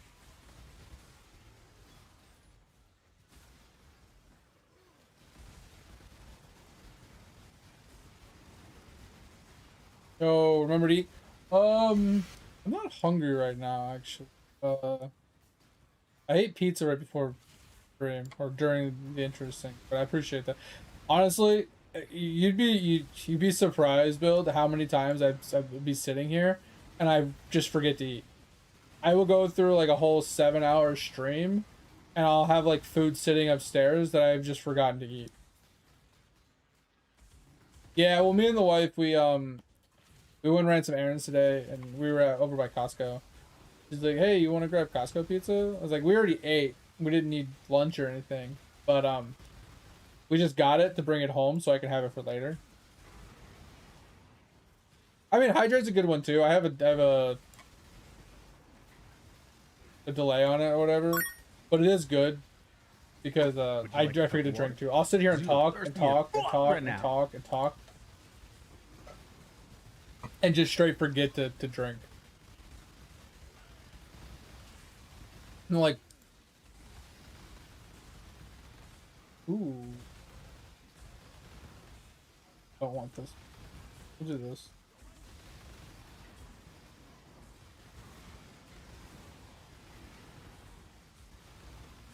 Yeah, so I like having the hydrate, and like I said, I had to add the remember to eat because there was so many days when I'm streaming that I'm just like, oh yeah, I forgot to get my nuggies, and then 2 hours later I was like, oh yeah, I forgot my nuggies. I was like, oh, I'm so hungry. I was like, Oh yeah, I forgot to eat, and it's been like 6 hours, and I just haven't eaten. And like people are always like, "Hey, go eat. Hey, go eat.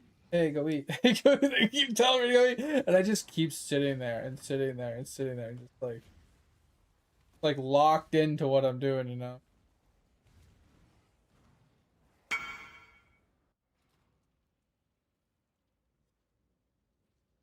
Oh, that's interesting. Has all the sockets on it. That's pretty.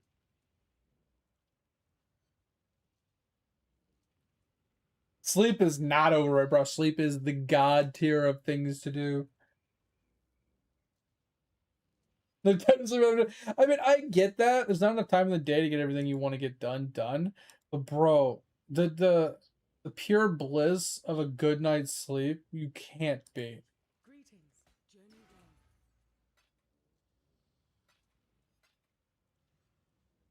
Like honestly, like just how like how enjoyable it is just to like get a good night's sleep. It's crazy. Um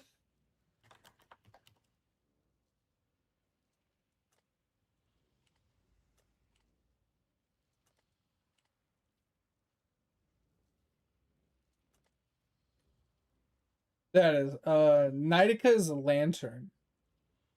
It gives 50 light radius and then battle mage. I don't know what the fuck battle mage. The 50 light radius is 5. It's 5C for this basic bitch one. So it's corrupted. I mean, I can get you a non-corrupted. 10C. Wait, hold on. I gotta fix it. 45C. But people are corrupting it to get higher than 50 light radius.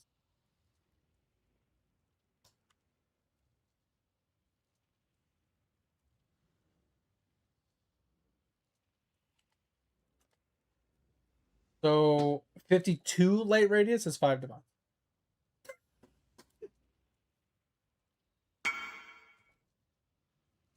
Yeah. Just rock that. I don't remember what battle mage did.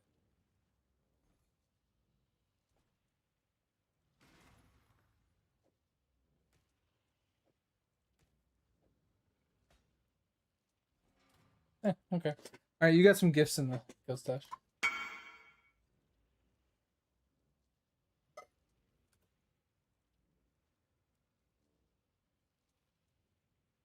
Yeah, I mean the plus the skill gems is nice, but I feel like that's just plussing your flame link, which does give you more damage, but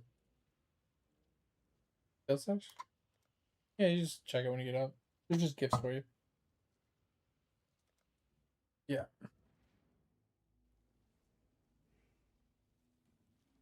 Let's just say I gave you all the currency I found while I was running this.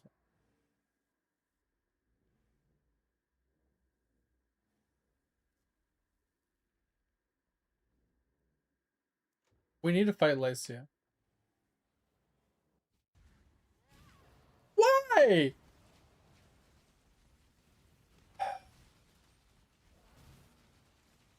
No, I'm invulnerable for 50 seconds. But it's these rooms suck. It's like the bosses take forever to spawn and to kill, so it's like a minute isn't very long. Then all these damn fucking beams. Such a small room, it's hard to dodge the bosses plus the beams. Jeez. Jeez. I was like 100 resolve.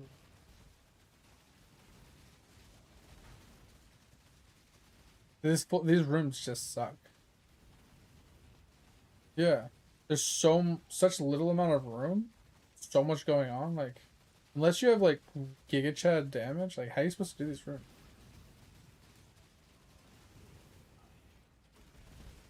Alright, we healed. Where's your heal? Alright. I can now be hit again.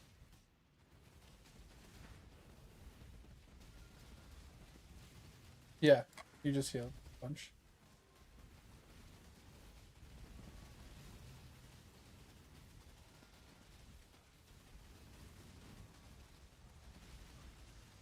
maybe. Across the map. This is dumb. Can't see her. Oh, there's two spawning over here. Oh, we're gonna.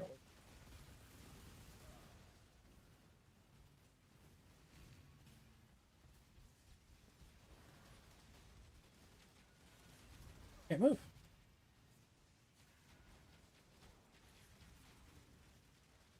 This room is so dumb and it lasts for so long. It seems you Oh, we just died. attitude. It's so dumb. Keep going anyway. Alright, let's find a different thing to do. That's not gonna happen.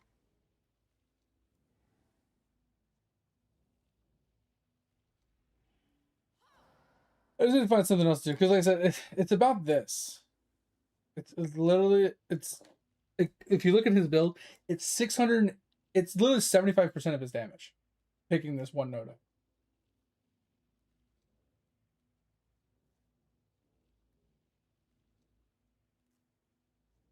Because it converts all his lightning, cold, and fire damage over. Not all, but most.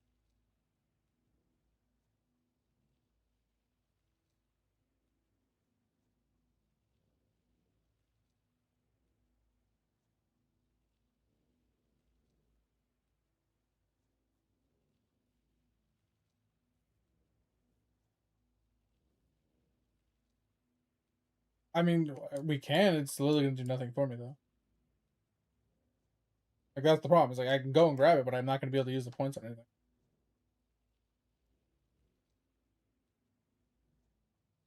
Interesting. I didn't realize he was added as a bloodline. Barnacles.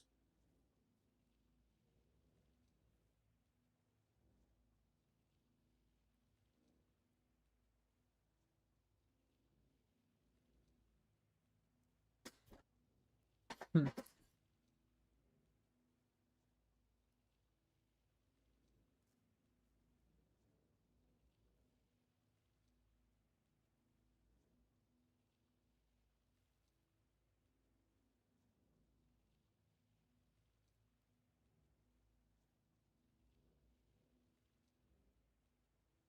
I don't know what to get.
None of the bloodlines help me that I can think of.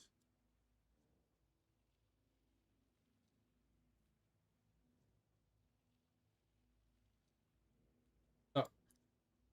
Yeah, I guess I mean the only other thing I could do is like a ring slot.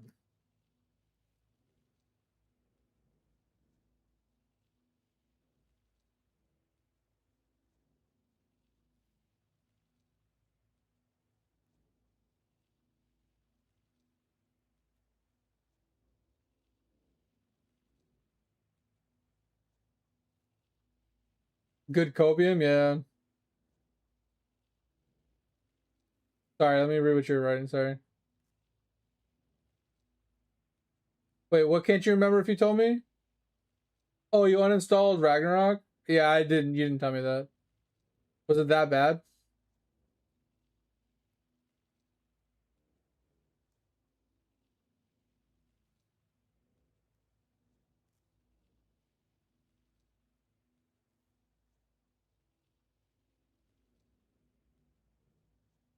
Bro, but being that's the thing, like, yeah, you might be turned off for quote unquote 8 hours, Eden, but like if you have decent good dreams or whatever, like getting a good night's bro, the refreshment you feel from getting a good night's sleep outweighs the fact that you didn't experience quote unquote life for a few hours, especially in the middle of the night when everybody else is sleeping. The quality of life experience during the middle of the night is so much less than it is during the day. It's worth just getting a good night's sleep and just feeling refreshed and comfortable and happy, and just the dopamine you get from a good night's sleep is just much better. And yeah, Bill, I work nights, so I'm up till 10, 11 o'clock in the morning, and then I sleep till like, 5, 6 o'clock at night. I sleep in the middle of the day when everybody else is awake, so I'm okay with it.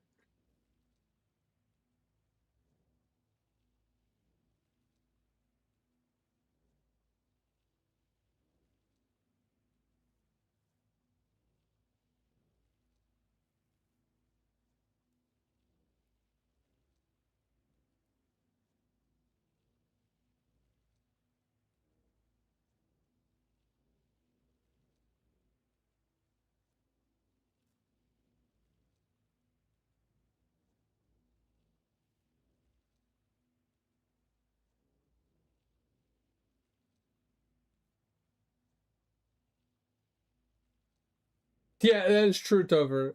Some days I sleep, some days I don't. Yeah, I don't really have any ascendancies to take unless I can figure out how to clear that. I've never been good at Sanctum. How are you gonna fix it? You finding a build? Oh god. Let's go! Alright, did you see your money I gave you? The gifts are real. Did you see the name of the item? Brother's gift. Funny, I was just like talking, I heard a tank off screen, I went over to it, I'm like, oh, perfect.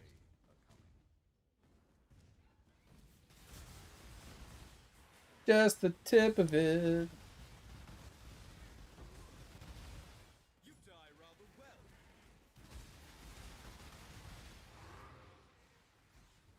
Hey, I got an 83 for Benton.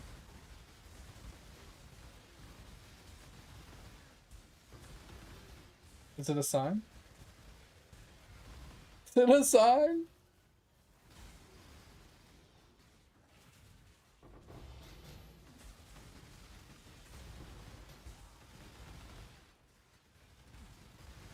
So how does it deal with the resolve issue? So it's just pure glass cannon. Yeah. So it's pure. It's like kill things before it hits me. Gotcha. Sounds about right. I mean, because that's the problem with those mini boss rooms. Like you just have to kill them so they stop hitting you.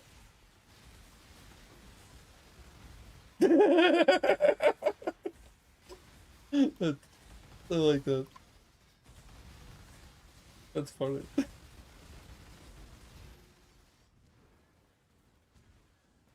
bad you can't just AFK it. Stand there. That would be my build. Giving me standing stones.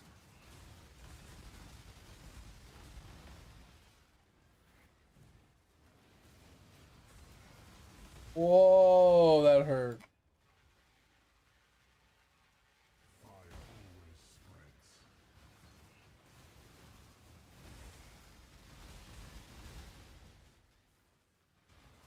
Yeah, like I just find it crazy that I just looked at his like build and I'm like, wait, that's 75% of all of his damage. Like, that's kind of crazy. I didn't expect it to be that much.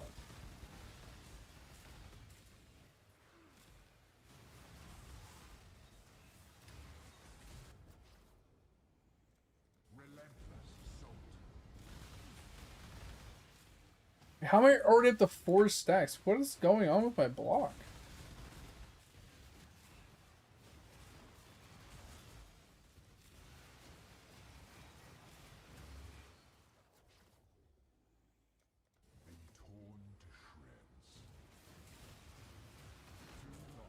Okay, what is going on with my block? I don't understand.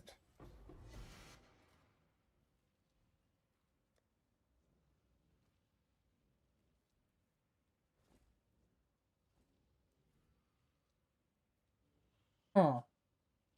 Really confused. I'm taking the rune ones and I'm actually dying to the rune stacks, which I shouldn't be.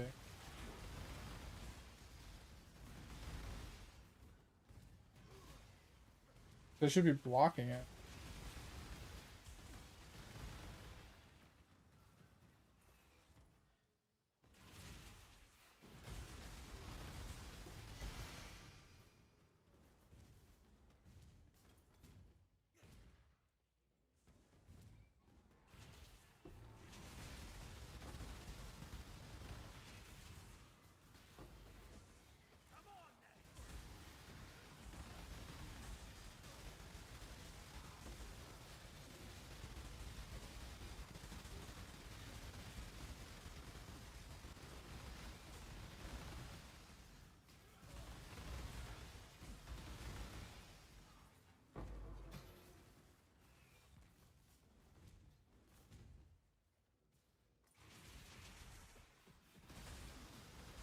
Yeah, it's always the tip. You want to play a game? Called Just the Tip.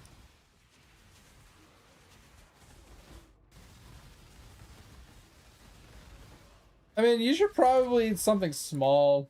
Even if you're not really hungry, mate. Something small is better than nothing.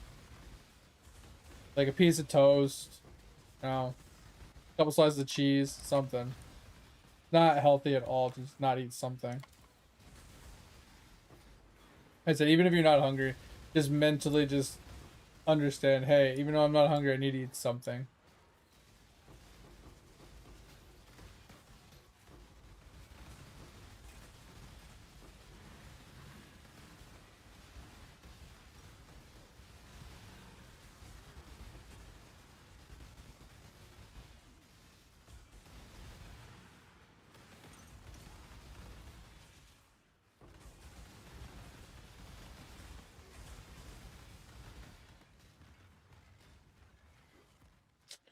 Of course, I have another one of these fucking mobs that I can't kill. I see why they run the reduced regen one. It's just fucking ridiculous.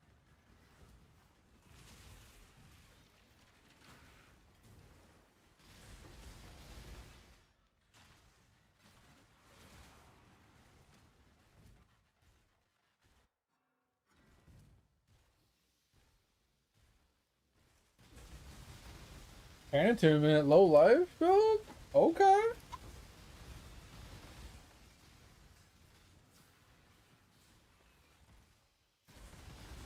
I mean, maybe your archer guy's just not like geared enough to do it. I don't know.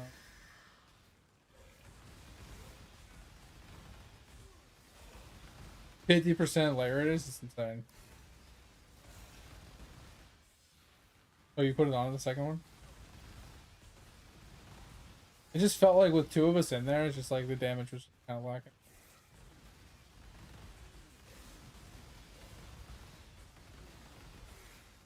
Hopefully Brands does more.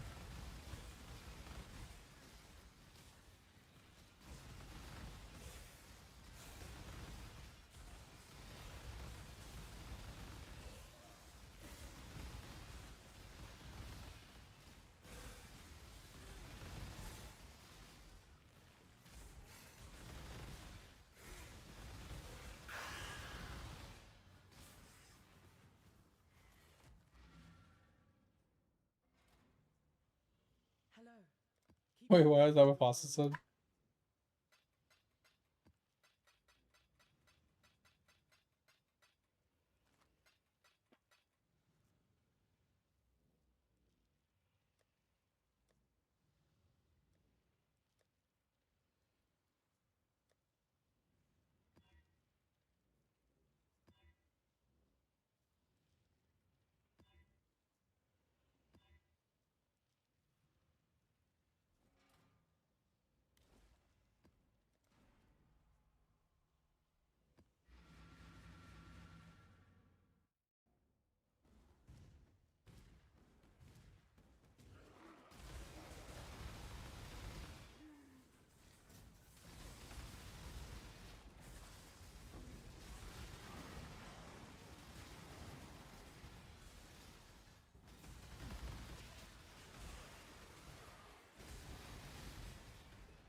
I'm just trying to think like how I would actually be able to clear that on my own at like league start before I swap to the build.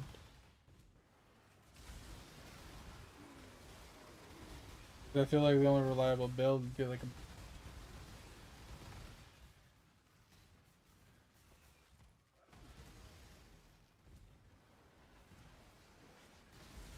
a melee set.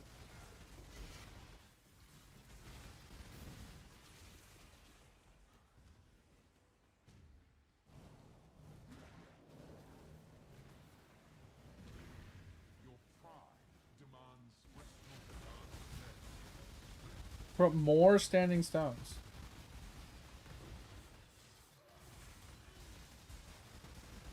So many standing stones. Crazy.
You pull me backwards, okay?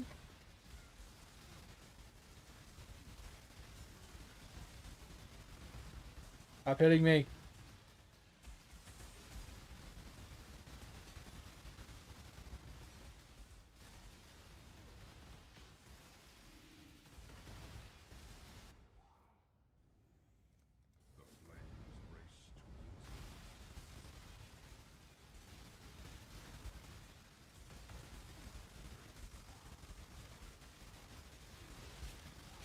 Ah, can't move.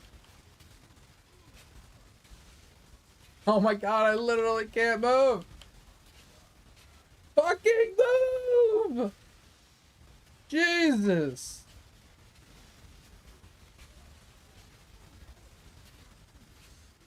Oh my fucking god. No way I'm getting hit so much I can't move a millimeter. Oh, that's crazy.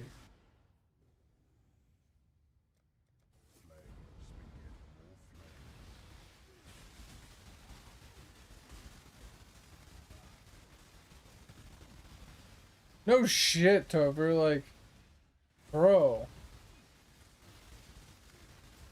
God. Fucking move! God.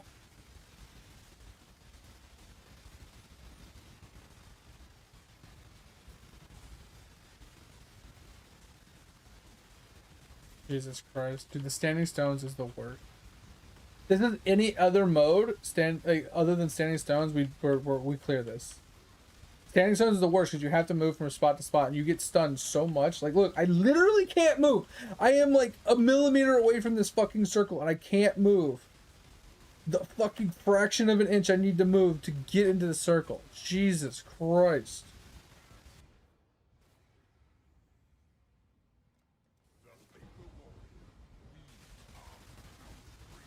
But then I can't heal or cast damage, Jukas.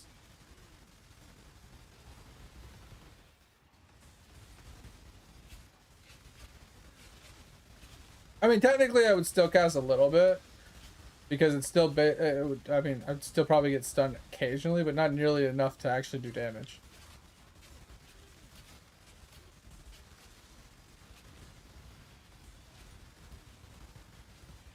You're not wrong. I could just remove it for a fucking brief millisecond, but it's hard to move and like take it on and off quickly. Cause I have to like open my inventory, I have to move it to my bag, and then I have to move, and then I have to put it back on. Like it's just a lot of effort. It doesn't like the problem is like it's not often a problem. It's just when it is a problem, it's a fucking real problem. Because I am being lazy and I haven't put the abominable force in.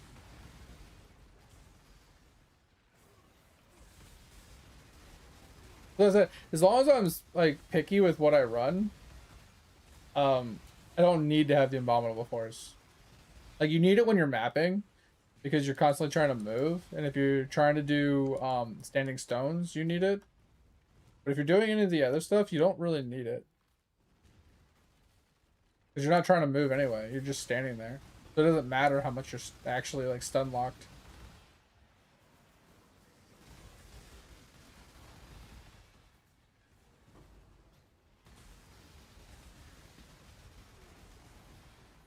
It just gets, like I said, it's just a little frustrating when I'm trying to like be cheesy and it's just not working with me.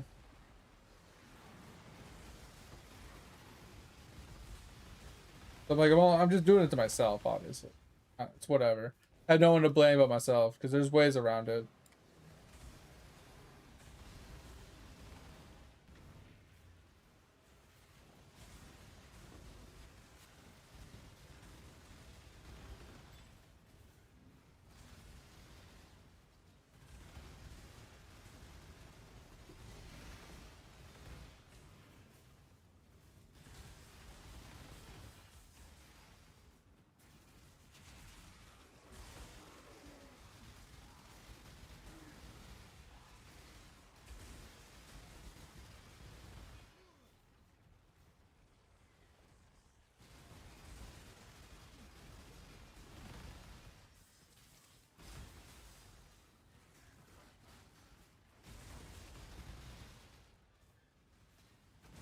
Hit me! Hit me!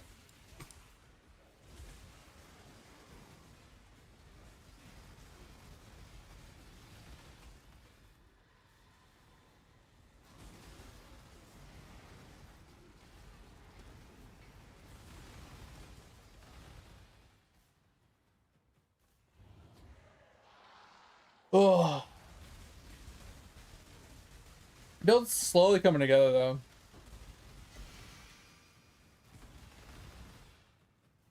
Can you get over here and hit me? Now stop running away from me. Hit me. Oh my god. Just hit me. Jesus. It's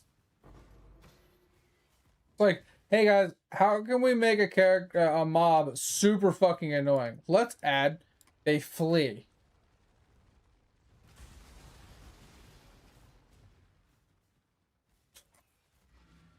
We make the most annoying mob in the world.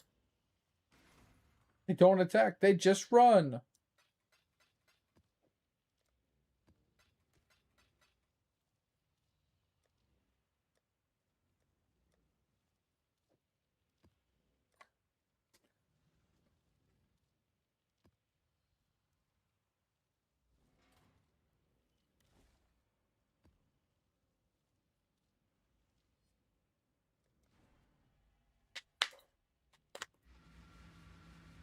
Yeah, I feel comfortable with the way the characters kind of shaping up.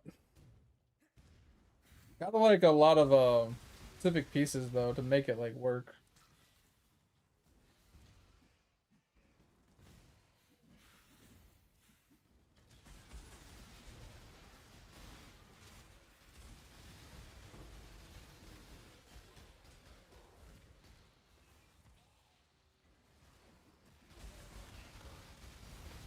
Oh, there's one div. First raw div of the day. But we honestly haven't really played all that much. We've been trying to get this damn ascendancy for like the last hour. Edge is putting in hard work for us.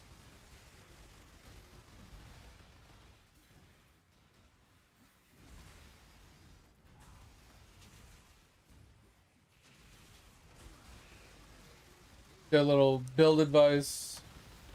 Did a little our own theory crafting on our build.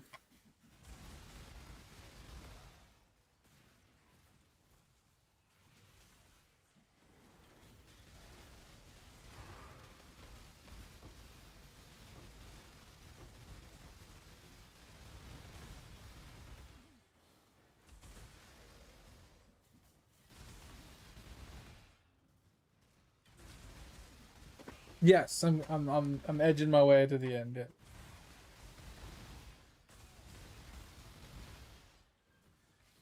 Right on the edge.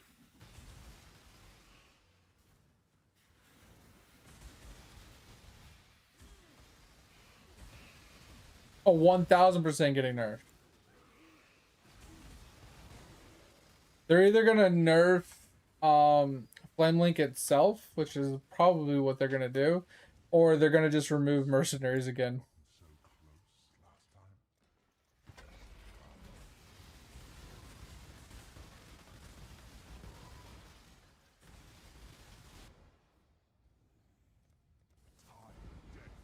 Because like if they keep mercenaries core, they have to nerf Flame Link. Or they have to nerf the light radius. Or both. Because the fact that Flame Link scales with the Scion with light radius, and you can stack light radius really easily, like, just makes it pretty easy.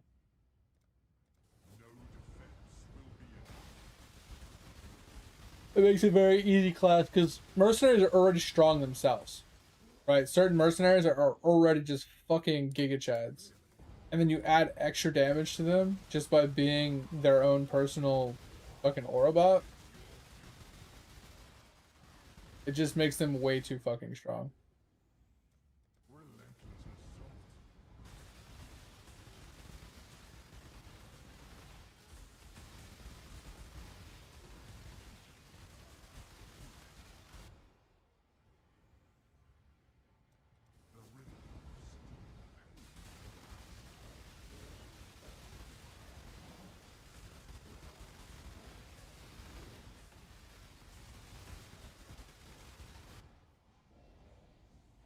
Move, cat.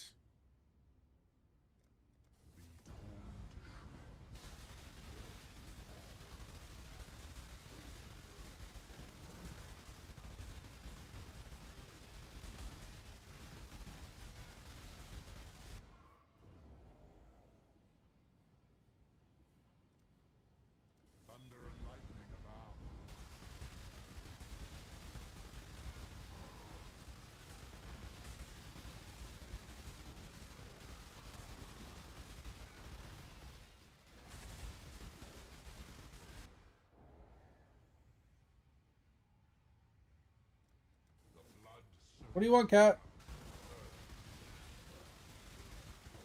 What do you want? Why do you get so annoying like every night? What do you want? What do you want, little boy?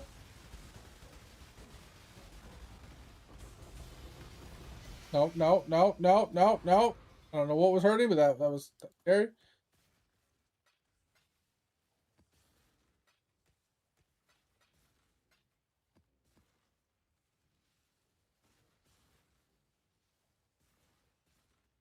I don't know what this corruption is. Like, cat, leave me alone. Cat, leave me alone. Cat, leave me alone. Okay, you're just gonna lay around on top of me? Okay, well. Comfy. Stop headbutting me. You can lay on me, but stop headbutting me. I was petting the cat. He's laying on my lap now.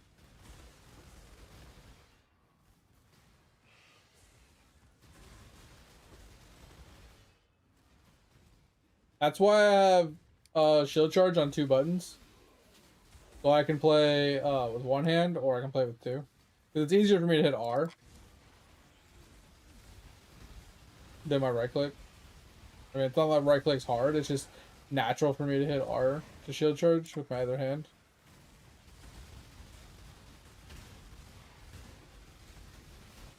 So right now I'm playing with one hand, so.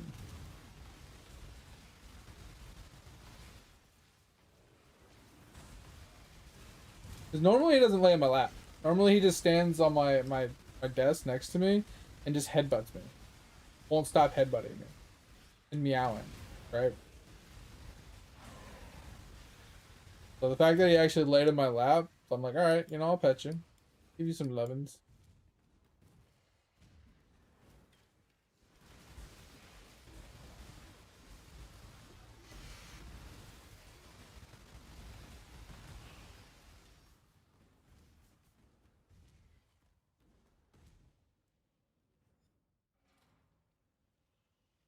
Greetings.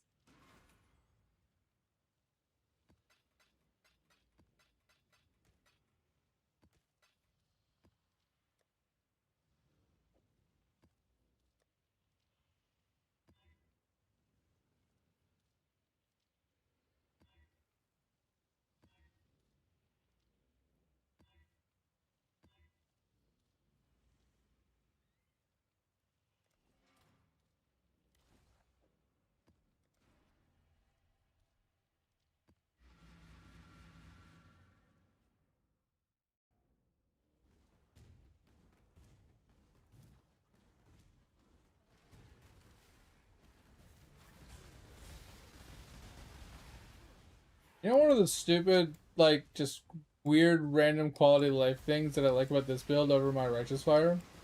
I don't have to turn on Righteous Fire every time I enter the map. Literally just walk in and just shit just does damage when I get punched. This stupid little like quality of life. But God, is it so? It's a simple quality of life thing. Just not having it like that's why I like Death's Oath. It's because it's just on, right? I just hate Death's Oath because it's just like a scuffed version of RF every time. Like, what's the point? If I'm gonna play that build, I might as well just play Righteous Fire.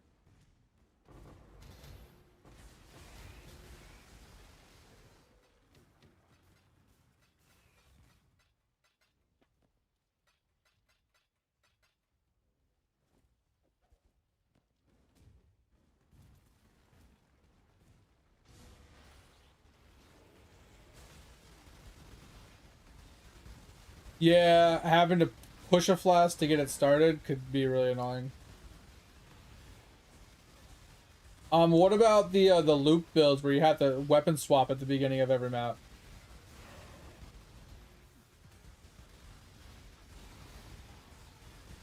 So at the beginning of the map, you have to hit X, an ability, and then X again. A weapon swap. To start your loops.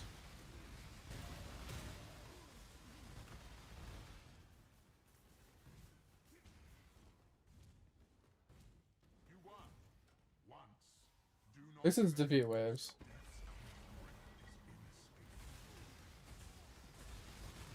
Oh God, weapon flicker swap. Oh, I can imagine. Yeah, have you seen the Ward Loop build where you have the Ward Loop swap or you weapon swap to the Ward Loop and then you swap right back to like the triple damage one? It's like it's not that it's hard, it's just annoying to have to do it every time you enter a map. It's a good build, and it's crazy and it's strong and it's very freaking auto bomber, but God, it's so annoying.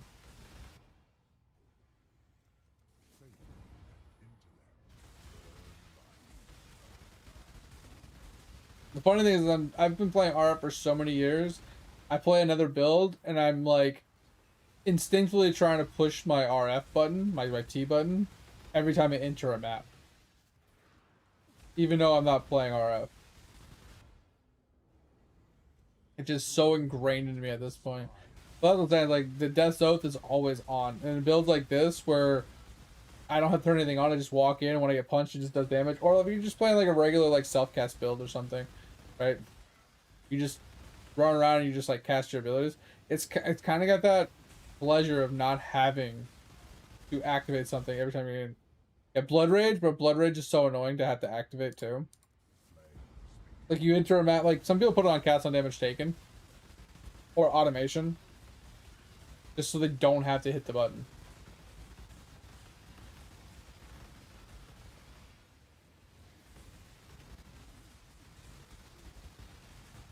Or if you're really min-maxy, you can get that like trigger level 1 Blood Rage on kill. A chance to trigger it or something like that.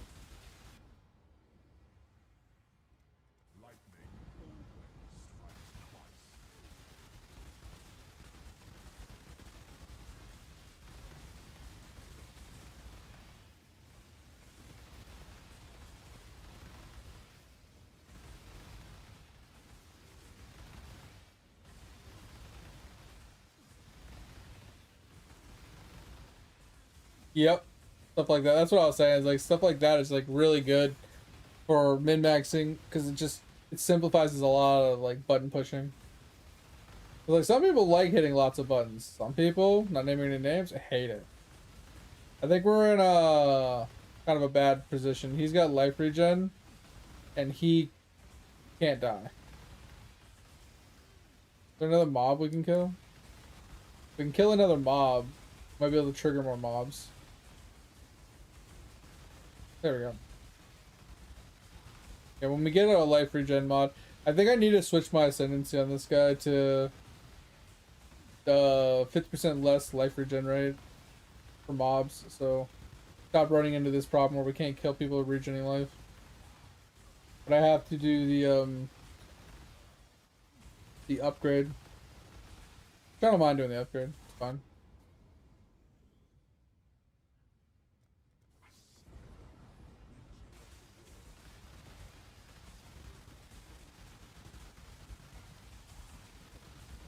There's not enough room. I mean, in theory, yeah, I could probably squeeze it in instead of my shield charge. The shield charge is the only thing I could take off.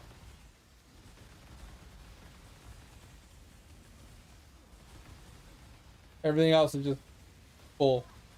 I mean, yeah, in theory, I could take off one of my damage skills. But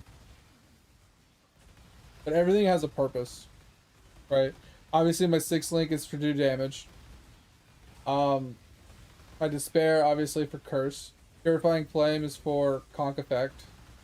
Tempest Shield's for my Aura. Void Sphere, I mean, in theory, we could drop Void Sphere, but this is to, like, group mobs together so they take more damage. Blade Fall, so we can throw stuff, you know, blades out. Greater Spell Cascade to cast even more. Ethel Knives for even more blades to explode. Essence Drain for the Leech and the survivability. Returning projectiles, so they just kind of blanket the whole screen. Withering Step to try and give us some wither stacks. Vitality, Petrified Blood for our auras. More aura here. And then Shield Charge is the only thing I have for a movement skill. So I kind of have everything full. Like I said, in theory, yes, I could drop the one skill, the Void Sphere for Frostbomb. Not a bad option. No, because this ring's gonna get replaced with a unique ring to give me a 45% chance to apply an additional poison for more damage. In theory, if I feel like I don't need the damage, you're not wrong. I could just go with an unset ring to give me the extra slot for. Well, I'd have okay. So the unset ring would have to be my shield charge, because the Frostbomb, I mean, technically I could have Frostbomb on cast to use, but I get stunned so much I wouldn't be able to cast it. So it would have to be somewhere where there's a cast on stun. Right, I'd have to like move maybe my Tempest Shield into it or something. Something that doesn't need to be casted. But yeah, you're not wrong. Like I said, if I don't need the extra damage, then I can easily do that. Because like I said, I'm not trying to, like I said this before, I'm not trying to make this build like a high DPS build. The damage doesn't truly matter all that much because it's meant for doing ultimatums and inscribed ultimatums and stuff. And the amount of damage needed for those isn't very high. Even if I do a 200% inscribed ultimatum, it's not that high of a damage ceiling. It's not like I'm doing bosses or anything like high tier requirements or anything. So the amount of damage needed isn't that insane requirement. So like I said, I'm not trying to hit super high millions of damage. I need the survivability more than I need anything. It just happens to be that the one ascendancy that I'm trying to get is all my damage. So I feel like I technically don't need the extra damage. But the utility from Frostbomb is definitely viable. I don't want to do the helmet either, because the helmet for the mods, I want to do this combo where it's I don't want cold, but I want fire. So it's fire damage taken recouped as life with fizz damage taken as fire. Because I'm gonna get the brass dome that's fizz converted to fire as well. So I'm gonna have like roughly 25% of fizz damage taken as fire, and then I'm gonna be recouping a percentage of that as HP. So my implicits are already taken.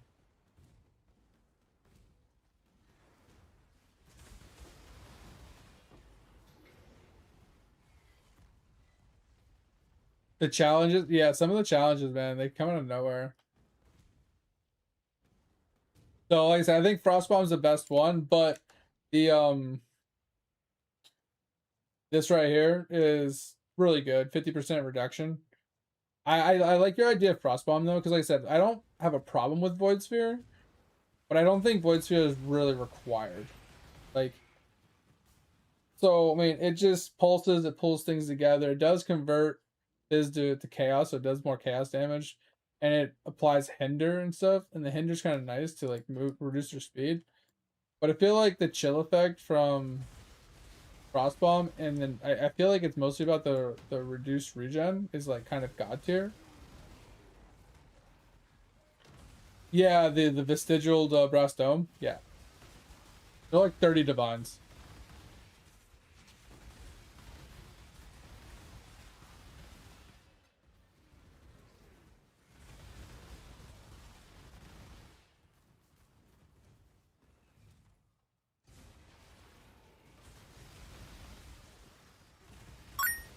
Would you like a cup of water? Hydrate! Let's go! Right now.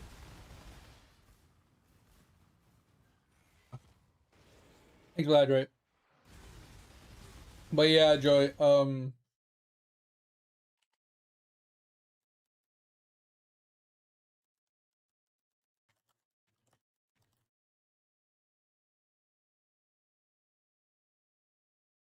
you get this with the brass dome.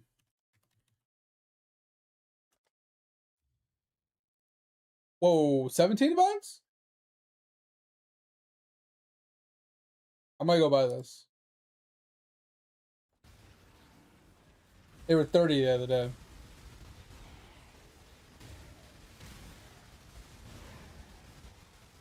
I was saving, I didn't want to spend 30 divines because I'm trying to save it for a mage blood, but 17 divines, like that's still a lot, but I think it's definitely worth it. For that survivability, like that's just huge.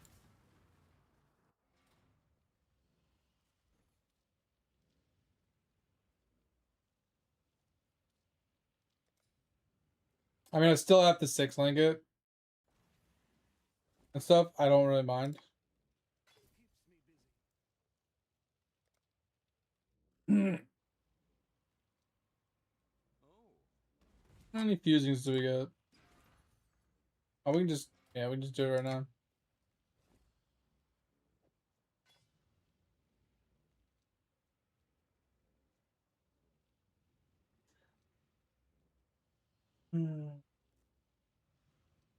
Dumb question. The jeweler trick from back in the day, does anybody know if it can hit colors that aren't white?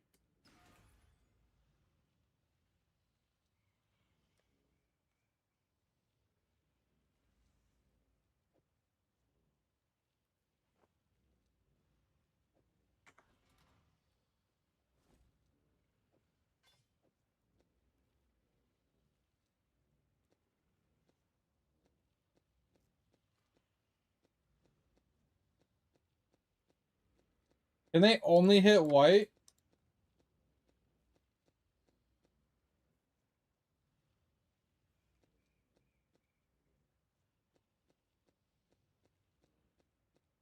One said they can only hit white.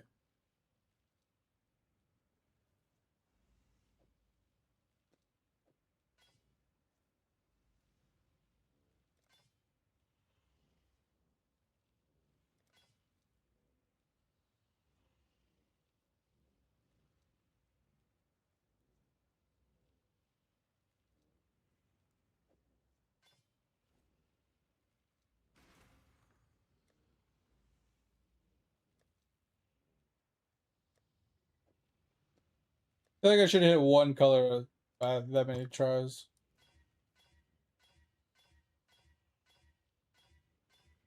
Give me a blue.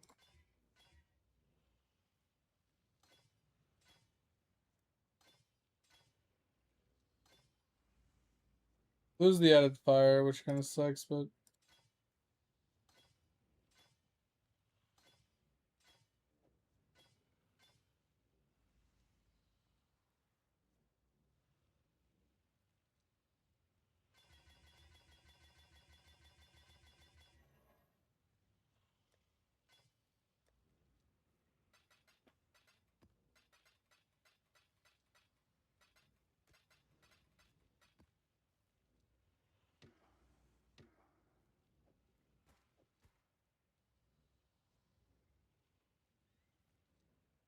I like how it said that was bullying or something. Build. That's funny. But yeah, that's what I'm saying. I think it can only touch. I think it can only be whites. But anyway, so that's done. Used all our fusing and stuff, but so that's huge, right? And then we just have to change our helmet, but I don't want to change this helmet because I'm gonna replace this helmet. Because once I get my mage blood, I'll have more reses and I won't need to run a triple res helmet. And I can roll a much higher life roll. But I mean, honestly, the E-cores are cheap. And I could farm them, so maybe we just do it anyway.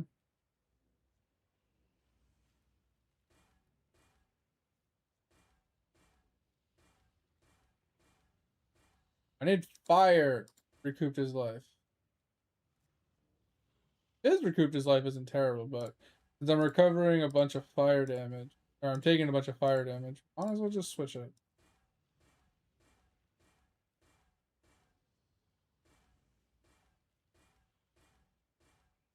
There we go. Fire recouped his life.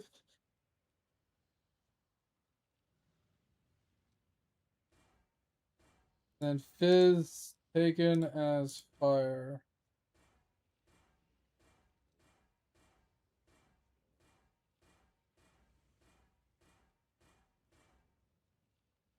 Keep hitting cold. Yep. Alright, good enough. That little swap should help us. Thinking about changing this one too, because I'm not doing ignites anymore. I'm not doing fire damage anymore.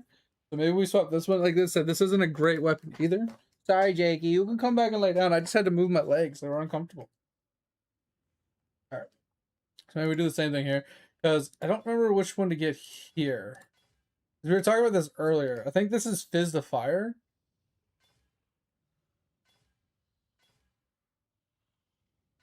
And then the other one is Chaos Multi. Oh, maybe this one's the multi. Ash. Yeah, Chaos Multi. Here we go. And then shit. I think that was and then this one is Fizz Converted Light. I think any of the Fizz Converteds two are fine. Because once we get the Ascendancy, it converts LE damage to chaos damage. So alright. Close enough. That should be all we needed to change. So it's not that it would make much of a difference from what we had before, but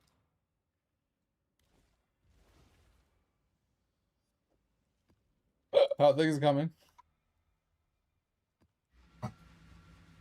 Are you still in the sanctum? Oh.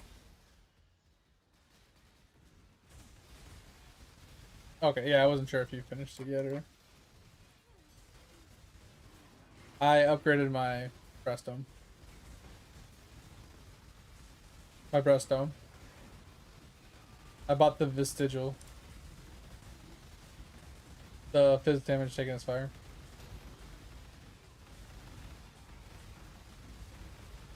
Only 17 divines.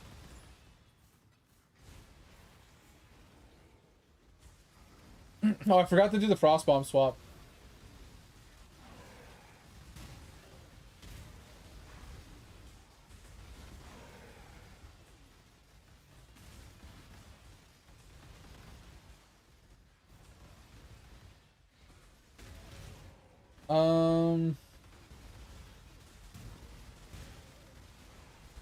Do I need to get like a high level one? Like high level, high quality? Because the quality gives cooldown recovery, so it triggers more often. And the level just gives it more damage and base radius. So I feel like I don't really need to be a high level. I'm not using it for the damage. I mean, obviously more damage, and once it gets converted to chaos, it'll help with adding more chaos. But I don't think it's necessary. I mean, might as well just buy it anyway. But thing. But yeah, it's a 75% reduced life regeneration rate. So I feel like if I just run that, I don't need the Pantheon.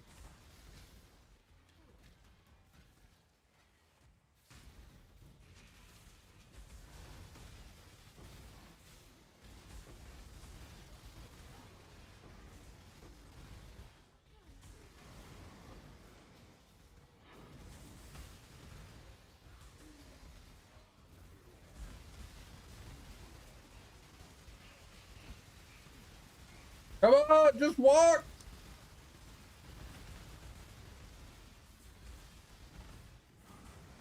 All right, we're almost there.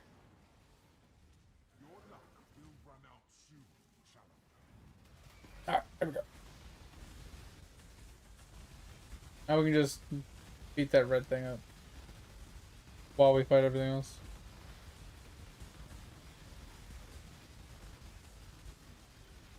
Oh.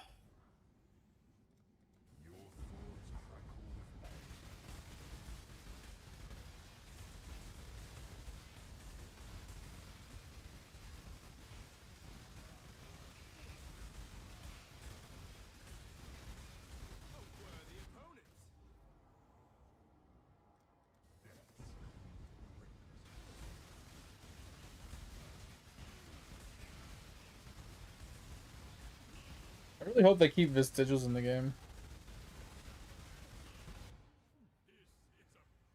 I wouldn't see why they wouldn't since they changed Legion for it, but I really wish they'd delete Sanctum though. Of all the League mechanics, like Sanctum is just the worst.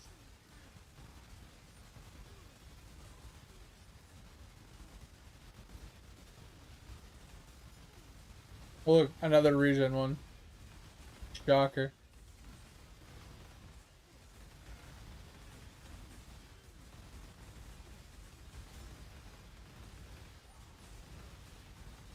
At least that one's not a regen one back there.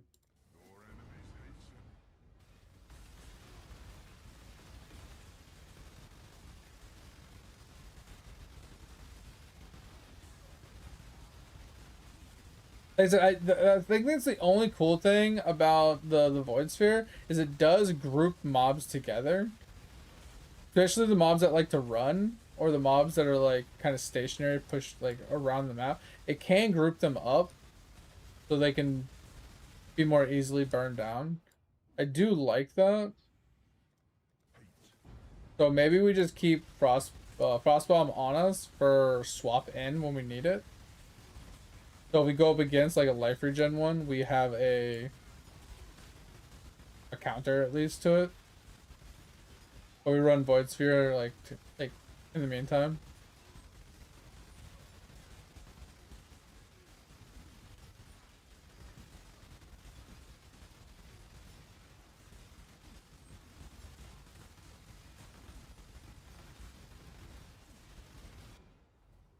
For spell damage.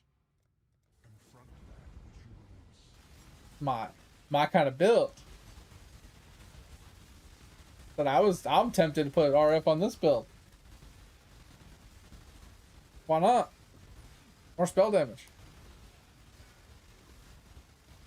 I just don't hit the damage. That's not really what I don't care, but.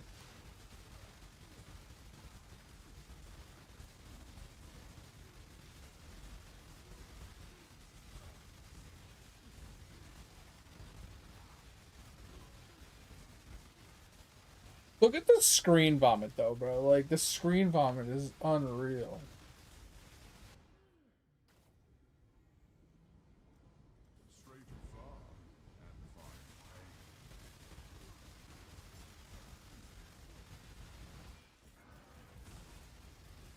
Really?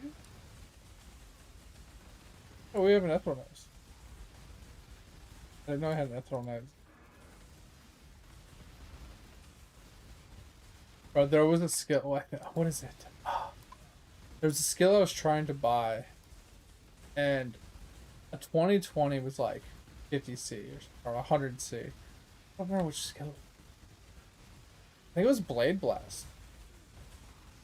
And a 21 was 700s. A 20 with a 23 quality was like 400s.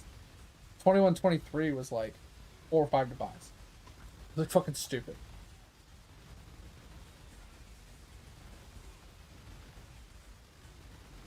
Like Blade Blast was just ridiculous.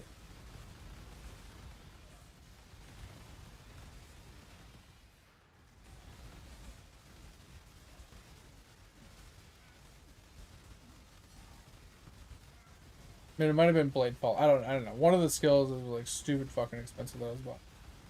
I was pissed about it.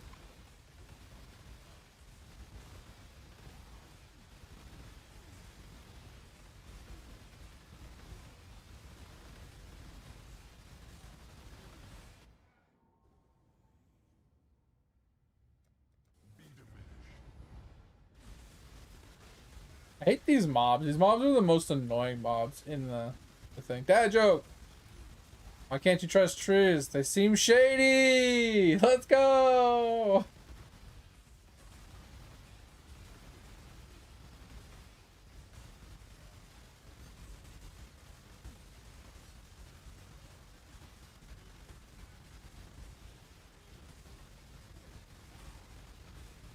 I thought you were gonna say something like they have dirty roots or something like that.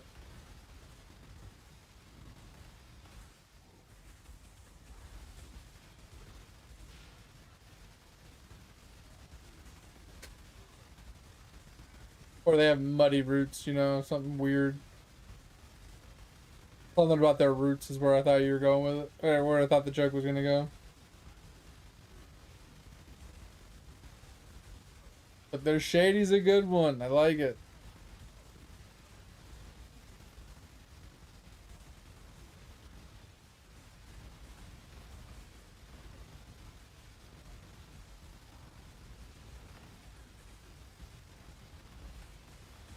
Yeah, these mobs just they take so long to fucking kill with this build. Cause they just run constantly. And they don't attack all that much. Like obviously I'm attacking a lot. But it's just with all the running, it like limits the amount of damage I get done to them. Super annoying. And they do lack hitting me sometimes. Those little skitter bots. Like this yellow one just keeps running from me, not really attacking all that often.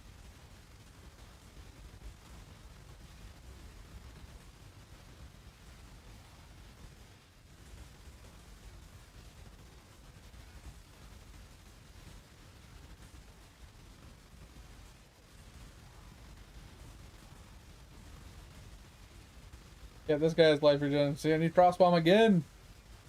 Ridiculous. Yeah, I just need to keep that shit on, dude.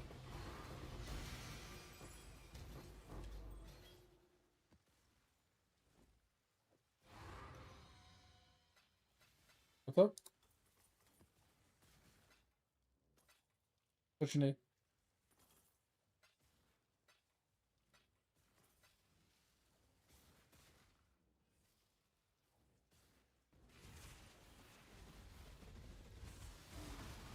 Jeez.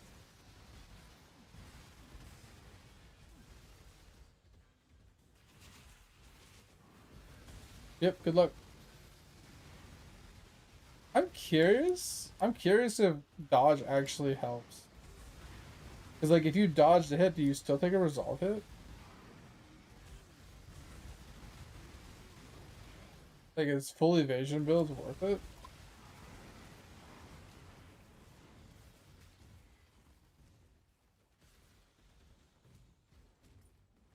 I mean, 300 HP sounds terrifying. 1 HP. How you gonna live?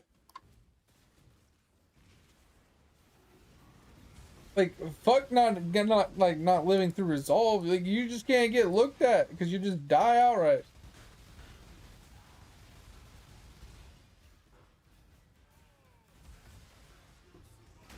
Automation RF. Wait, why is that an automation? That doesn't sound. What? That doesn't sound right. That sounds weird. But why is RF on automation? Once it's on, it's on. Unless you run out of life and then it turns off and then you turn it right back on. Like, that doesn't sound. I don't know. That sounds weird. I have a feeling that build's gonna hate your life. That just sounds awful. Like I said, they're gonna shoot you with one arrow and you're gonna die.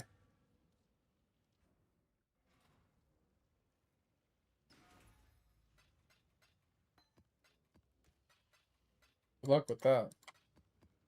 Especially when the whole screen gets blanketed with arrows. Beams and damage and stuff.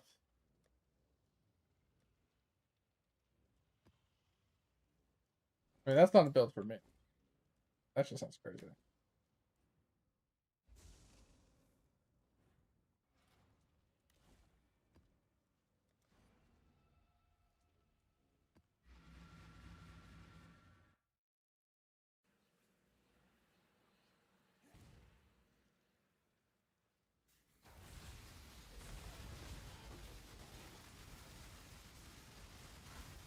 Okay, I need to go get my fucking frost blink. I mean my frost bomb. I forgot it again.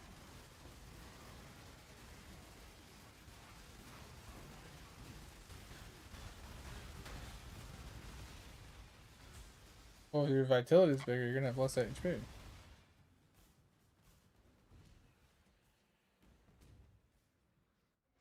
If you increase the level of your vitality, because it consumes more mana or consumes more life, depending on which one it's on. Okay.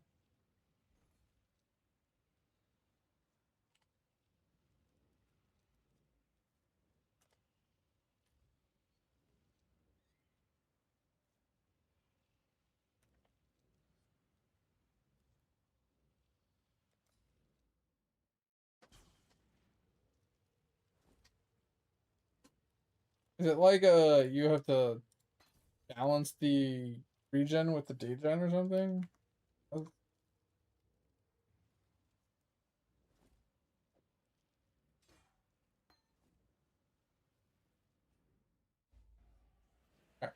We got frostbomb now. I don't have to deal about regen anymore.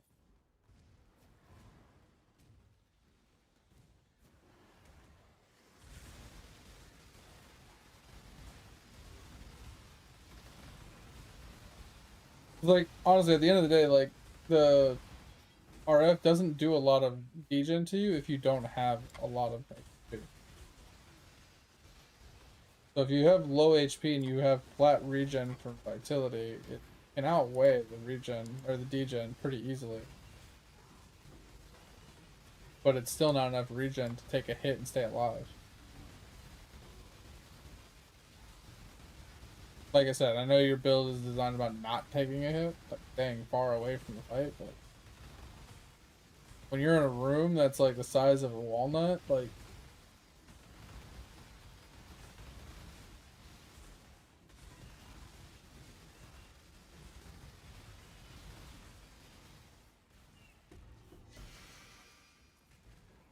oh, it's a Conquer Linger.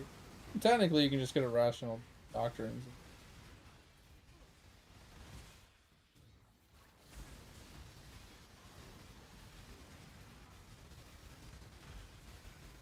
Yeah. Sounds about right. It's a really good item. I would use it on my RF and on this character. I don't need it on this character, but I would totally use it. One of the most busted items.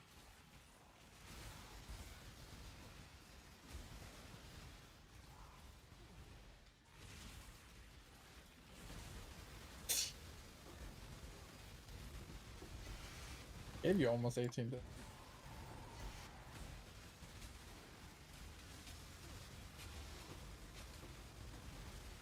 As long as you have more strength than you do int.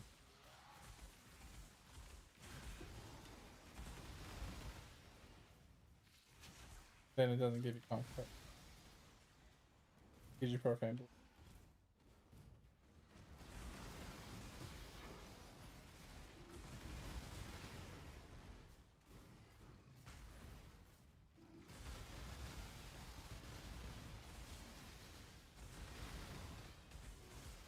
Oh, I got a star crater.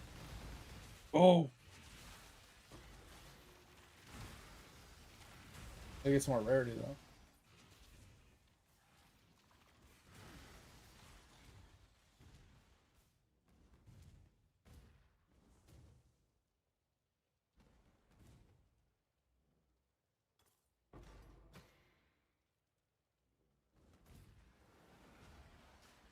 What plays off of elusive?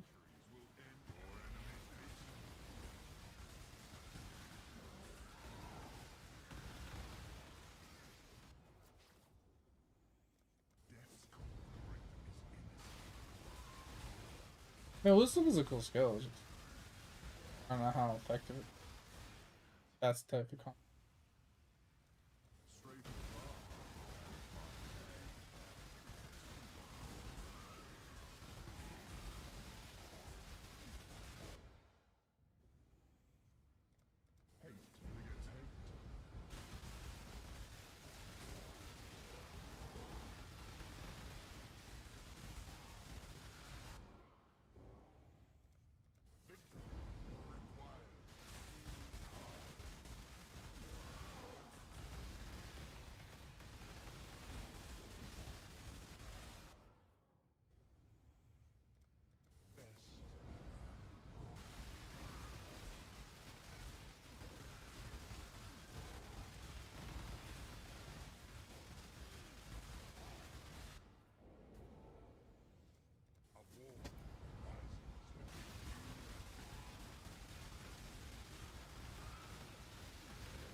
Build's coming together though.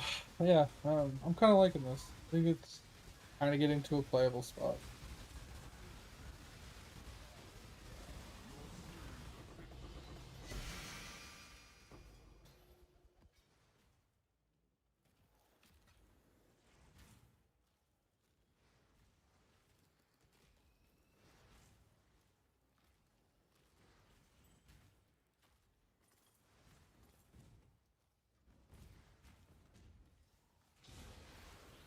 Gotta remember to go do our crater. I don't take all the cards. Some of the cards just aren't worth my time.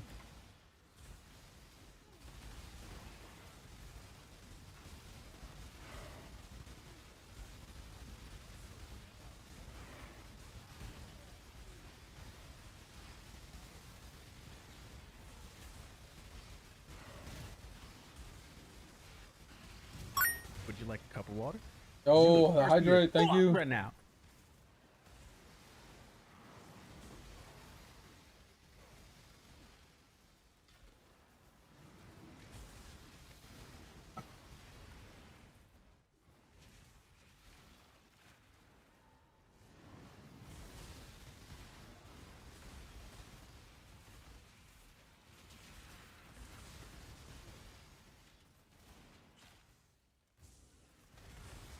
Alright, getting a little bit more rarity. I like it. And quantity.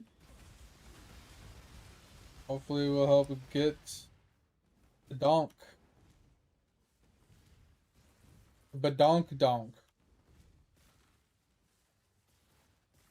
I got another one of those ring density. Found it on the ground.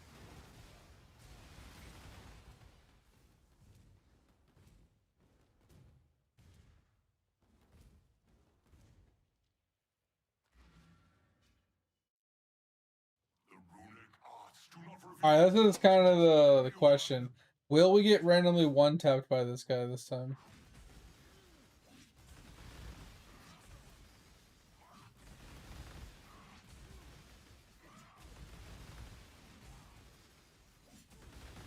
Because we got randomly one-tapped by him last time. The damage seems better than it was last time, though, too. Alright, I'm gonna go pee. I'll be right back.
Hey, I'm not dead. Hell yeah. We're doing good. Last time I died around the halfway part. He hit me with like one random ability and it killed me. Look, we're AFKing on the Sylvan boss. Last time I AFK'd on this guy against this boss, I got randomly one-tapped by one of the rocks. When he puts his sword in the ground, it spawns those rocks from the ground. I guess I blocked every single time except for the one time anyone one-shot me.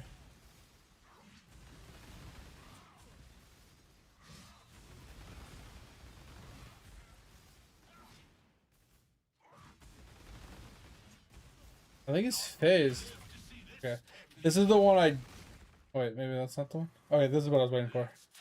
Hey, it's phased, it just wasn't phasing. This is the only one I don't chance to AFK. Because those rocks can almost one-shot me. And if I get hit with two of them back to back, it could probably kill us.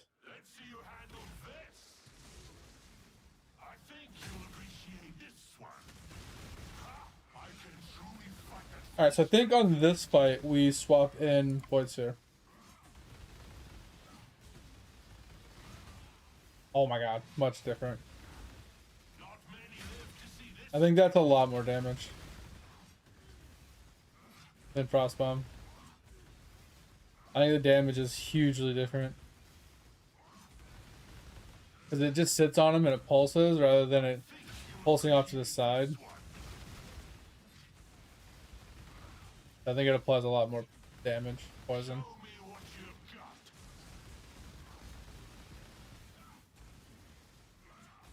The Frostbomb's worth it for like just regular content, I feel like.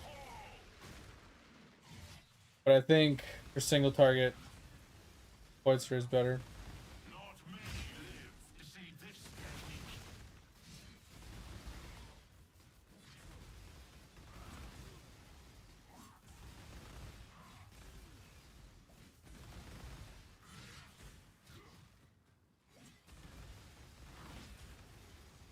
Oh, so lonely. I have nobody to call my own. Ah!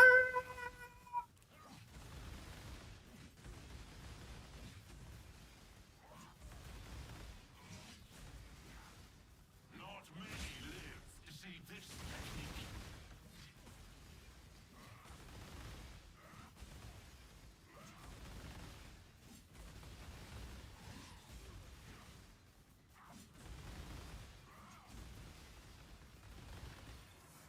Let's test your resolve.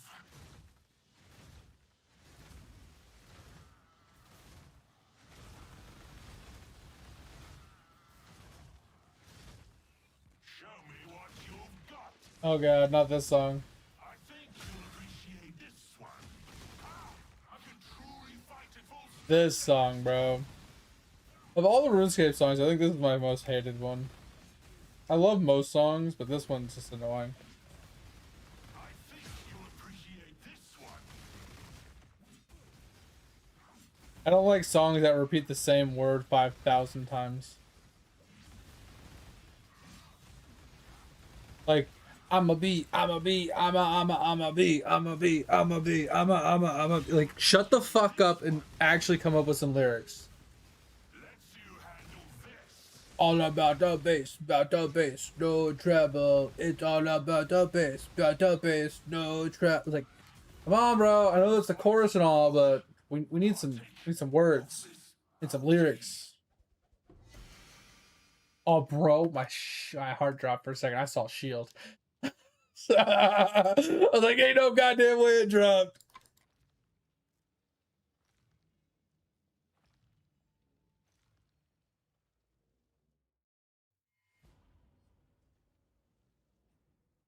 That would have been some shit, though, right? Greetings. Go with courage.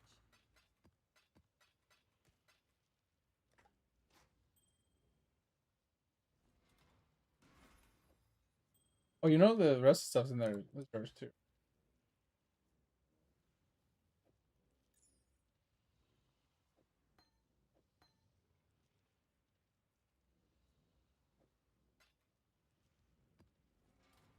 What'd you get?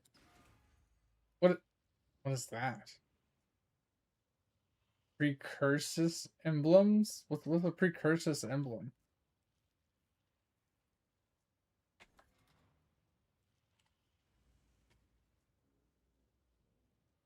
Ah. Yeah, 330C.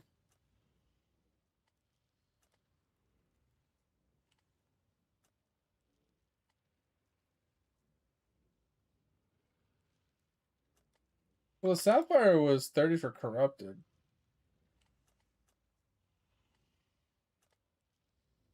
Wonder where they are non-corrupted. 65C for that one. Not worth my time. Or chancing my death. Why go, why go, why go away? Why go, why go, why go away? Hate this damn song, dude. Should probably just add it to like the block list, honestly.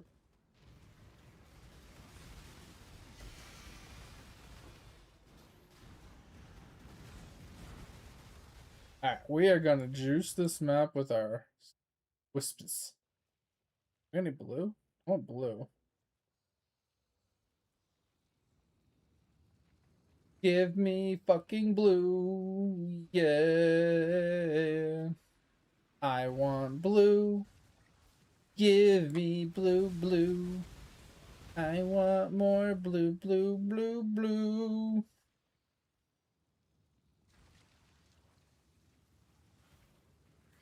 Oh, yellow. I want blue. And yellow's good and all, but it needs to be comboed with blue. I mean, honestly, purple's not bad if you get like, whatchamacallit? You get like the crater as well. Increase your chances for Sylvans again further. Open the freaking casket.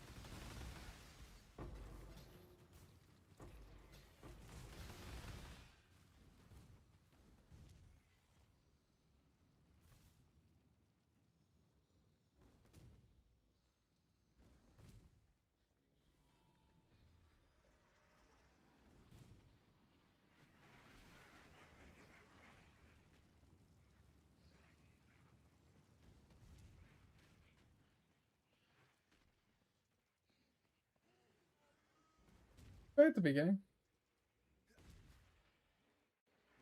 What the fuck?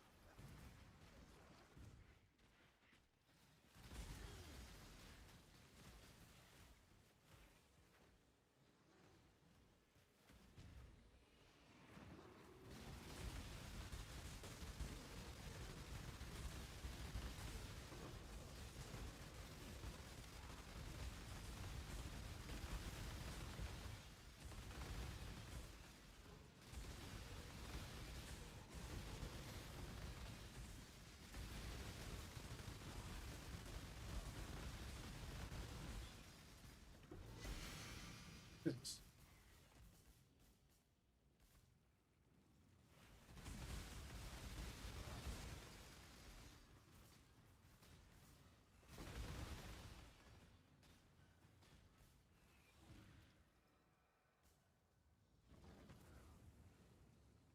Yeah, a little bit of blue. Not too terrible.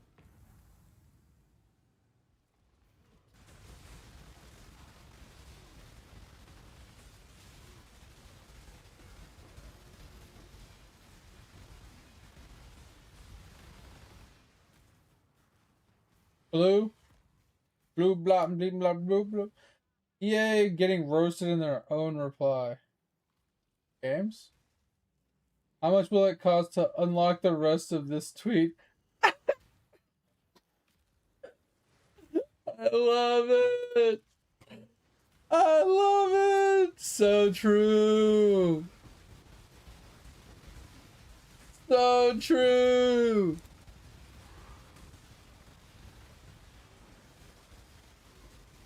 Gimme. Jesus Christ.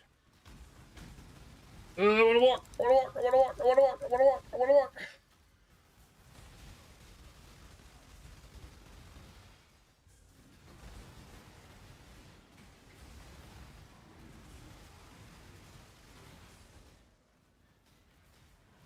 Chaos orbs, quantity, maps duplicated. Okay, I'm up for map duplications. We get a double nightmare. It's pretty nice.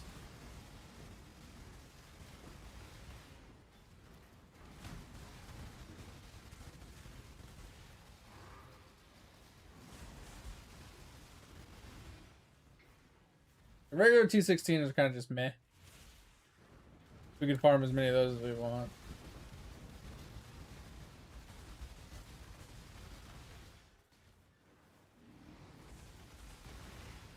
Come back for the Crimson.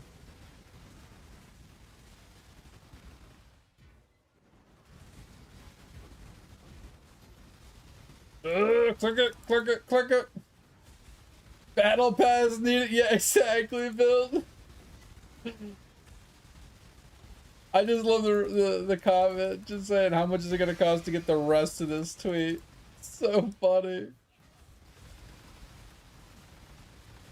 So good, dude. We're gonna put on Frostbomb again.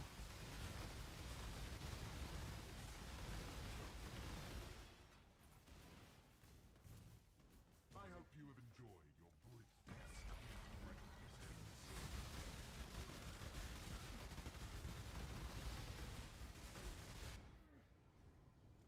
stray too far and find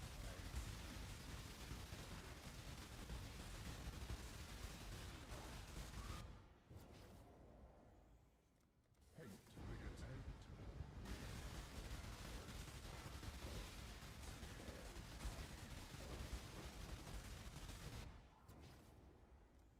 The storm comes swiftly.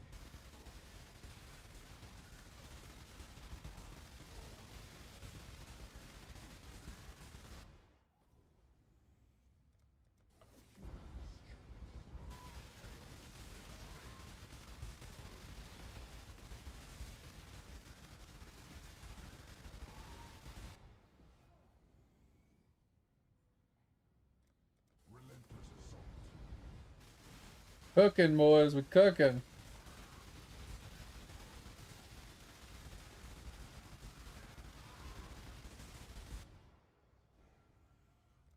Be torn to shreds.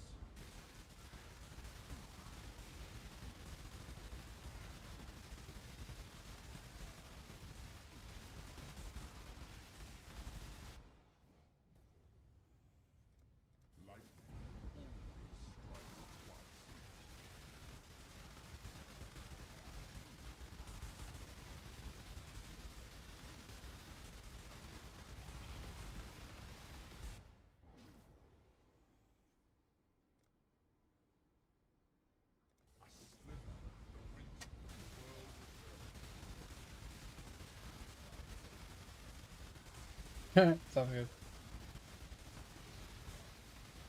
Soup.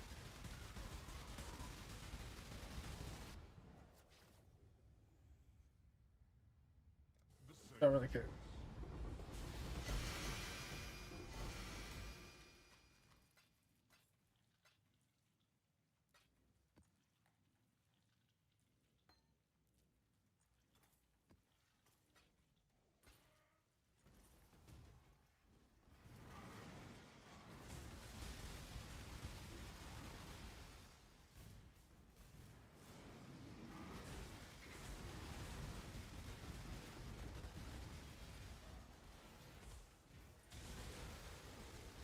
Alright, Edge went to bed, so now it's just me and chat. What the hell do we talk about now? That is the question. Got about an hour left to stream. And I gotta head to her parents' house, take care of the animals. Yeah, no, we're not talking about random stuff anymore. No. No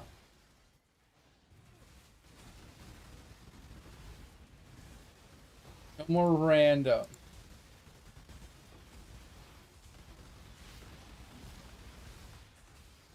Kind of sad we haven't hit any divines or anything. It's all the wispy whiffs. You know, I don't think we're ever gonna finish it with how much we're enjoying some of our other games. I was really stoked to finish it until I got really into the Guild Wars and I got really into this league of POE. It's like I'm never expecting POE to catch my interest for very long.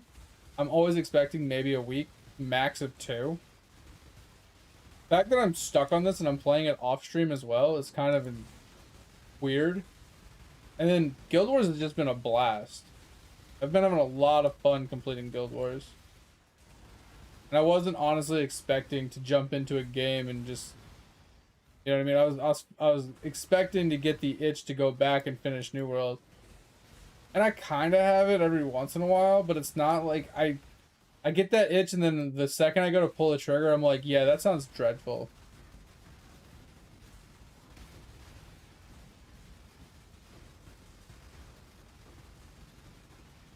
Before he complains about, honestly, I don't think I'll complain about not finishing it because the stuff I have to finish is just stupid, right?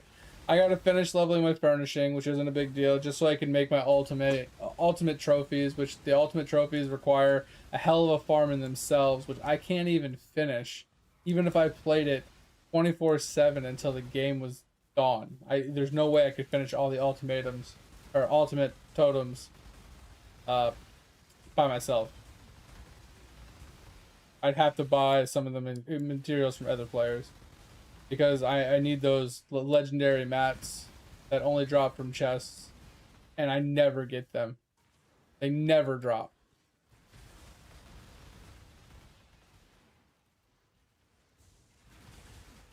So kind of just puts a big damper in wanting to do it if you know it's like you can't. And even if I could get it done, like that's all I would be spending time doing is just running chest runs non-stop for months on end while leveling up my professions a little bit. Like there's so much other stuff I could do in that game, but I can't because the goal of completing everything is just, it's too daunting for a 10-month or 11-month window.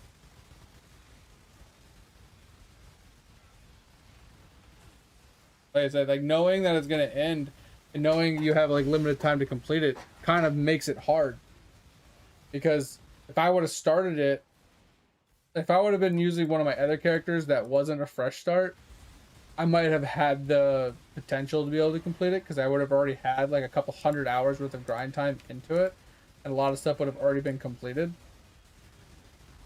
But having to put like a couple hundred hours into leveling the furnishing and then having to put 1,000 hours or more, maybe 2,000, 3,000 hours into chest farms just to get the mats, like the legendary like components to drop, that's where the big problem comes in. It's like the RNG of actually getting the chest to drop what you need. if you get really lucky and you get all the pieces, yeah, you can complete it in a couple months. It's not a big deal. But as an Iron Man, trying to get that low-key just random item to drop, it's so impossible. Like farming all the other mats is easy. Going farming the bosses, going farming like certain other materials that drop from chests and certain areas, like all of that's doable. All of that is doable. It's literally just getting the legendary mats to drop from the chest that's the problem. And I feel like all I was doing, and I don't have a problem with it, is running in circles, doing iron runs, and leveling up my furnishing in between doing my large chest run. So I do a large chest run, takes about 20 minutes, and then I'd spend like another 20, 30 minutes doing like an iron run, crafting all my stuff down, and then doing a large chest run. It's literally all I was doing. And I don't have a problem with doing that, but I feel like I could have so much more fun playing something else. So why expose myself to something so mundane and like basic bitch, right? Where my brain is turned off and my eyes are glazed over and I'm basically falling asleep at the wheel, but I continue to go because I have muscle memory. Or I can be engaged in something that I'm learning and getting engaged into and having a good time. Like that's my problem. That's kind of why I stopped progression of it.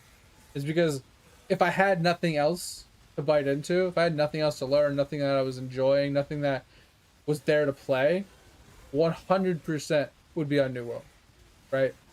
Like Quinval was great. I loved it. It needs stuff, right? That's why I quit playing it, because the fact that you level the same amount of level no matter what you're doing is stupid, right? Some of their aspects to the game just don't make sense. The logic just isn't there, and they're just lacking content. So I mean, that kind of got boring after a little while. I'm not gonna lie. Like I had a lot of fun with it, and I would still play it once they bring more to the game and more content. Yeah, sure, I'll come back to it. But that was really fun for a while, so that took me away, and then jump back into Guild Wars, and low key that shit's been fire for me. I've been enjoying the absolute shit out of that. So but then I was like, you know what? I'm gonna take a small break. I'm gonna go play some Path of Exiles. It's gonna take like a week or two max, and then we'll go back into it. And then I'm like, whoa, why is this so fun? Why is this so fire? Like, and do you not remember, Topher?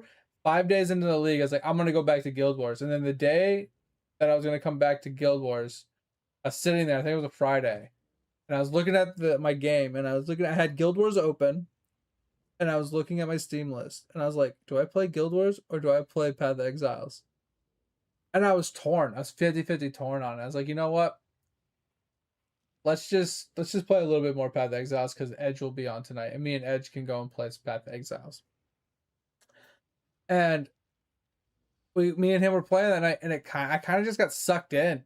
I don't know, something triggered that night, and I'm kind of just sucked into it now.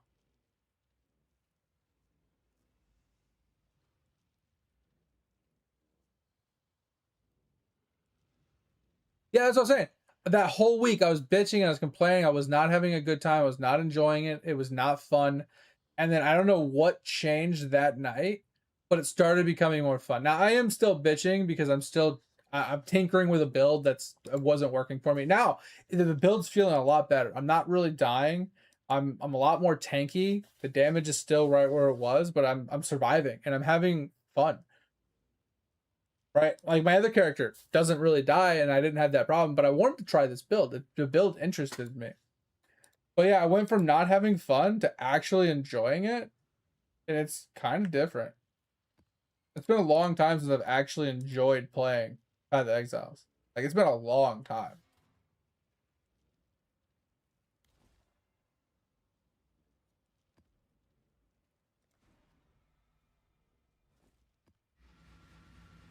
Oh man.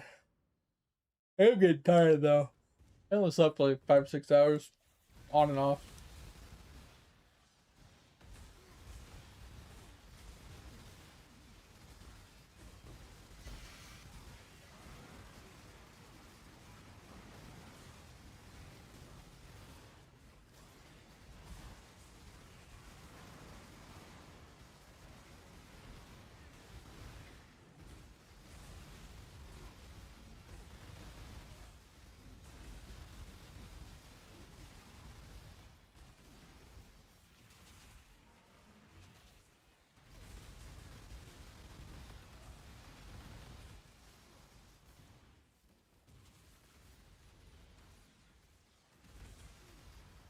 Then did I go back to City Square? I had to kill the bosses in City Square, but I like the layout more.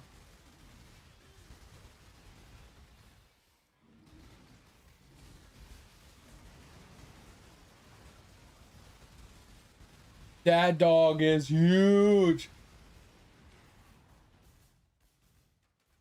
You gotta start paying rent. That's a fucking huge dog, bro.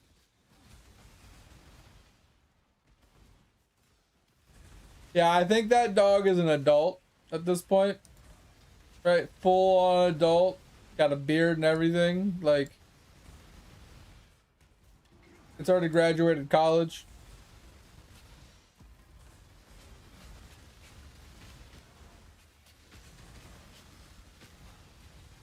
Jesus Christ.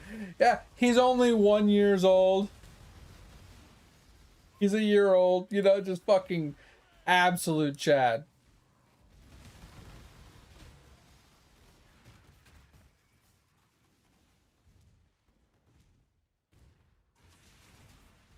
Red Rocket?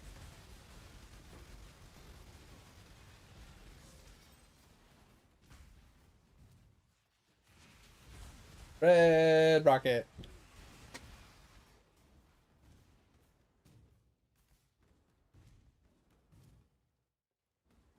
You know, the size of that dog reminds me of the Irish Wolfhound. I'm pretty sure that's the dog that I'm thinking of.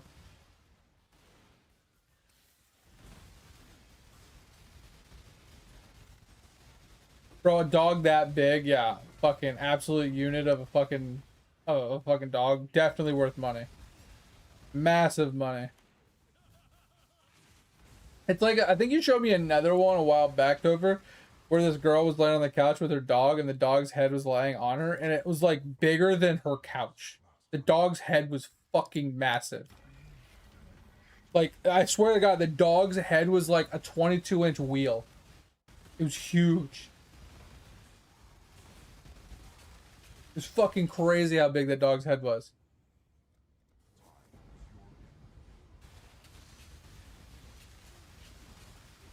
Like, I think his head was bigger than some crocodiles and alligators. It was just fucking crazy how big his head was.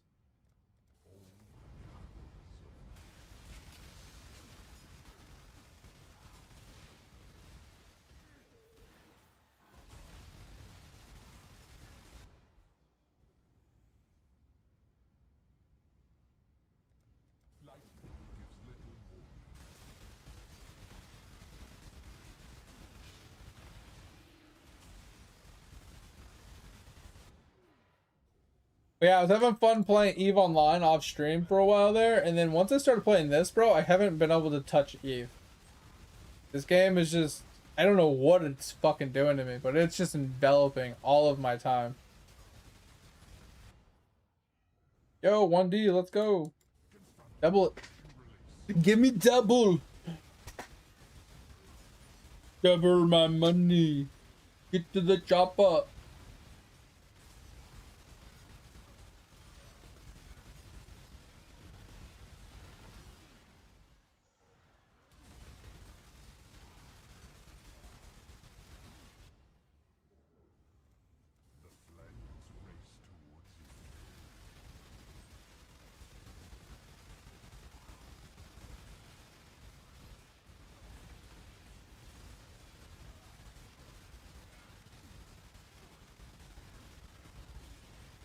He bought a hot tub! Bro, what the fuck? That's funny.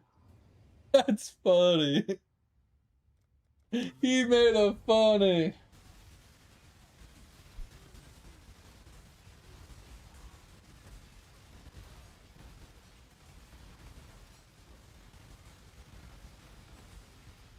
About the... Oh no. Wait, maybe? I don't know. I don't know. I watched most of the stuff you sent. I don't know which one you're talking about. You sent so much shit. The Instagram one? I'm pretty sure I watched it. Yeah, the Path of Exiles one. Yeah, we talked about it yesterday. But then you fell asleep on me.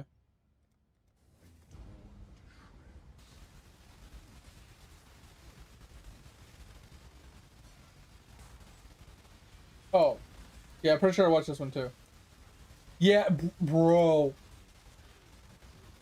The commentary guy, 100% correct. You are fucked.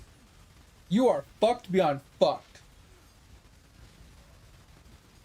Like, you're better off getting in trouble for having sex on duty and not doing your job than to be sleeping. Like, legit.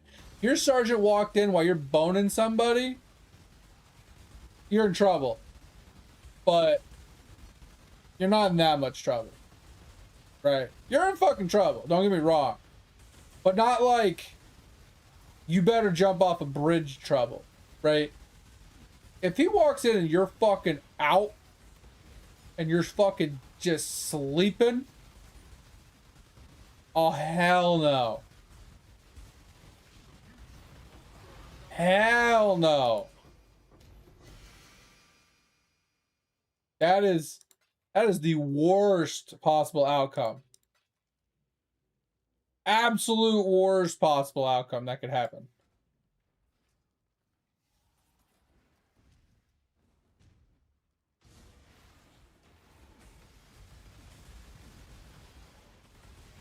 Bro, that's happened. Not to me.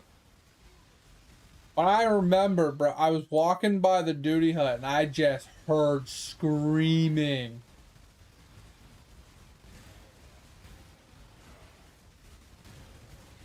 Yeah. It was hilarious. Felt like I was in boot camp all over again. Absolutely crazy. And don't get me wrong, like, you're allowed to sleep on duty, but you do it in shifts, right? You have to be awake for certain times of the day and for certain things, but you're supposed to be awake, you're supposed to be fucking awake. End of story.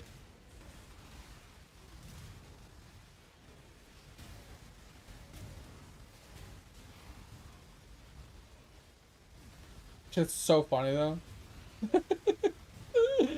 Bro, because I just put myself in their position, bro. It's just so funny. So good. It's like you're doing something you know you're not supposed to do, but you're doing it anyway, and then you're just like looking over your shoulder, and that pit in your stomach, you're like, I hope no one sees, right?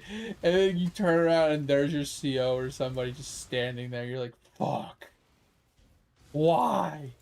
Why do they have to be here, right? It's just like, oh my god.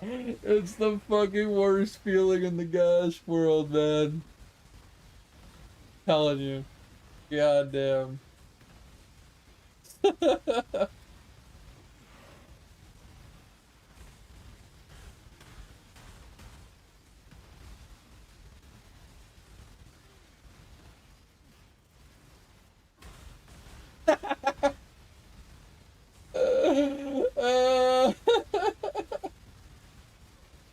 Elf nuts, I love it.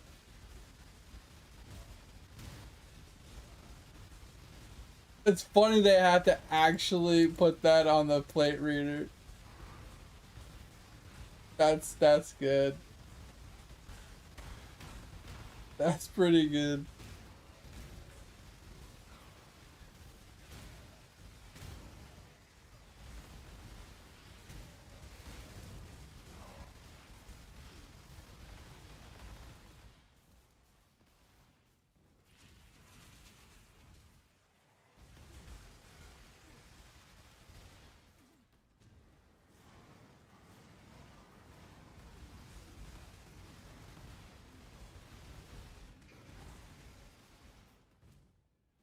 Oh man. Oh yeah, I didn't tell you yesterday, but I forgot, mate. I have all but one of my boats to like 400 plus. The only one that's not 400 plus is like 190 or 390, and it's the very first boat that just needs the gold bars, which I could easily finish, but I'm just being too lazy about it. So now I'm working on the last of my what do you call those things? Relics. I need everything from like the stake onward.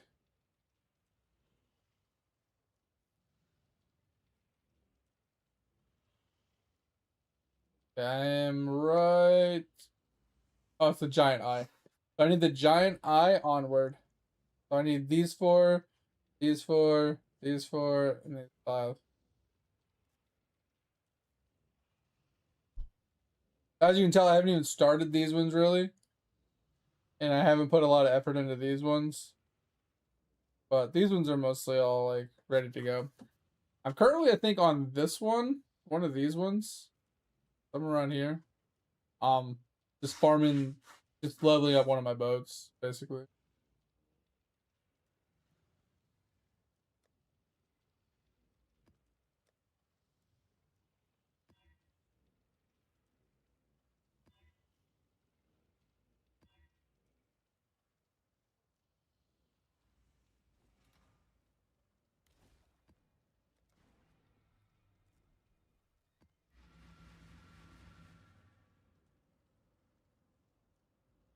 Yeah, that's like my problem, Topher, is I go back and forth. Like, I have a lot of fun playing it. I enjoy playing it. And I like it. But then it's like, there's moments where I'm just too bored to log in. Like, I'm too lazy to actually go in and click buttons or do anything. I just need a break, you know?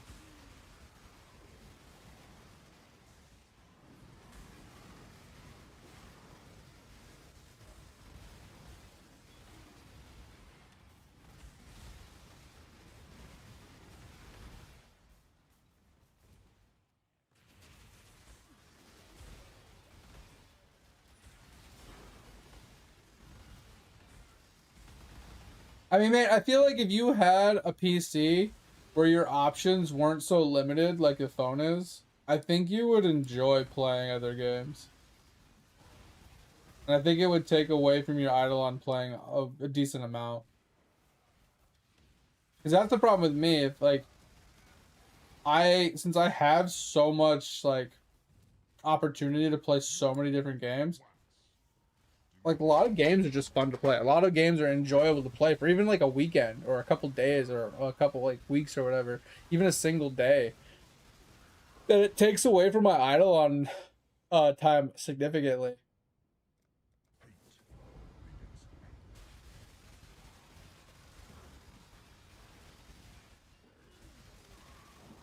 I know you play other games. I'm just saying, like, the amount of games, like good games, to play on the phone are severely limited compared to the PC.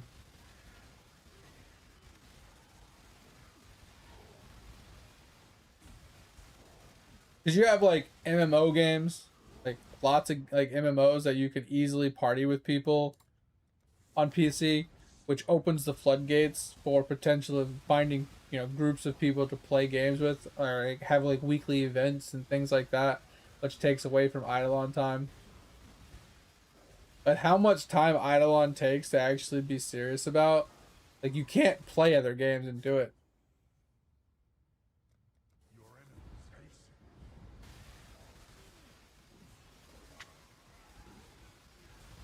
Like I know you do like the Brawl Stars and that kind of stuff, but I just feel like if you had more potential good games to play, it would take away, like you wouldn't not play Eidolon.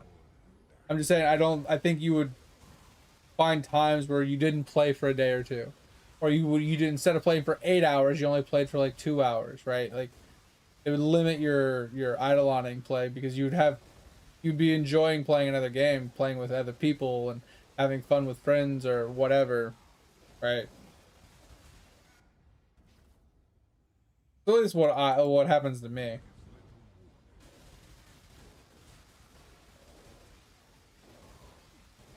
I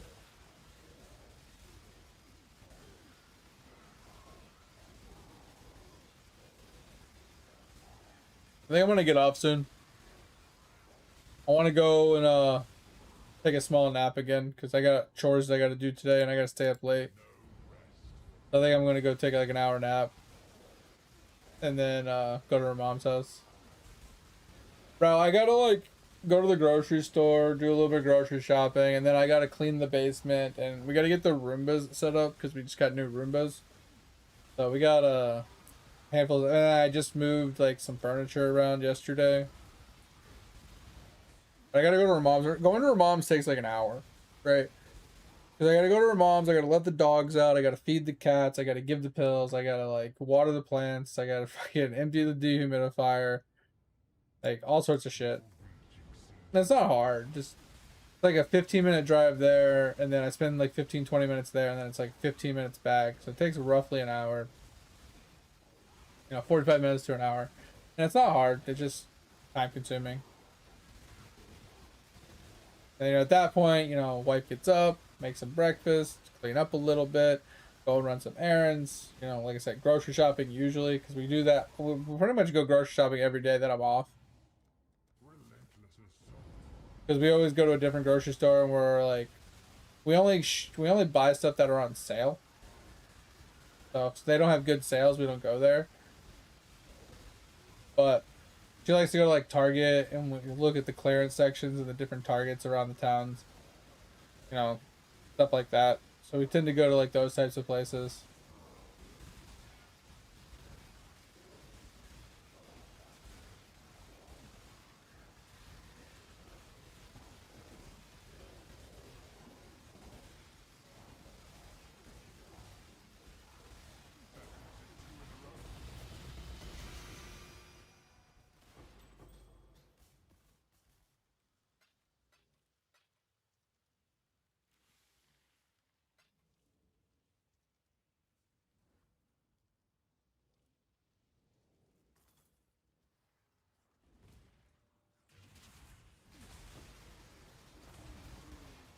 Yeah, so I think after this map, I'm going to call it for the night. Like I said, I'm going to go try and take like an hour nap. I only got an hour nap yesterday. Remember yesterday I got up at like 3:30? Set my alarm for 5:30. And the cat kept me awake for a fucking hour. Just annoying the shit out of me. I got like an hour nap yesterday. Like I said, we ended up going to Costco. We went to McDonald's. We did a couple other things yesterday. And then we cleaned up the whole top floor.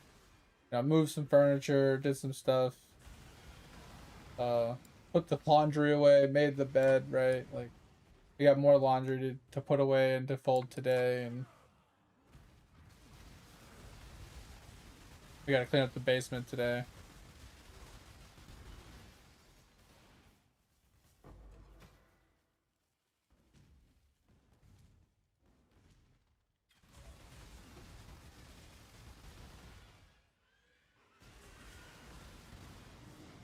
I don't know. I'm liking the pivot on this character. Pivoting from fire to chaos with this weapon, I'm kind of liking it. Like, the damage isn't really there yet to what everybody else is doing because I don't have the ascendancy and some of the other stuff, but like just the basic bitch setup that it is, it's enough damage to do what I want it to do.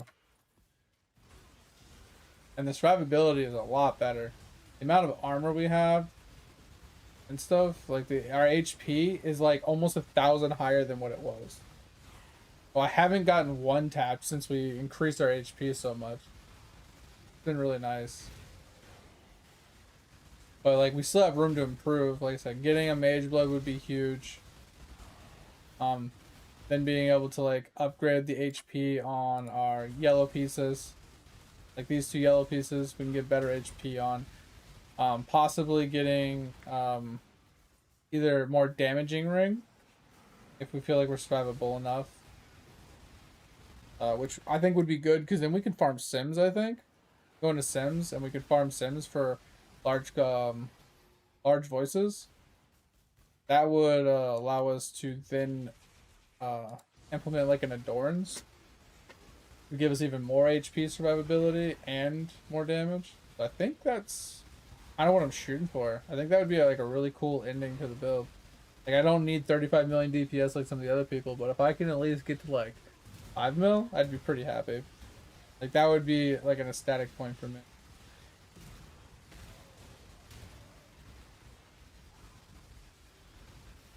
like shit. Even as long as I was like above 1 million, I think my build, I'd be happy with the build. 1 million DPS would be good.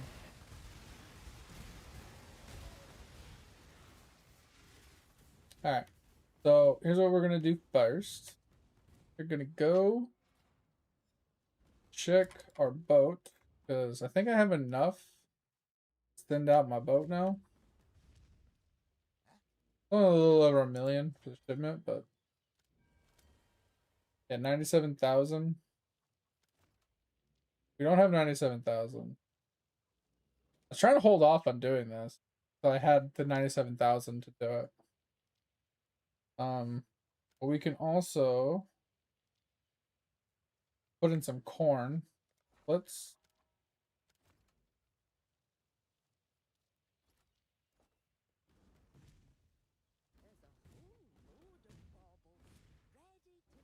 switch this to corn really fast. I'm gonna put each one of these as something else. I can just move the guy around.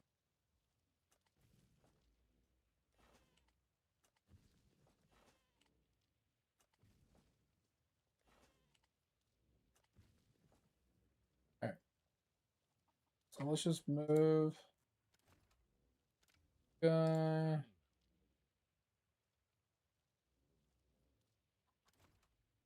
Corn. I don't know how much he's gonna make per hour, but hey, he's only got 47,000 in multiple days that he's been on there. It's not gonna be a whole lot. But we've almost ore mined is that we have 12,000 more ore. Yeah, 12,000 more ore to mine. That's gonna get converted to. So that's doing its thing. So this will be a tomorrow problem. We'll do this tomorrow. We'll send this boat out. What we can do is we can actually get a couple more. Let me just grab the next few applications. Let me just grab Farmers. the next few applications. I've got plenty more eager to sign up. Here's the next set. I've got plenty more eager to sign up.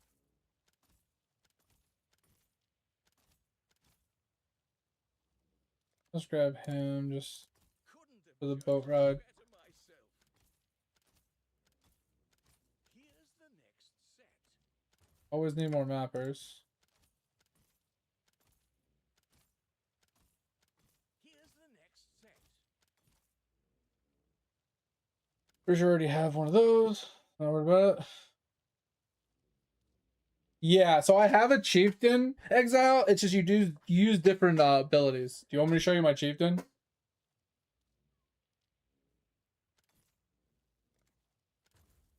I'll get right. I league start as Righteous Fire and I segue into cast on stun Righteous Fire.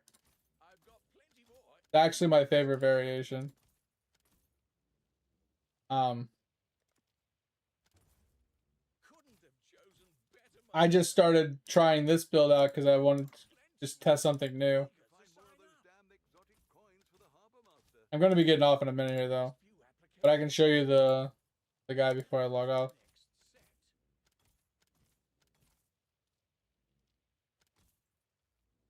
Good mapper.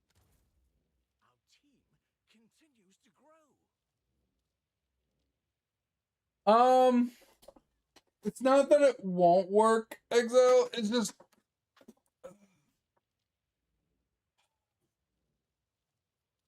the idea behind it is you need to be able to apply ignites, right? So we use Detonate Dead and Unearth because it allows for applying ignites because you're scaling so much fire damage and damage over time multi that the ignites do a lot of damage, and then you're relying upon 100% crit or ignite chance for your Hinakura explosions to ignite, which basically clears everything for you. So you're trying to kill small mobs with basic ignites to spread the ignites with ignite spread to kind of clear the whole screen when you get Hinakura explosions. There's a method to the madness, honestly. But it's not that you can't use it. It's just I feel like in order to do it, you need to do like fizz conversions. I mean, technically you don't really need to have ignites on all of your skills. You just need to kill them. I just feel like if you're playing chieftain and you're playing like a righteous fire chieftain or something, the goal is ignite. The goal is fire damage. The goal isn't fizz damage, right? I've got plenty more eager to sign up. Here's the next But set. honestly, like, so what exactly, like, how exactly are you trying to play it? Like, that's the question, right? Sonya will make good use of them. Like, could you explain like why you're trying to do, Good use of them. like why are you playing chieftain, and why are you trying to run blade blast? Like, does that make sense? I just kind of want to understand so I can help you a little bit. The shipping lanes will be somewhat safer. That will be that. Yeah, let me switch over real quick. I can give you a quick synopsis of my character and like why it works the way it works, right? So I play a righteous fire variant of cast on stun, right?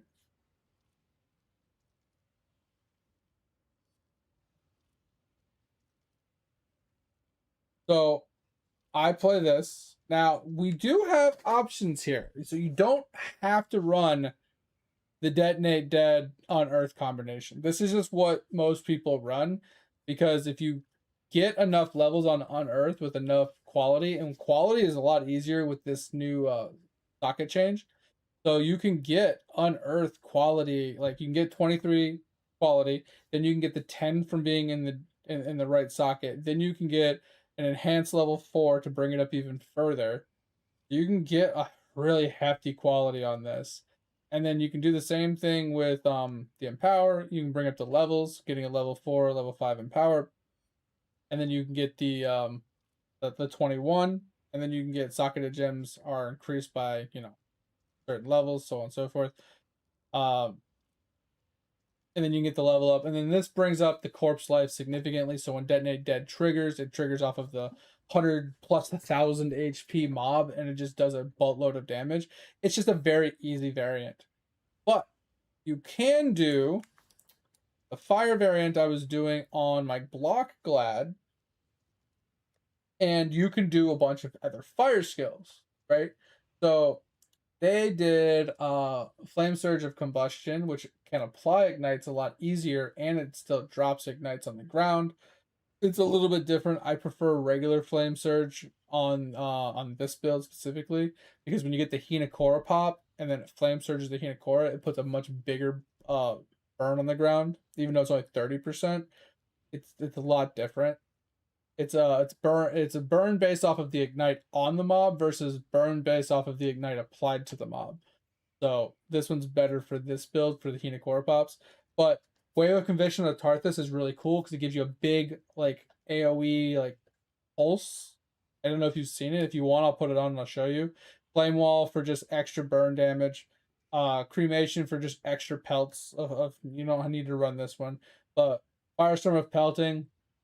And this, I wouldn't worry about these two. I personally don't like Firestorm of Pelting unless you're running a Vitality Watcher Zone for life gain when you hit with a Vitality active. If you're running one of these, it makes sense because then you generate a lot of HP from Firestorm of Pelting. But other than that, it like you can just change it up a little bit. You can use, like I said, you can use Flame Wall, you can use Wave of Conviction, Purifying Flame. You can use those instead, and you can just do a bunch of damage. I just feel like when you're playing RF, and if you're gonna stick to RF, you have like fire damage, you have fire multi, you have HP stacks and stuff like that. That Blade Fall, Blade Blast, or Blade Fall, Ethereal Knives, or any of that physical based skills, they don't make a lot of sense, right? Even if you grab the 40% of fizz damage converted to fire, and then you get like the craft that gives fizz as fire as well, and then the implicit. So if you do fizz converted to fire, you get 25% here, you get 40 from the tree, right? That's 65, and then you get like another 20 on the gloves as an implicit. You're looking at like 85% of fizz damage converted to fire. You can convert most of it to fire, which will easily allow you to apply decent ignites. But the ignites is really what you're shooting for with the build. And it's honestly, it doesn't really truly matter about the small ignites. It matters about the Ahina core explosions. So as long as you kill them and they explode and they have a 100% ignite chance, it doesn't matter what skills you use. So if you want to use Blade Blast or Blade Fall, then go ahead. It's just, you're not going to be able to scale the damage of it. And that's the problem. Scaling the damage of a fizz-based skill without having fizz damage is just not going to work. For this, do you want my, I can show you my last league's build. I have that saved. My last league I played this and it was a lot more expensive, but this is my last league's build. So I ended up with 2 voices and I was in a Doran setup. So I was a Doran's HP fire damage, right? So I only had like 11,000 HP. So it wasn't like a full life stack, but I had the Wrath Pith shield, right? Before it was nerfed. But I didn't full life stack. Like this is like a scuffed life stack build that I did. But you know, we rock the elegant over here so we can tattoo everything. You know, you put the rune graph in here so you get the life reservation efficiency, so you can get to 55% life. I put the voices in just so I used less points to get 3 jewel sockets on both of these. And I still kept my large cluster, Burning Bright, and Widespread. So I had these 2 in, and then I had this one, so my ignites spread even further.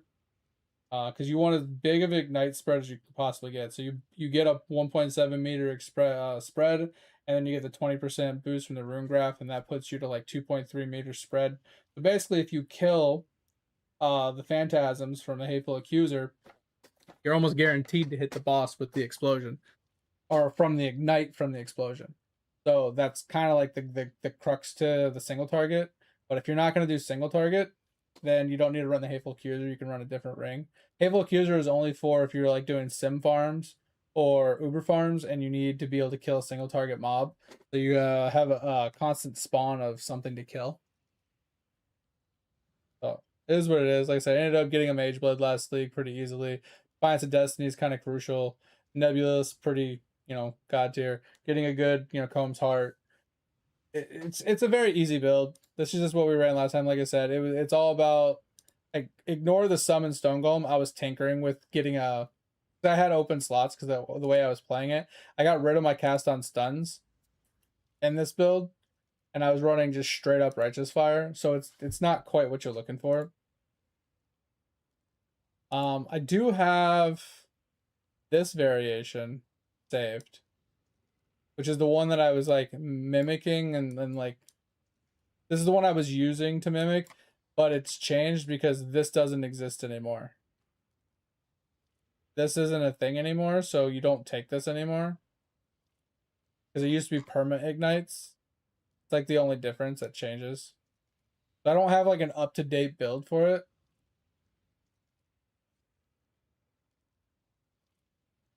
I don't know. Like I said, I wanted to go to bed. I mean, I could stay on for a little longer instead of taking my nap, I guess. But I was gonna get off like 20 minutes ago and go take a nap, but it's fine. Like I said, if you want to talk about it, we can talk about it. Not a big deal. Yo, ad time. Let me play an ad really fast. When you guys get back from your ad exile, let me know, and I'll try and help you out. Let me know what you want to do. Let me know what your plans are, and I'll help you out best I can.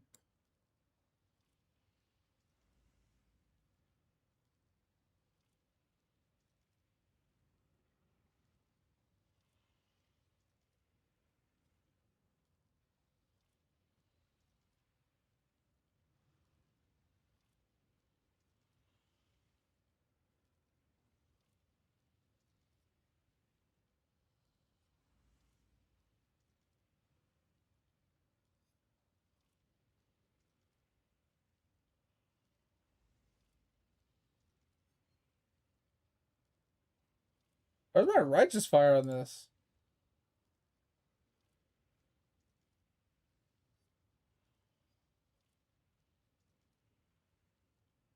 I not have Righteous Fire in this build?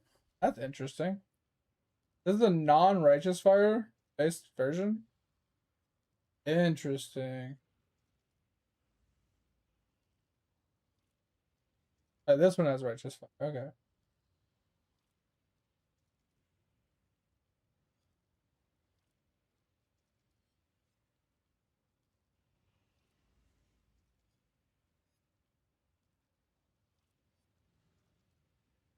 I don't like this one either. I never really liked using this.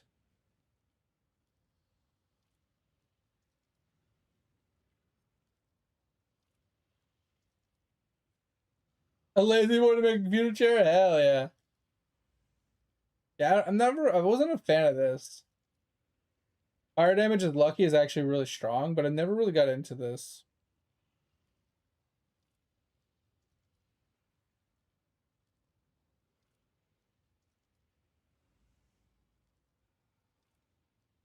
You go to sleep? Alright, Bill. I appreciate you, man. Take it easy. Thanks for being here. Hope you had a good time. Talk to you later. I'll be around tomorrow. Hopefully I'll see you then. This might be a winner.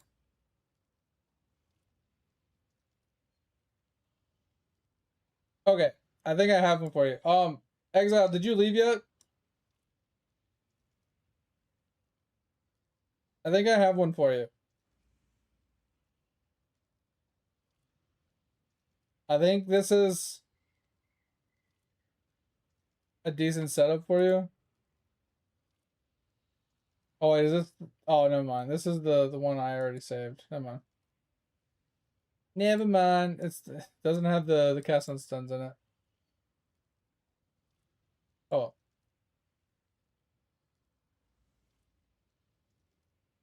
Oh.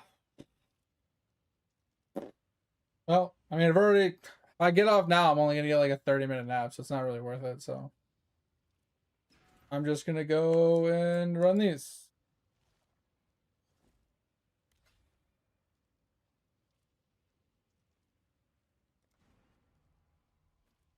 Gotta go make my money. My money, money, money. Yeah, these are my AFK ones. I like these ones. I don't like the standing stones I do while I work and I have free time. They take a lot longer.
Your series of victories will end here. Alright. Then I grab all the new ones. Ah. I can run those. I just gotta get all these runs so I can get my money back. We just spent a bunch of money tonight.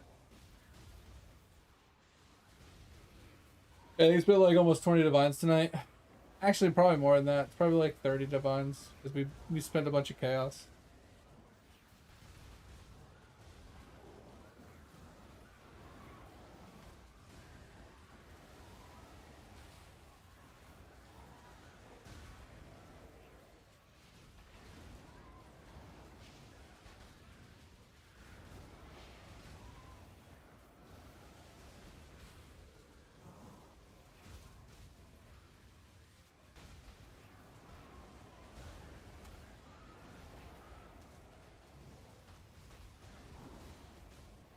But yeah, this is the content that the build that I'm running Topher is basically doing.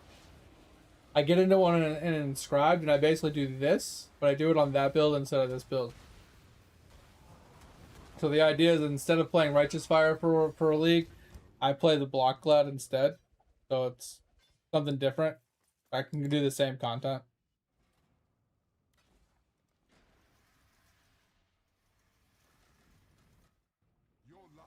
But it allows for me to do certain mods and content that this build can't do.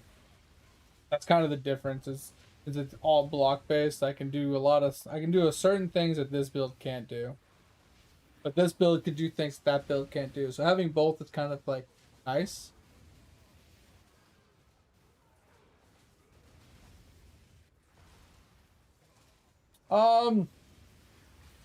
In theory, kind of.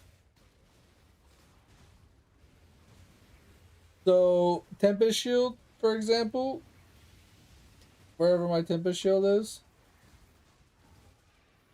I have Tempest Shield? I don't have Tempest Shield. So Tempest Shield retaliates damage, I'm pretty sure.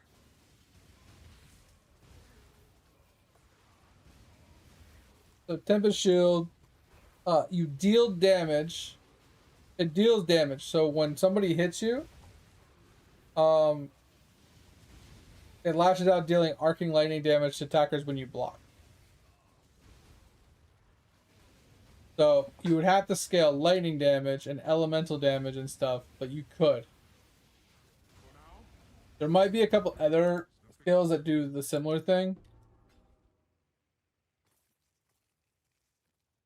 I've seen block builds in this game before. Like in the past, like years ago, there was like high damage niche block builds before Gladiator was busted. I'm kind of curious. Let's look at a POE Ninja.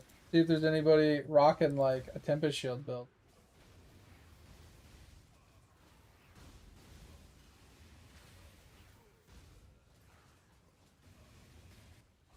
Yeah. So far, like the only ones uploaded right now, the highest damage one is 115k.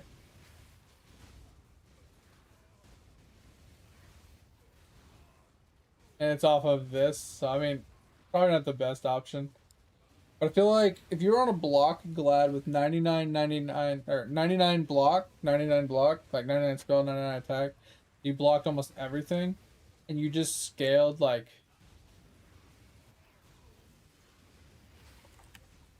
whatever it was for the damage of the skill.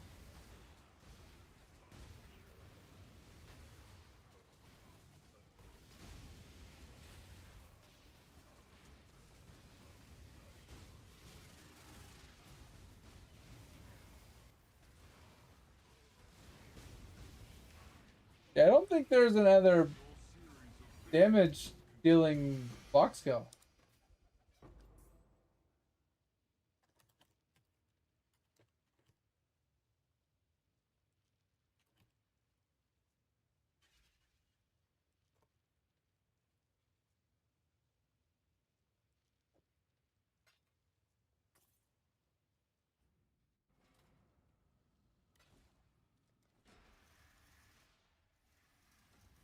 I'm trying to look it up really quick to see if there's anybody that's made a guide on it or something. There's this right here. I googled it, and it popped up with a max block bleed glad.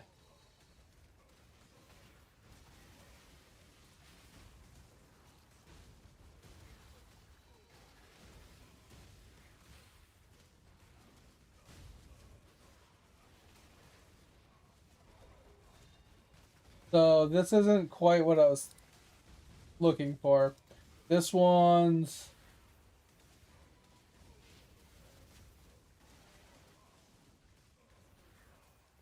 yeah, he's using eviscerate, lacerate. So he's lacerating. He's not actually like automating the block kill, right?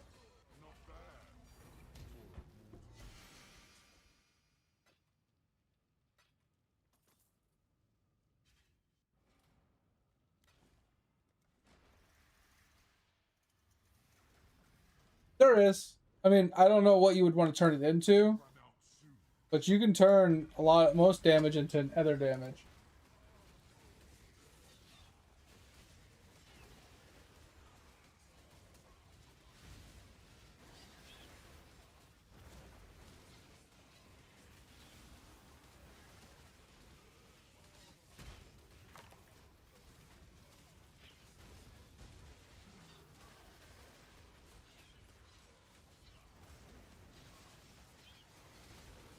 I think Tempest Shield's the only one.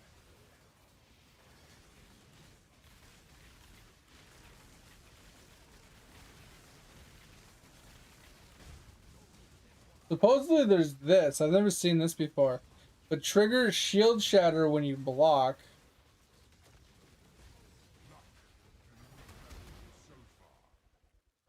Shield shatter is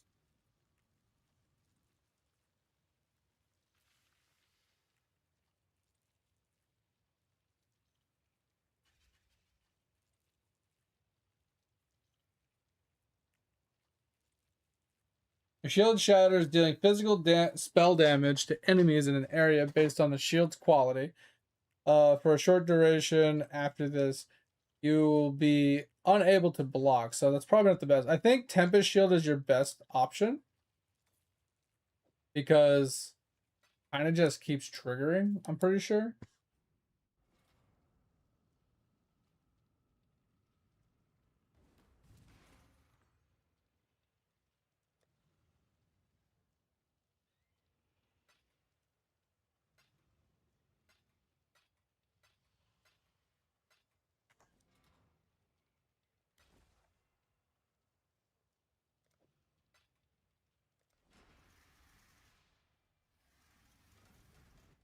This trial may be the one that brings about your defeat.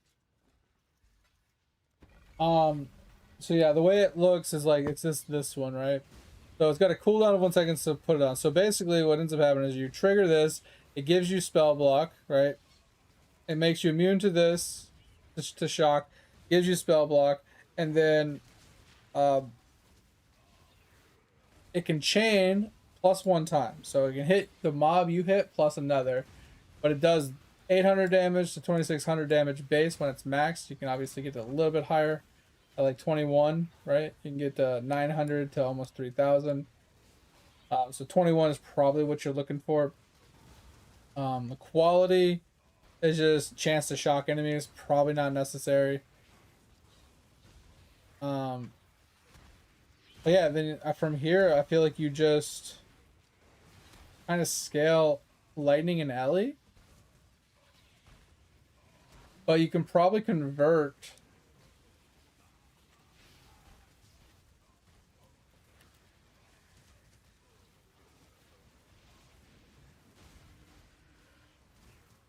We got damage conversions. The lightning damage, base lightning damage, blah blah blah. Okay, that's not right. I'm looking for the conversion.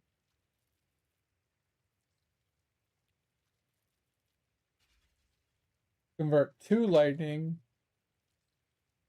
So it depends on what you want to convert it to. If you want to convert it to a different element, or if you want to convert it to chaos.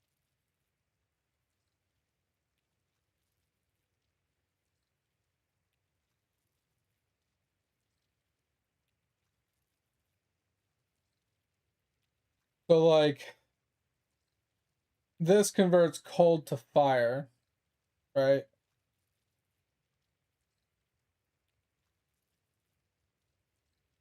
In most cases, it's preferable because it bypasses a lot of resistances and energy shield.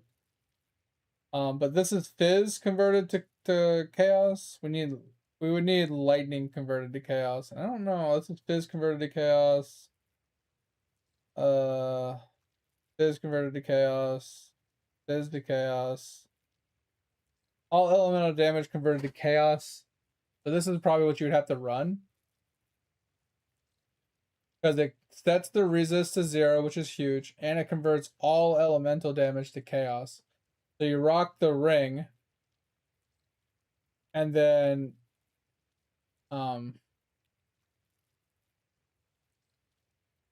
your other option is Voltaxa, which 100% of lightning damage is converted to chaos. It's a bow, but you can't rock a shield with it. So I think this is your best bet if you want to rock like a 99 block bleed or 99 block glad.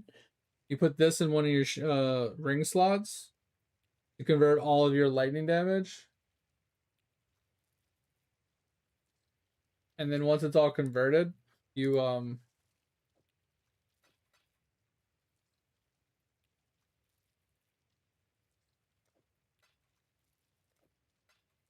you just scale the lightning damage and chaos damage.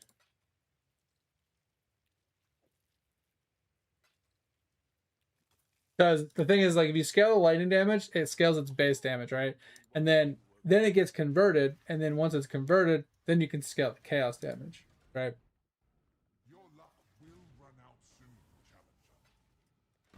So it's not like a double dip because you Ellie and lightning doesn't actually buff chaos, so you have to buff them separately. But since Tempest Shield is a spell, increasing spell damage would increase Tempest Shield as well. So you can take advantage of spell damage. You can take advantage of. I actually spell damage might be wrong.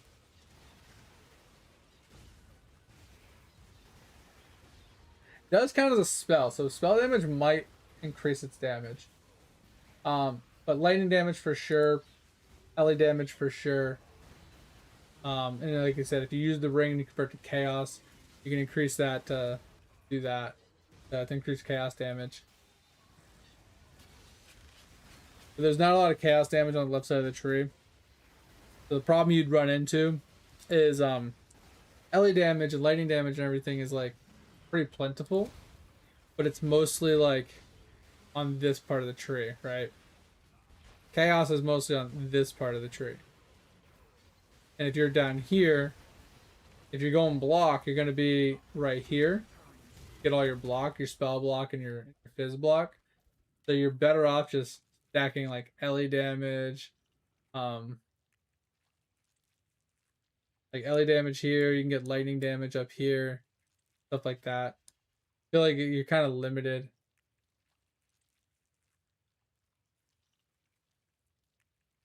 Like, so lightning damage, like you got a lightning wheel down here, it's cold and lightning. Yeah, so this is probably a good one because you're gonna be here anyway. For this, you'll be like right here. And then you'd probably want elemental overload, so you get more LE damage if you've crit recently.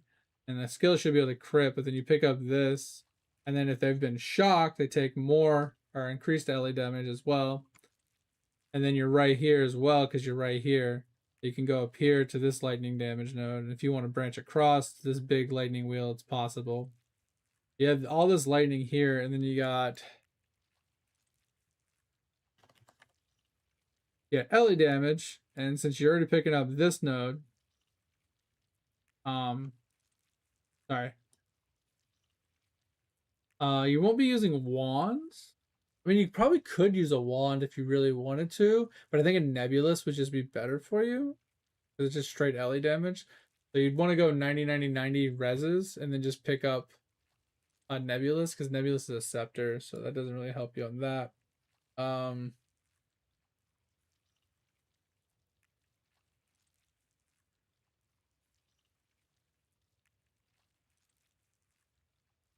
feel like there's not a lot of LE to pick up. This is the only good LE node, 50 LE.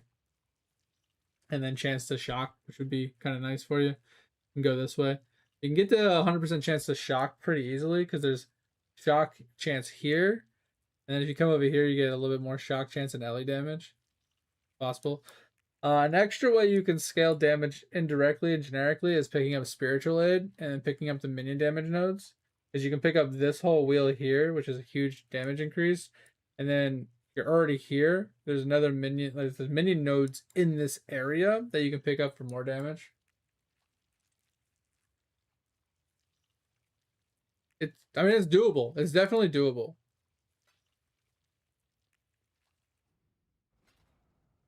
I personally probably wouldn't play like Tempest Shield main, 99 block Tempest Shield build, just because the range is a little lacking, right? If I get hit by a ranger and I'm not close enough to him to hit him with the Tempest Shield, I feel like it's not gonna do that much damage.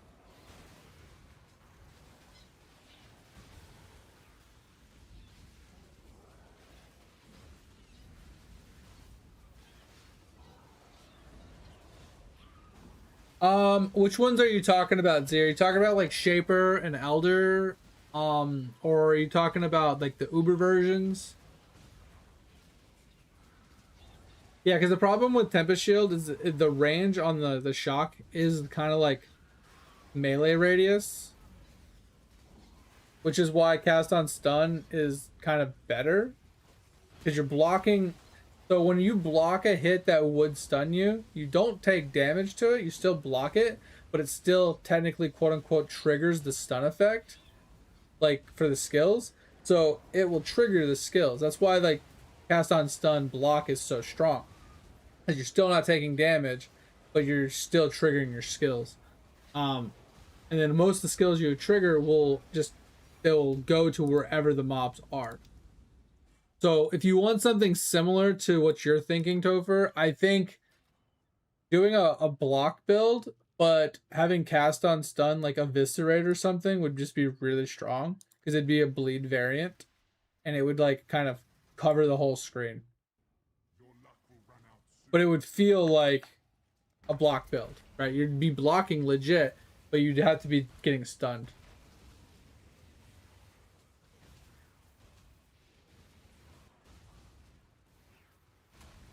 All right, so when it comes to Shaper, Z, you have to run the Shaper influenced maps. I'll show you when I get out of here.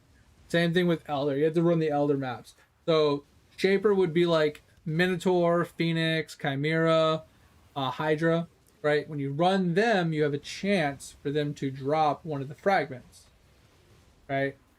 When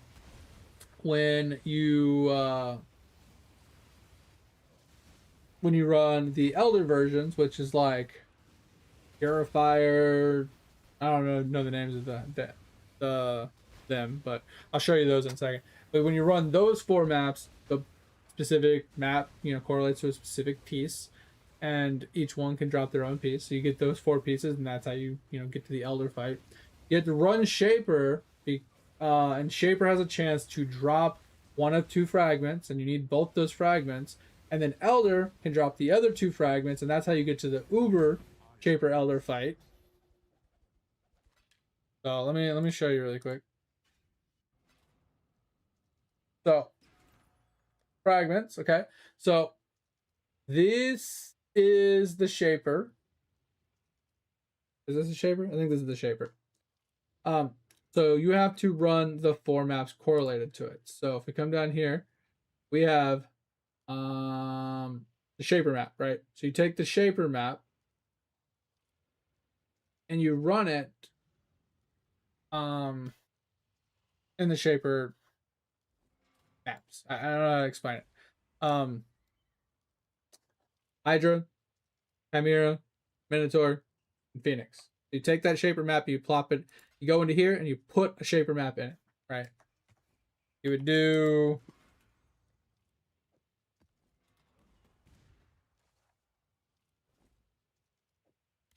this, and you'd run this map in whichever, like in the Phoenix, you'd kill the Phoenix until you get the Phoenix drop, right?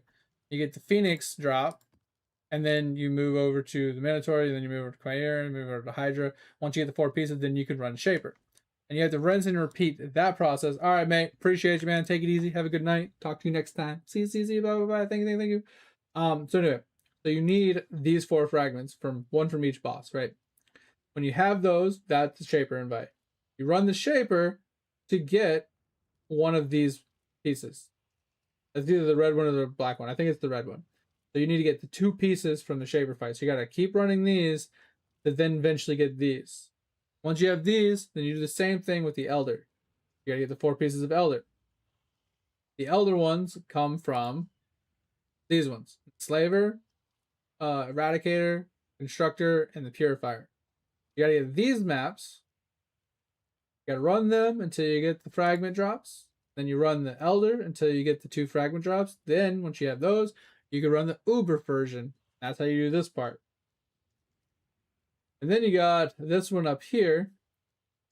This one is different. It is from these guys. And they drop each piece. And then you run that Cortex fight. And then these are for Adziri, and you have to fight Adziri to get the Uber Adziri pieces. And then when you get the Uber Adziri pieces, you run the Uber Adziri. That's literally all the fragment invites, except for Legion. Legion's different. Don't worry about that. I don't know what these 4 are. These are new. This is Harvest. This is Breach. This is the Ritual. But that's pretty much all of them. Right, so if we're like looking at here, I don't know who this is. Honestly, if I'm being honest, I don't know who this is. But to do the Cortex fight as well, you need to run, like, this is kind of contributed to these, the memory maps, which are these. So you have the distant memory. So you have the altered distant memory, the augmented distant memory, the Cortex, and I think there's 2 others. Yeah, twisted distant memory, and the rewritten distant memory. You need these 4 maps. They don't drop per se fragments, but they're like a daisy chain to get to the Cortex. Cortex itself, I think, is I don't remember actually.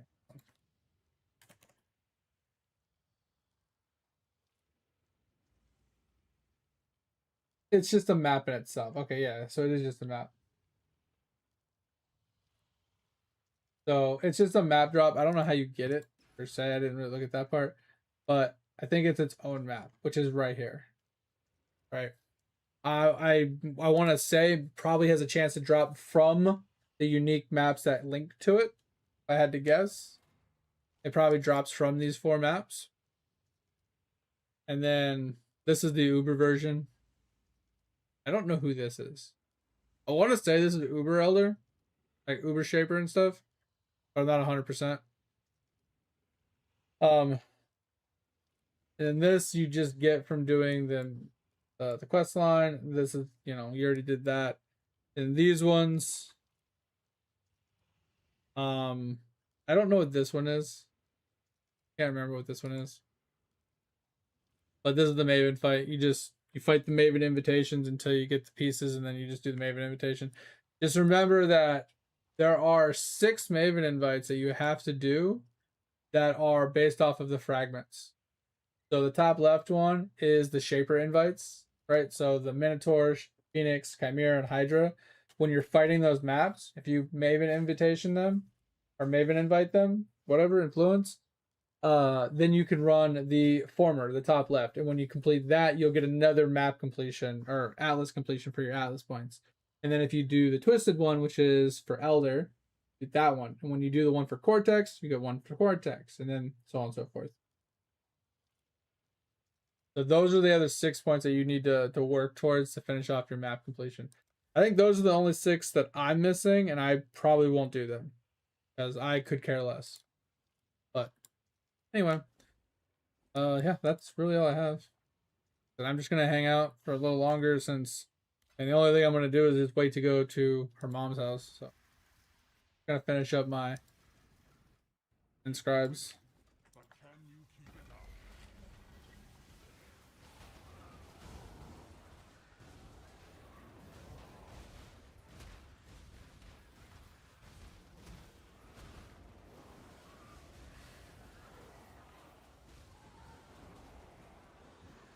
Yeah, so running the Adziri fight has a chance to drop the Uber Adziri pieces, right?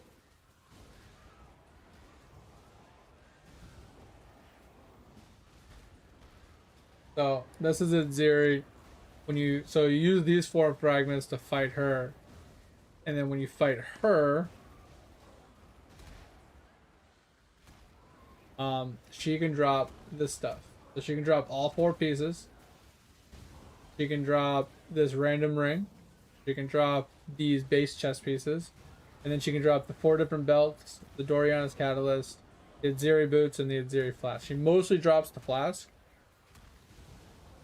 But you fight her to get the Uber invite pieces. And then once you have the Uber invite pieces, you fight her in the Uber form, which drops this base armor, which is a bunch of different variations. It's got this base armor again, but it's also got the staff, the shield, the axe, which is used to be one of the best weapons in the game, the gloves, the helmet, a couple cards, and then this piece, which is meant for an adorns. So you need 4 pieces to make an adorns, and this is one of them. So you got to farm Uber at Zeri to even farm up adorn pieces. But Zeri sucks. So fuck it, Zeri. Zeri can suck it.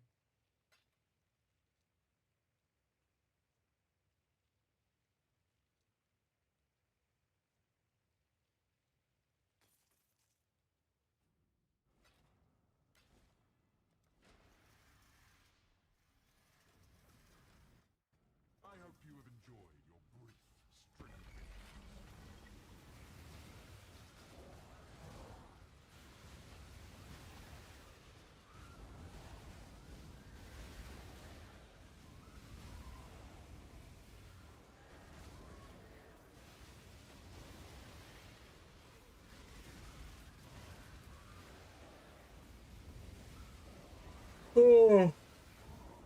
Oh my god.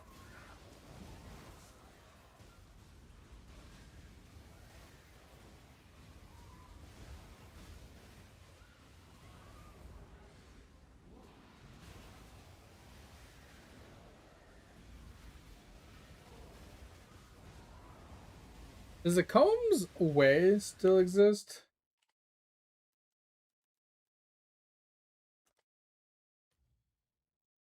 I didn't think so. Combs Way was busted.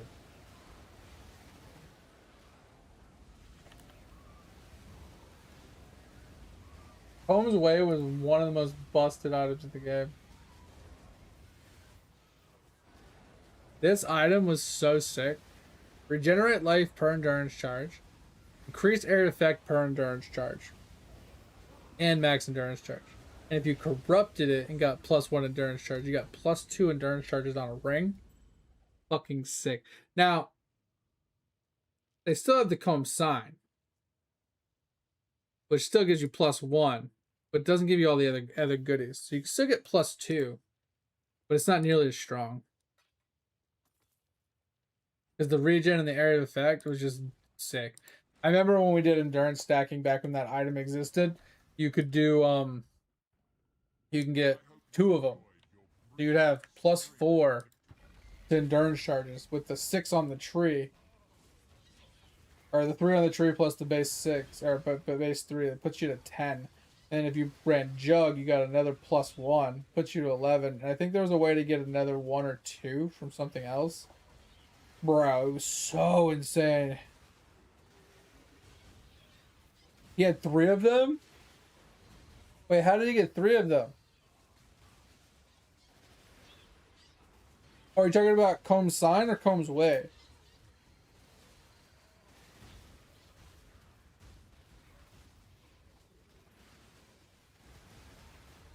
I was talking about the Combs Way from back in the day before they disabled it.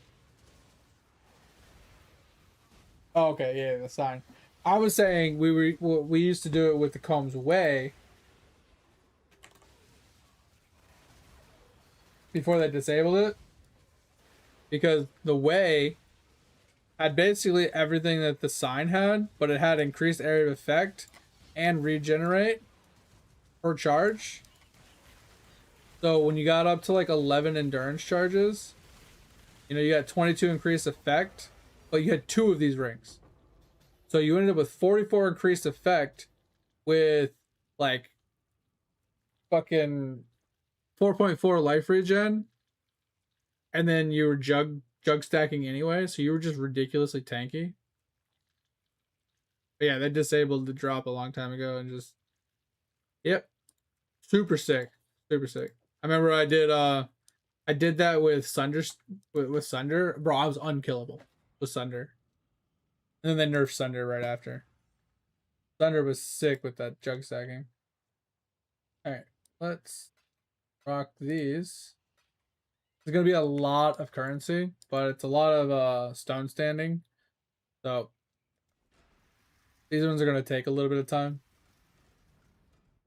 Your luck will run out soon, challenger.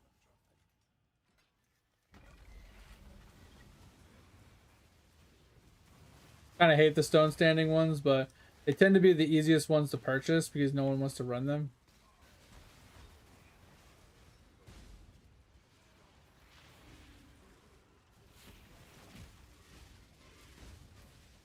Is he self-casting shouts?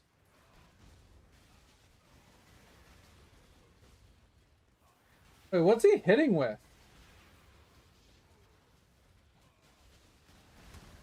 What skill is he attacking with? Sorry. I'm trying to like watch the video, but I'm not paying attention to the game. Like, I just watched him walk up to the boss. He shouted a couple times and he just stood there. 16 and... Did that say 16 there? That's crazy. I just don't know what he's hitting him with. Oh, it's the Sentinels. So is he just, like, face tanking everything and just standing there? Oh, it's Static Strike? I never really understood how Static Strike worked. Like, how does the Static Strike work? I thought you had to hit to proc it.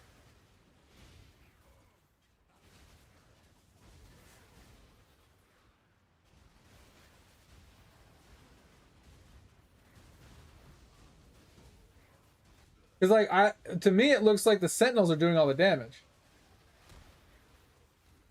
Like legit, it looks like the Sentinels are doing all the damage. Hold on, like, so he goes in. He shouts a couple times. He smacks him once, which I think is what you were talking about with the Static Strike, right? But then he like walks away and like chunk. Like, you see what I'm saying? Like,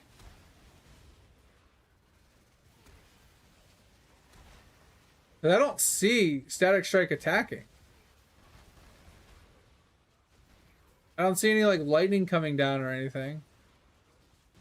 Yeah, but he's got Fortify, that's sick, and then he's got the 18 endurance charges, which is fucking wild.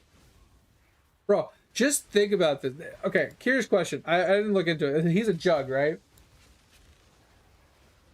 I haven't looked into the build or anything, but if I had to get, if he takes the jug node that gives him 5% reduction per endurance charge, that is fucking nuts. To have 18. Because that is 80% fizz and Ellie damage reduction. 80%, just flat. There's no changing that factor, right? Because it's a percentage factor. It's not an armor factor that can be bypassed. It's literally flat 80%, which is fucking wild. And then he has regen from that from the tree. So 0.2% per whatchamacallit. So that's fucking almost 4%. It's like 3.8, 3.6% life regen just from the endurance charges. And then he's getting damage per endurance charge on top of that.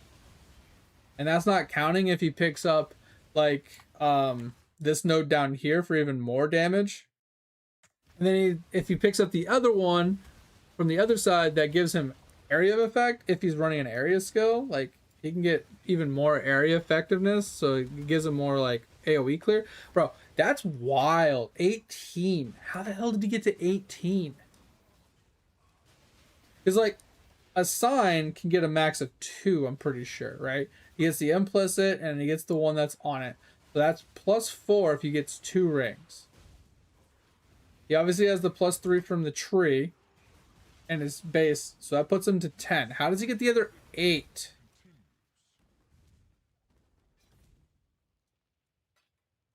Like, how does it? Where does he get the other 8? Like, what?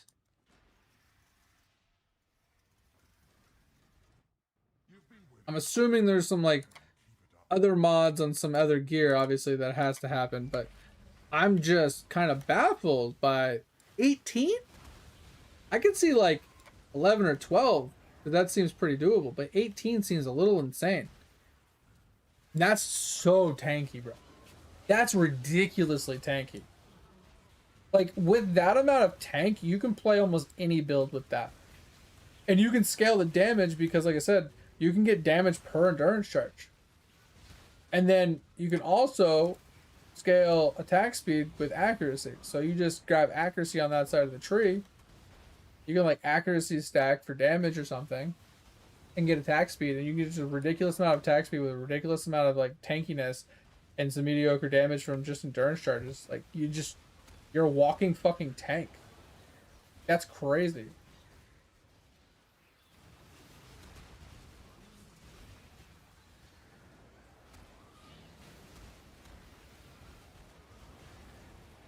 Okay, so the weapon gives two. I don't know what Arn's is.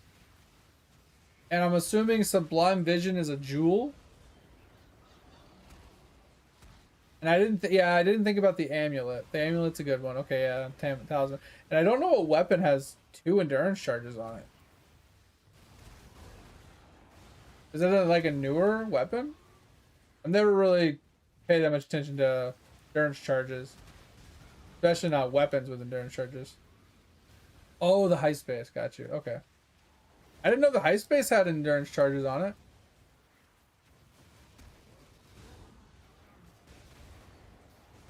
Huh. Interesting.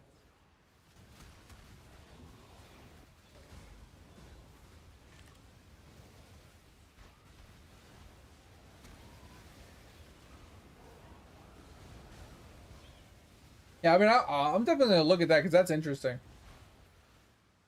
Like, endurance charge stacking is pretty wild.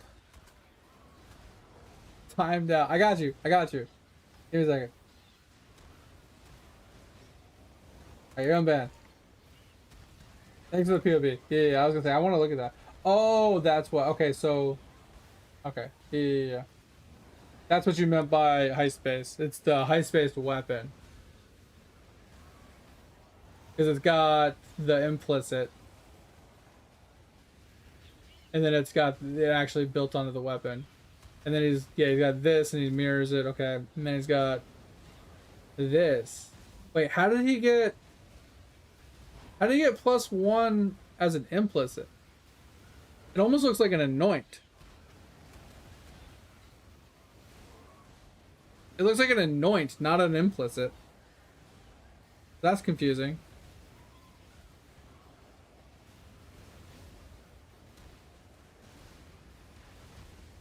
Oh, it's a new base. Okay, I was like, what the fuck? Yeah, okay, so this is what I thought he was gonna do. Take the top for the damage and the area of effect, and then the bottom for the +1%. That's what I figured he would do. He took a bloodline? Did he take a bloodline? What bloodline did he take? It doesn't say he took a bloodline, but he only has 3 ascendancies. 1, 2, 3. Where's his 4th ascendancy? Wait, now I'm even more confused. Why is there a comb sign down here? Oh, is that because of the ring? The way it, like, it does it? Oh, so he does. Okay, so he has a 3rd ring. Okay, gotcha. Oh, I didn't think about 3rd ring. Yeah, because that would put you to 12. Yeah. I forgot about 3rd ring. Yeah. So 3rd ring will put you to 12. Yeah, and the weapon puts you to 14. And it puts you to 15.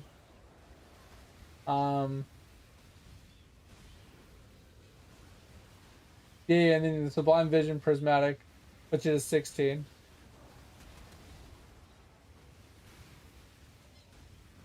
Where's the 17th and 18th one from?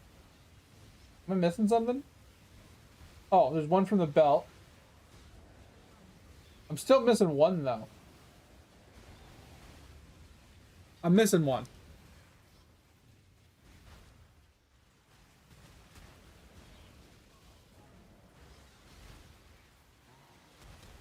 I'm not going to bed. I gotta go to the wife's mom's house. Like it's like I didn't go to bed when I said I was going to, so there's no point even going anymore. Or no point in even trying. I'm missing one. I can't find the last one. Sorry, I hate the standing stones when I'm trying to like look at stuff. Cause like I'm looking at this, like I said, we got the 3, we got the 6, we got the 10, 12, 14, 15, 16, 17. Where's the 18th? I don't know where the 18th one is.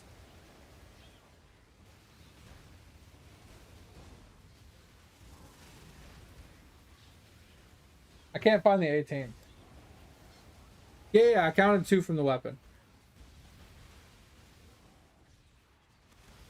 Like I said, the base is 3. You get 3 from the tree, that puts you to 6. Oh, I'm not counting the jug. Never mind. The jug is the 18th. I forgot the jug gives +1. Yeah, because like I said, with the 2 rings, and then everything from the tree or whatever, right? You're at 10. From the extra ring, you're at 12. From the weapon, you're at 14. From the amulet and the belt, you're at 16. From the sublime vision, you're at 17. And I was not counting the jug ascendancy that gives you +1. So that's where the 18th comes from. That's fucking sick. I like it. I like it a lot. That's dope. I just don't know what I would play though. Because being with that many endurance charges, I don't know what I would play. I feel like with that many endurance charges, you wouldn't play something like Righteous Fire, right? You would play something with AoE and hit mechanics, right? So like a slam, you know, you'd have auto exertion slams or something.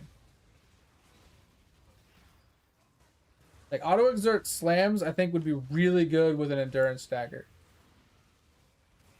Because it gives you the AoE, it gives you the damage, right? It gives you the survivability just from having the endurance charges. And then all you need to do is just bonk.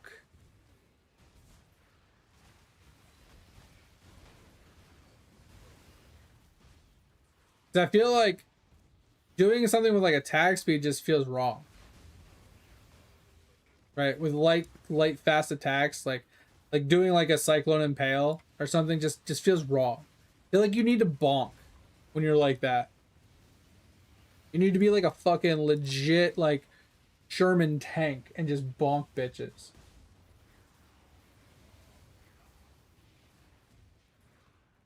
Like bonk bleed, right? You walk up, fucking earthquake or a ground slam or heavy strike them right in the face, just super big, just bonk, and just watch that bleed just fucking eat them alive.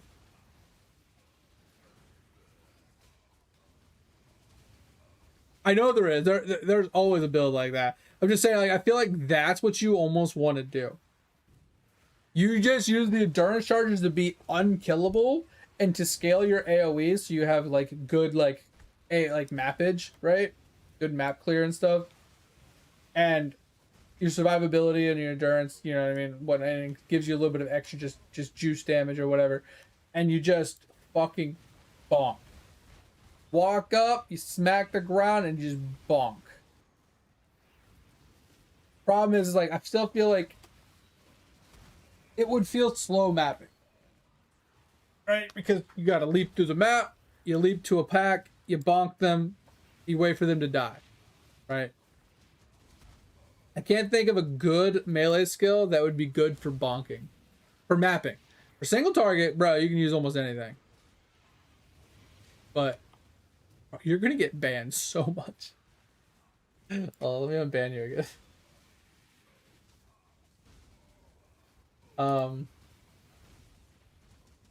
Look at the bonk build.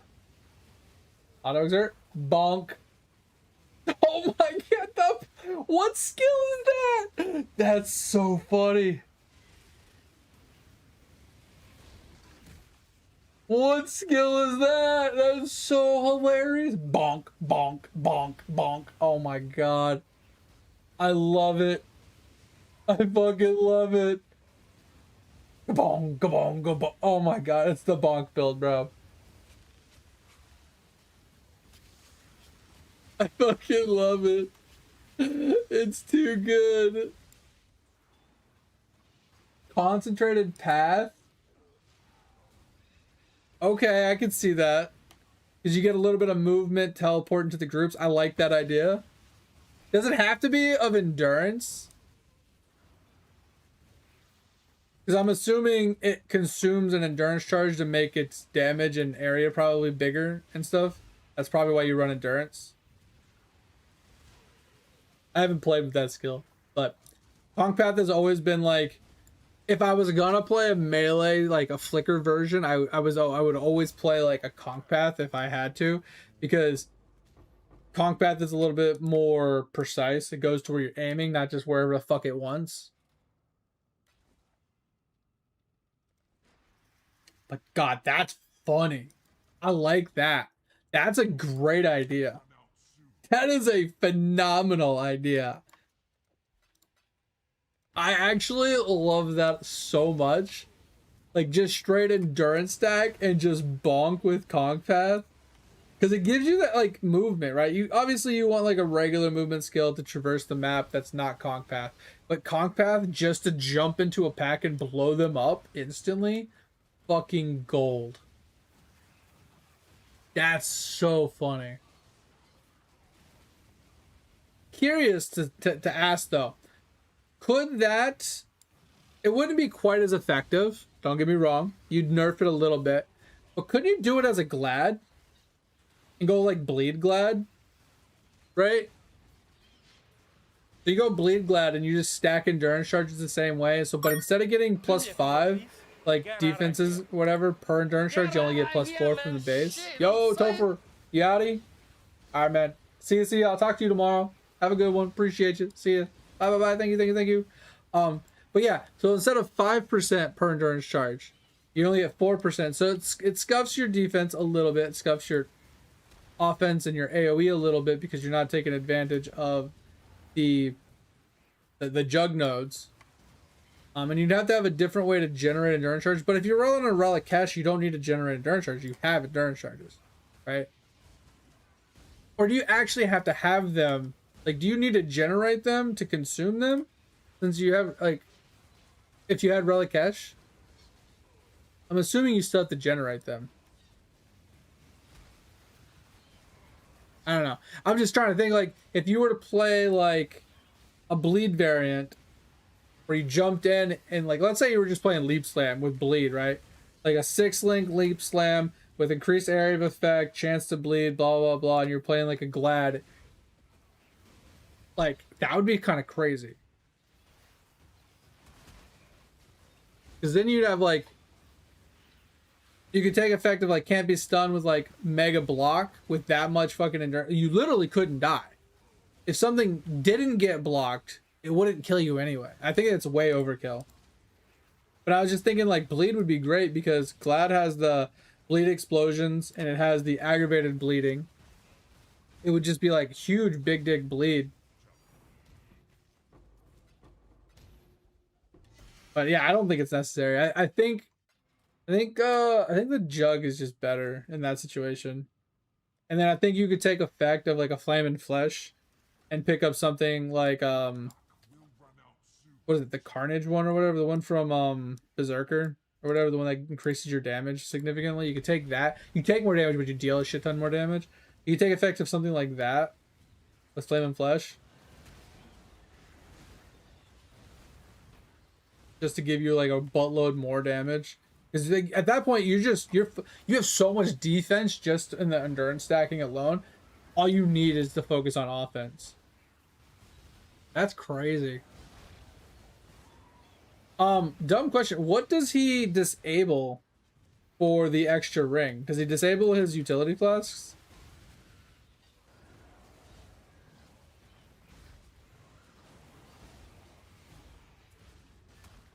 And I have a question about that. So, utility flasks. So, it states that utility flasks are disabled. But does Mage Blood bypass that and still, like, allow them to be kind of on you?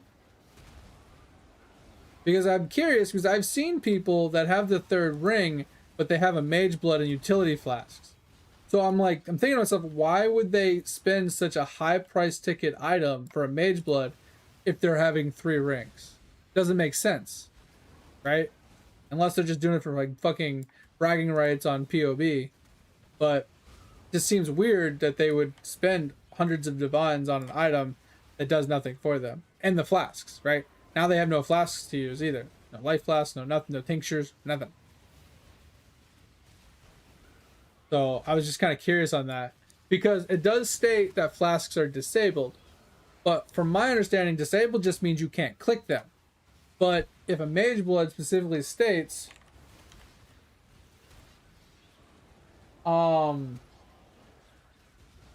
utility flasks can constantly apply their effect to you. So it's just stating that they're applied to you. Right? It's not saying that they're active or they're being triggered, or it just says that they're constantly up, they're just applied. So I feel like it does bypass the disable, but I haven't been able to test it. I kind of wanted to test it this league, but I haven't got a chance to yet. I need to buy my mage blood first, and then I need to do the ascendant. I need to get that bloodline to try it, because if that's a thing, that's busted, and they need to fix it.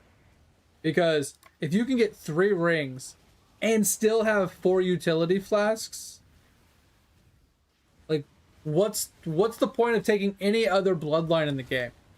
You get a blood mage, you get a big fucking dramatic fucking boost in survivability and utility from your 4 flasks, and then you get a fucking 3rd ring, which is huge. I can't think of any build that wouldn't benefit from that.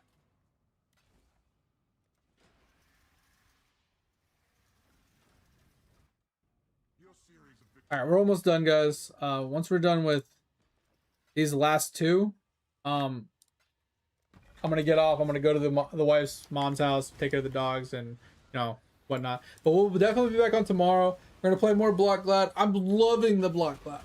It's finally coming together. Like, I was hating it for a while. I was pissed that I kept dying, but we made some changes yesterday. We switched over to the brass dome. We removed our crit immunities. We removed our endurance charges generation from the one the one passive point as well, because we also put on a relic cache to give us our bleed immunity and our corrupted blood immunity, and the always having endurance charges. So that fixed. So we got a lot of points left over from that, which we were allowed to put into more maximum life. So the maximum life has been a huge benefit to us. So now we have 55% life because we put in the rune graft to give us a little bit more mana or life preservation efficiency. That life preservation efficiency allowed us to go to 55% life instead of 50. And then we were able to pick up a bunch of percent lives with all the extra passive nodes we freed up, which now, instead of having 1800 life, we now have 2700 life. So I haven't died since I've made that change, other than to the rune stacks from the ultimatum. That doesn't really count. But it's felt great. But then I kind of wanted to give the chaos version a try. On POB, they have a lot of people playing Cast on Stun Blade Blast with Poison, and it looked interesting. Like I said, I don't really care if I do lots of DPS. I don't care about having, damage builds, being like meta cuck or whatever. But if I can do the same exact thing, but with just a different weapon and a different set of skills, and I can do more damage but not lose any survivability, or even maybe gain survivability, I'm gonna do it. And I feel like the new setup has so much more sustain than the fire variant, that I think that the tankiness is much better and the survivability is much better. I think it's worth the swap, even though I'm not currently doing I'm doing the same amount of damage I was before, but I think it's better because I don't have to deal with ES anymore. I actually personally like chaos over actual flat damage, but I don't know, I'm really liking the segue we make. I think it's working out a lot better. We are a lot tankier. We are doing a lot more damage. It's more consistent and sustainable. We just need to. I think our next goal is getting the mage blood, so then we can then get the timeless jewel and tattoo our atlas tree. and replace our yellow pieces of gear with higher HP, better statted yellows to strengthen our character even further, defensively and offensively. And I think we'll be fucking Gucci at that point. The only thing I need, Juke, I don't know if you can do it. I don't even know if you can hear me. Yeah, that's the fun part to the game, but it's also one of the frustrating parts, Juke, is when you can't figure it out or you're struggling and you're just frustrated and you can't get it to do what you want it to do. It's really a problem, and it kind of really drains your mental, and it makes me want to quit half the time.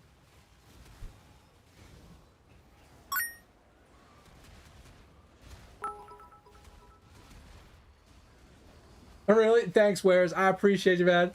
Thanks for swinging by. Yeah, I try to do my best. Like, there are a lot of times where I'll be very quiet, I'll be very focused on what I'm doing, or I'll just be in a blend mood and I won't be talkative. But most of the time, once you get me on a roll and you ask me a question or you get me onto a topic, I don't shut up. And I do best that I can to explain where I'm at, what I'm doing, why I'm doing it, how I'm doing it. Or if we're talking about builds and we're trying to help somebody fix their build, I do my damnedest to break it down as Bam Bam style as possible. And try and make sure they understand it and reiterate it as many times as they need until it gets into their head. So that's like what we love to do around here. Also, I appreciate the follow here. And, you know, if you wouldn't mind helping me on the other side as well, you know, since that's where you saw me originally, I'd appreciate that as well. That side's struggling quite a bit, but it is what it is. I am going to be getting off here in a second, Wares. You know, I usually get off at 5. It's 5:40. I would stay on a little longer, but I have to go to the parents' house to feed the animals and stuff, take care of their stuff. But Jugas, quick question. In order to get my block glad where I need them damage wise, I need the Lycia bloodline. So I need someone to do the fucking sanctum for me. And my buddy's trying to do it for me, but we already failed 3 times. And he's trying to put a build together to do it. But if we can't get it to work, do you have a build you can do it on? Because the problem is I need a carry, which means you need to be able to do it with me in there, with the chance of me eating some of the resolve.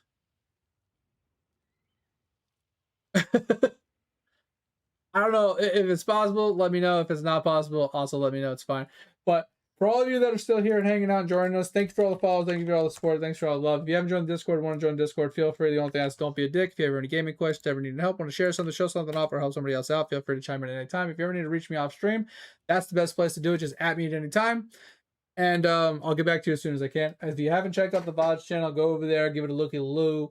And if you ever miss a stream, want to rewatch a stream, that's the best place to do it. Any support you guys would give us over there or over here, I'd appreciate it. I hope you guys had a good time, enjoyed the stream, and a good rest of your day. Like I said, we are going to get out of here. We're going to be back on tomorrow, and I'll talk to you guys, tomorrow. See you. Bye. Thank you. It's 5D on the trading Discord. Oh, I mean, I'd be down to spend 5D on it.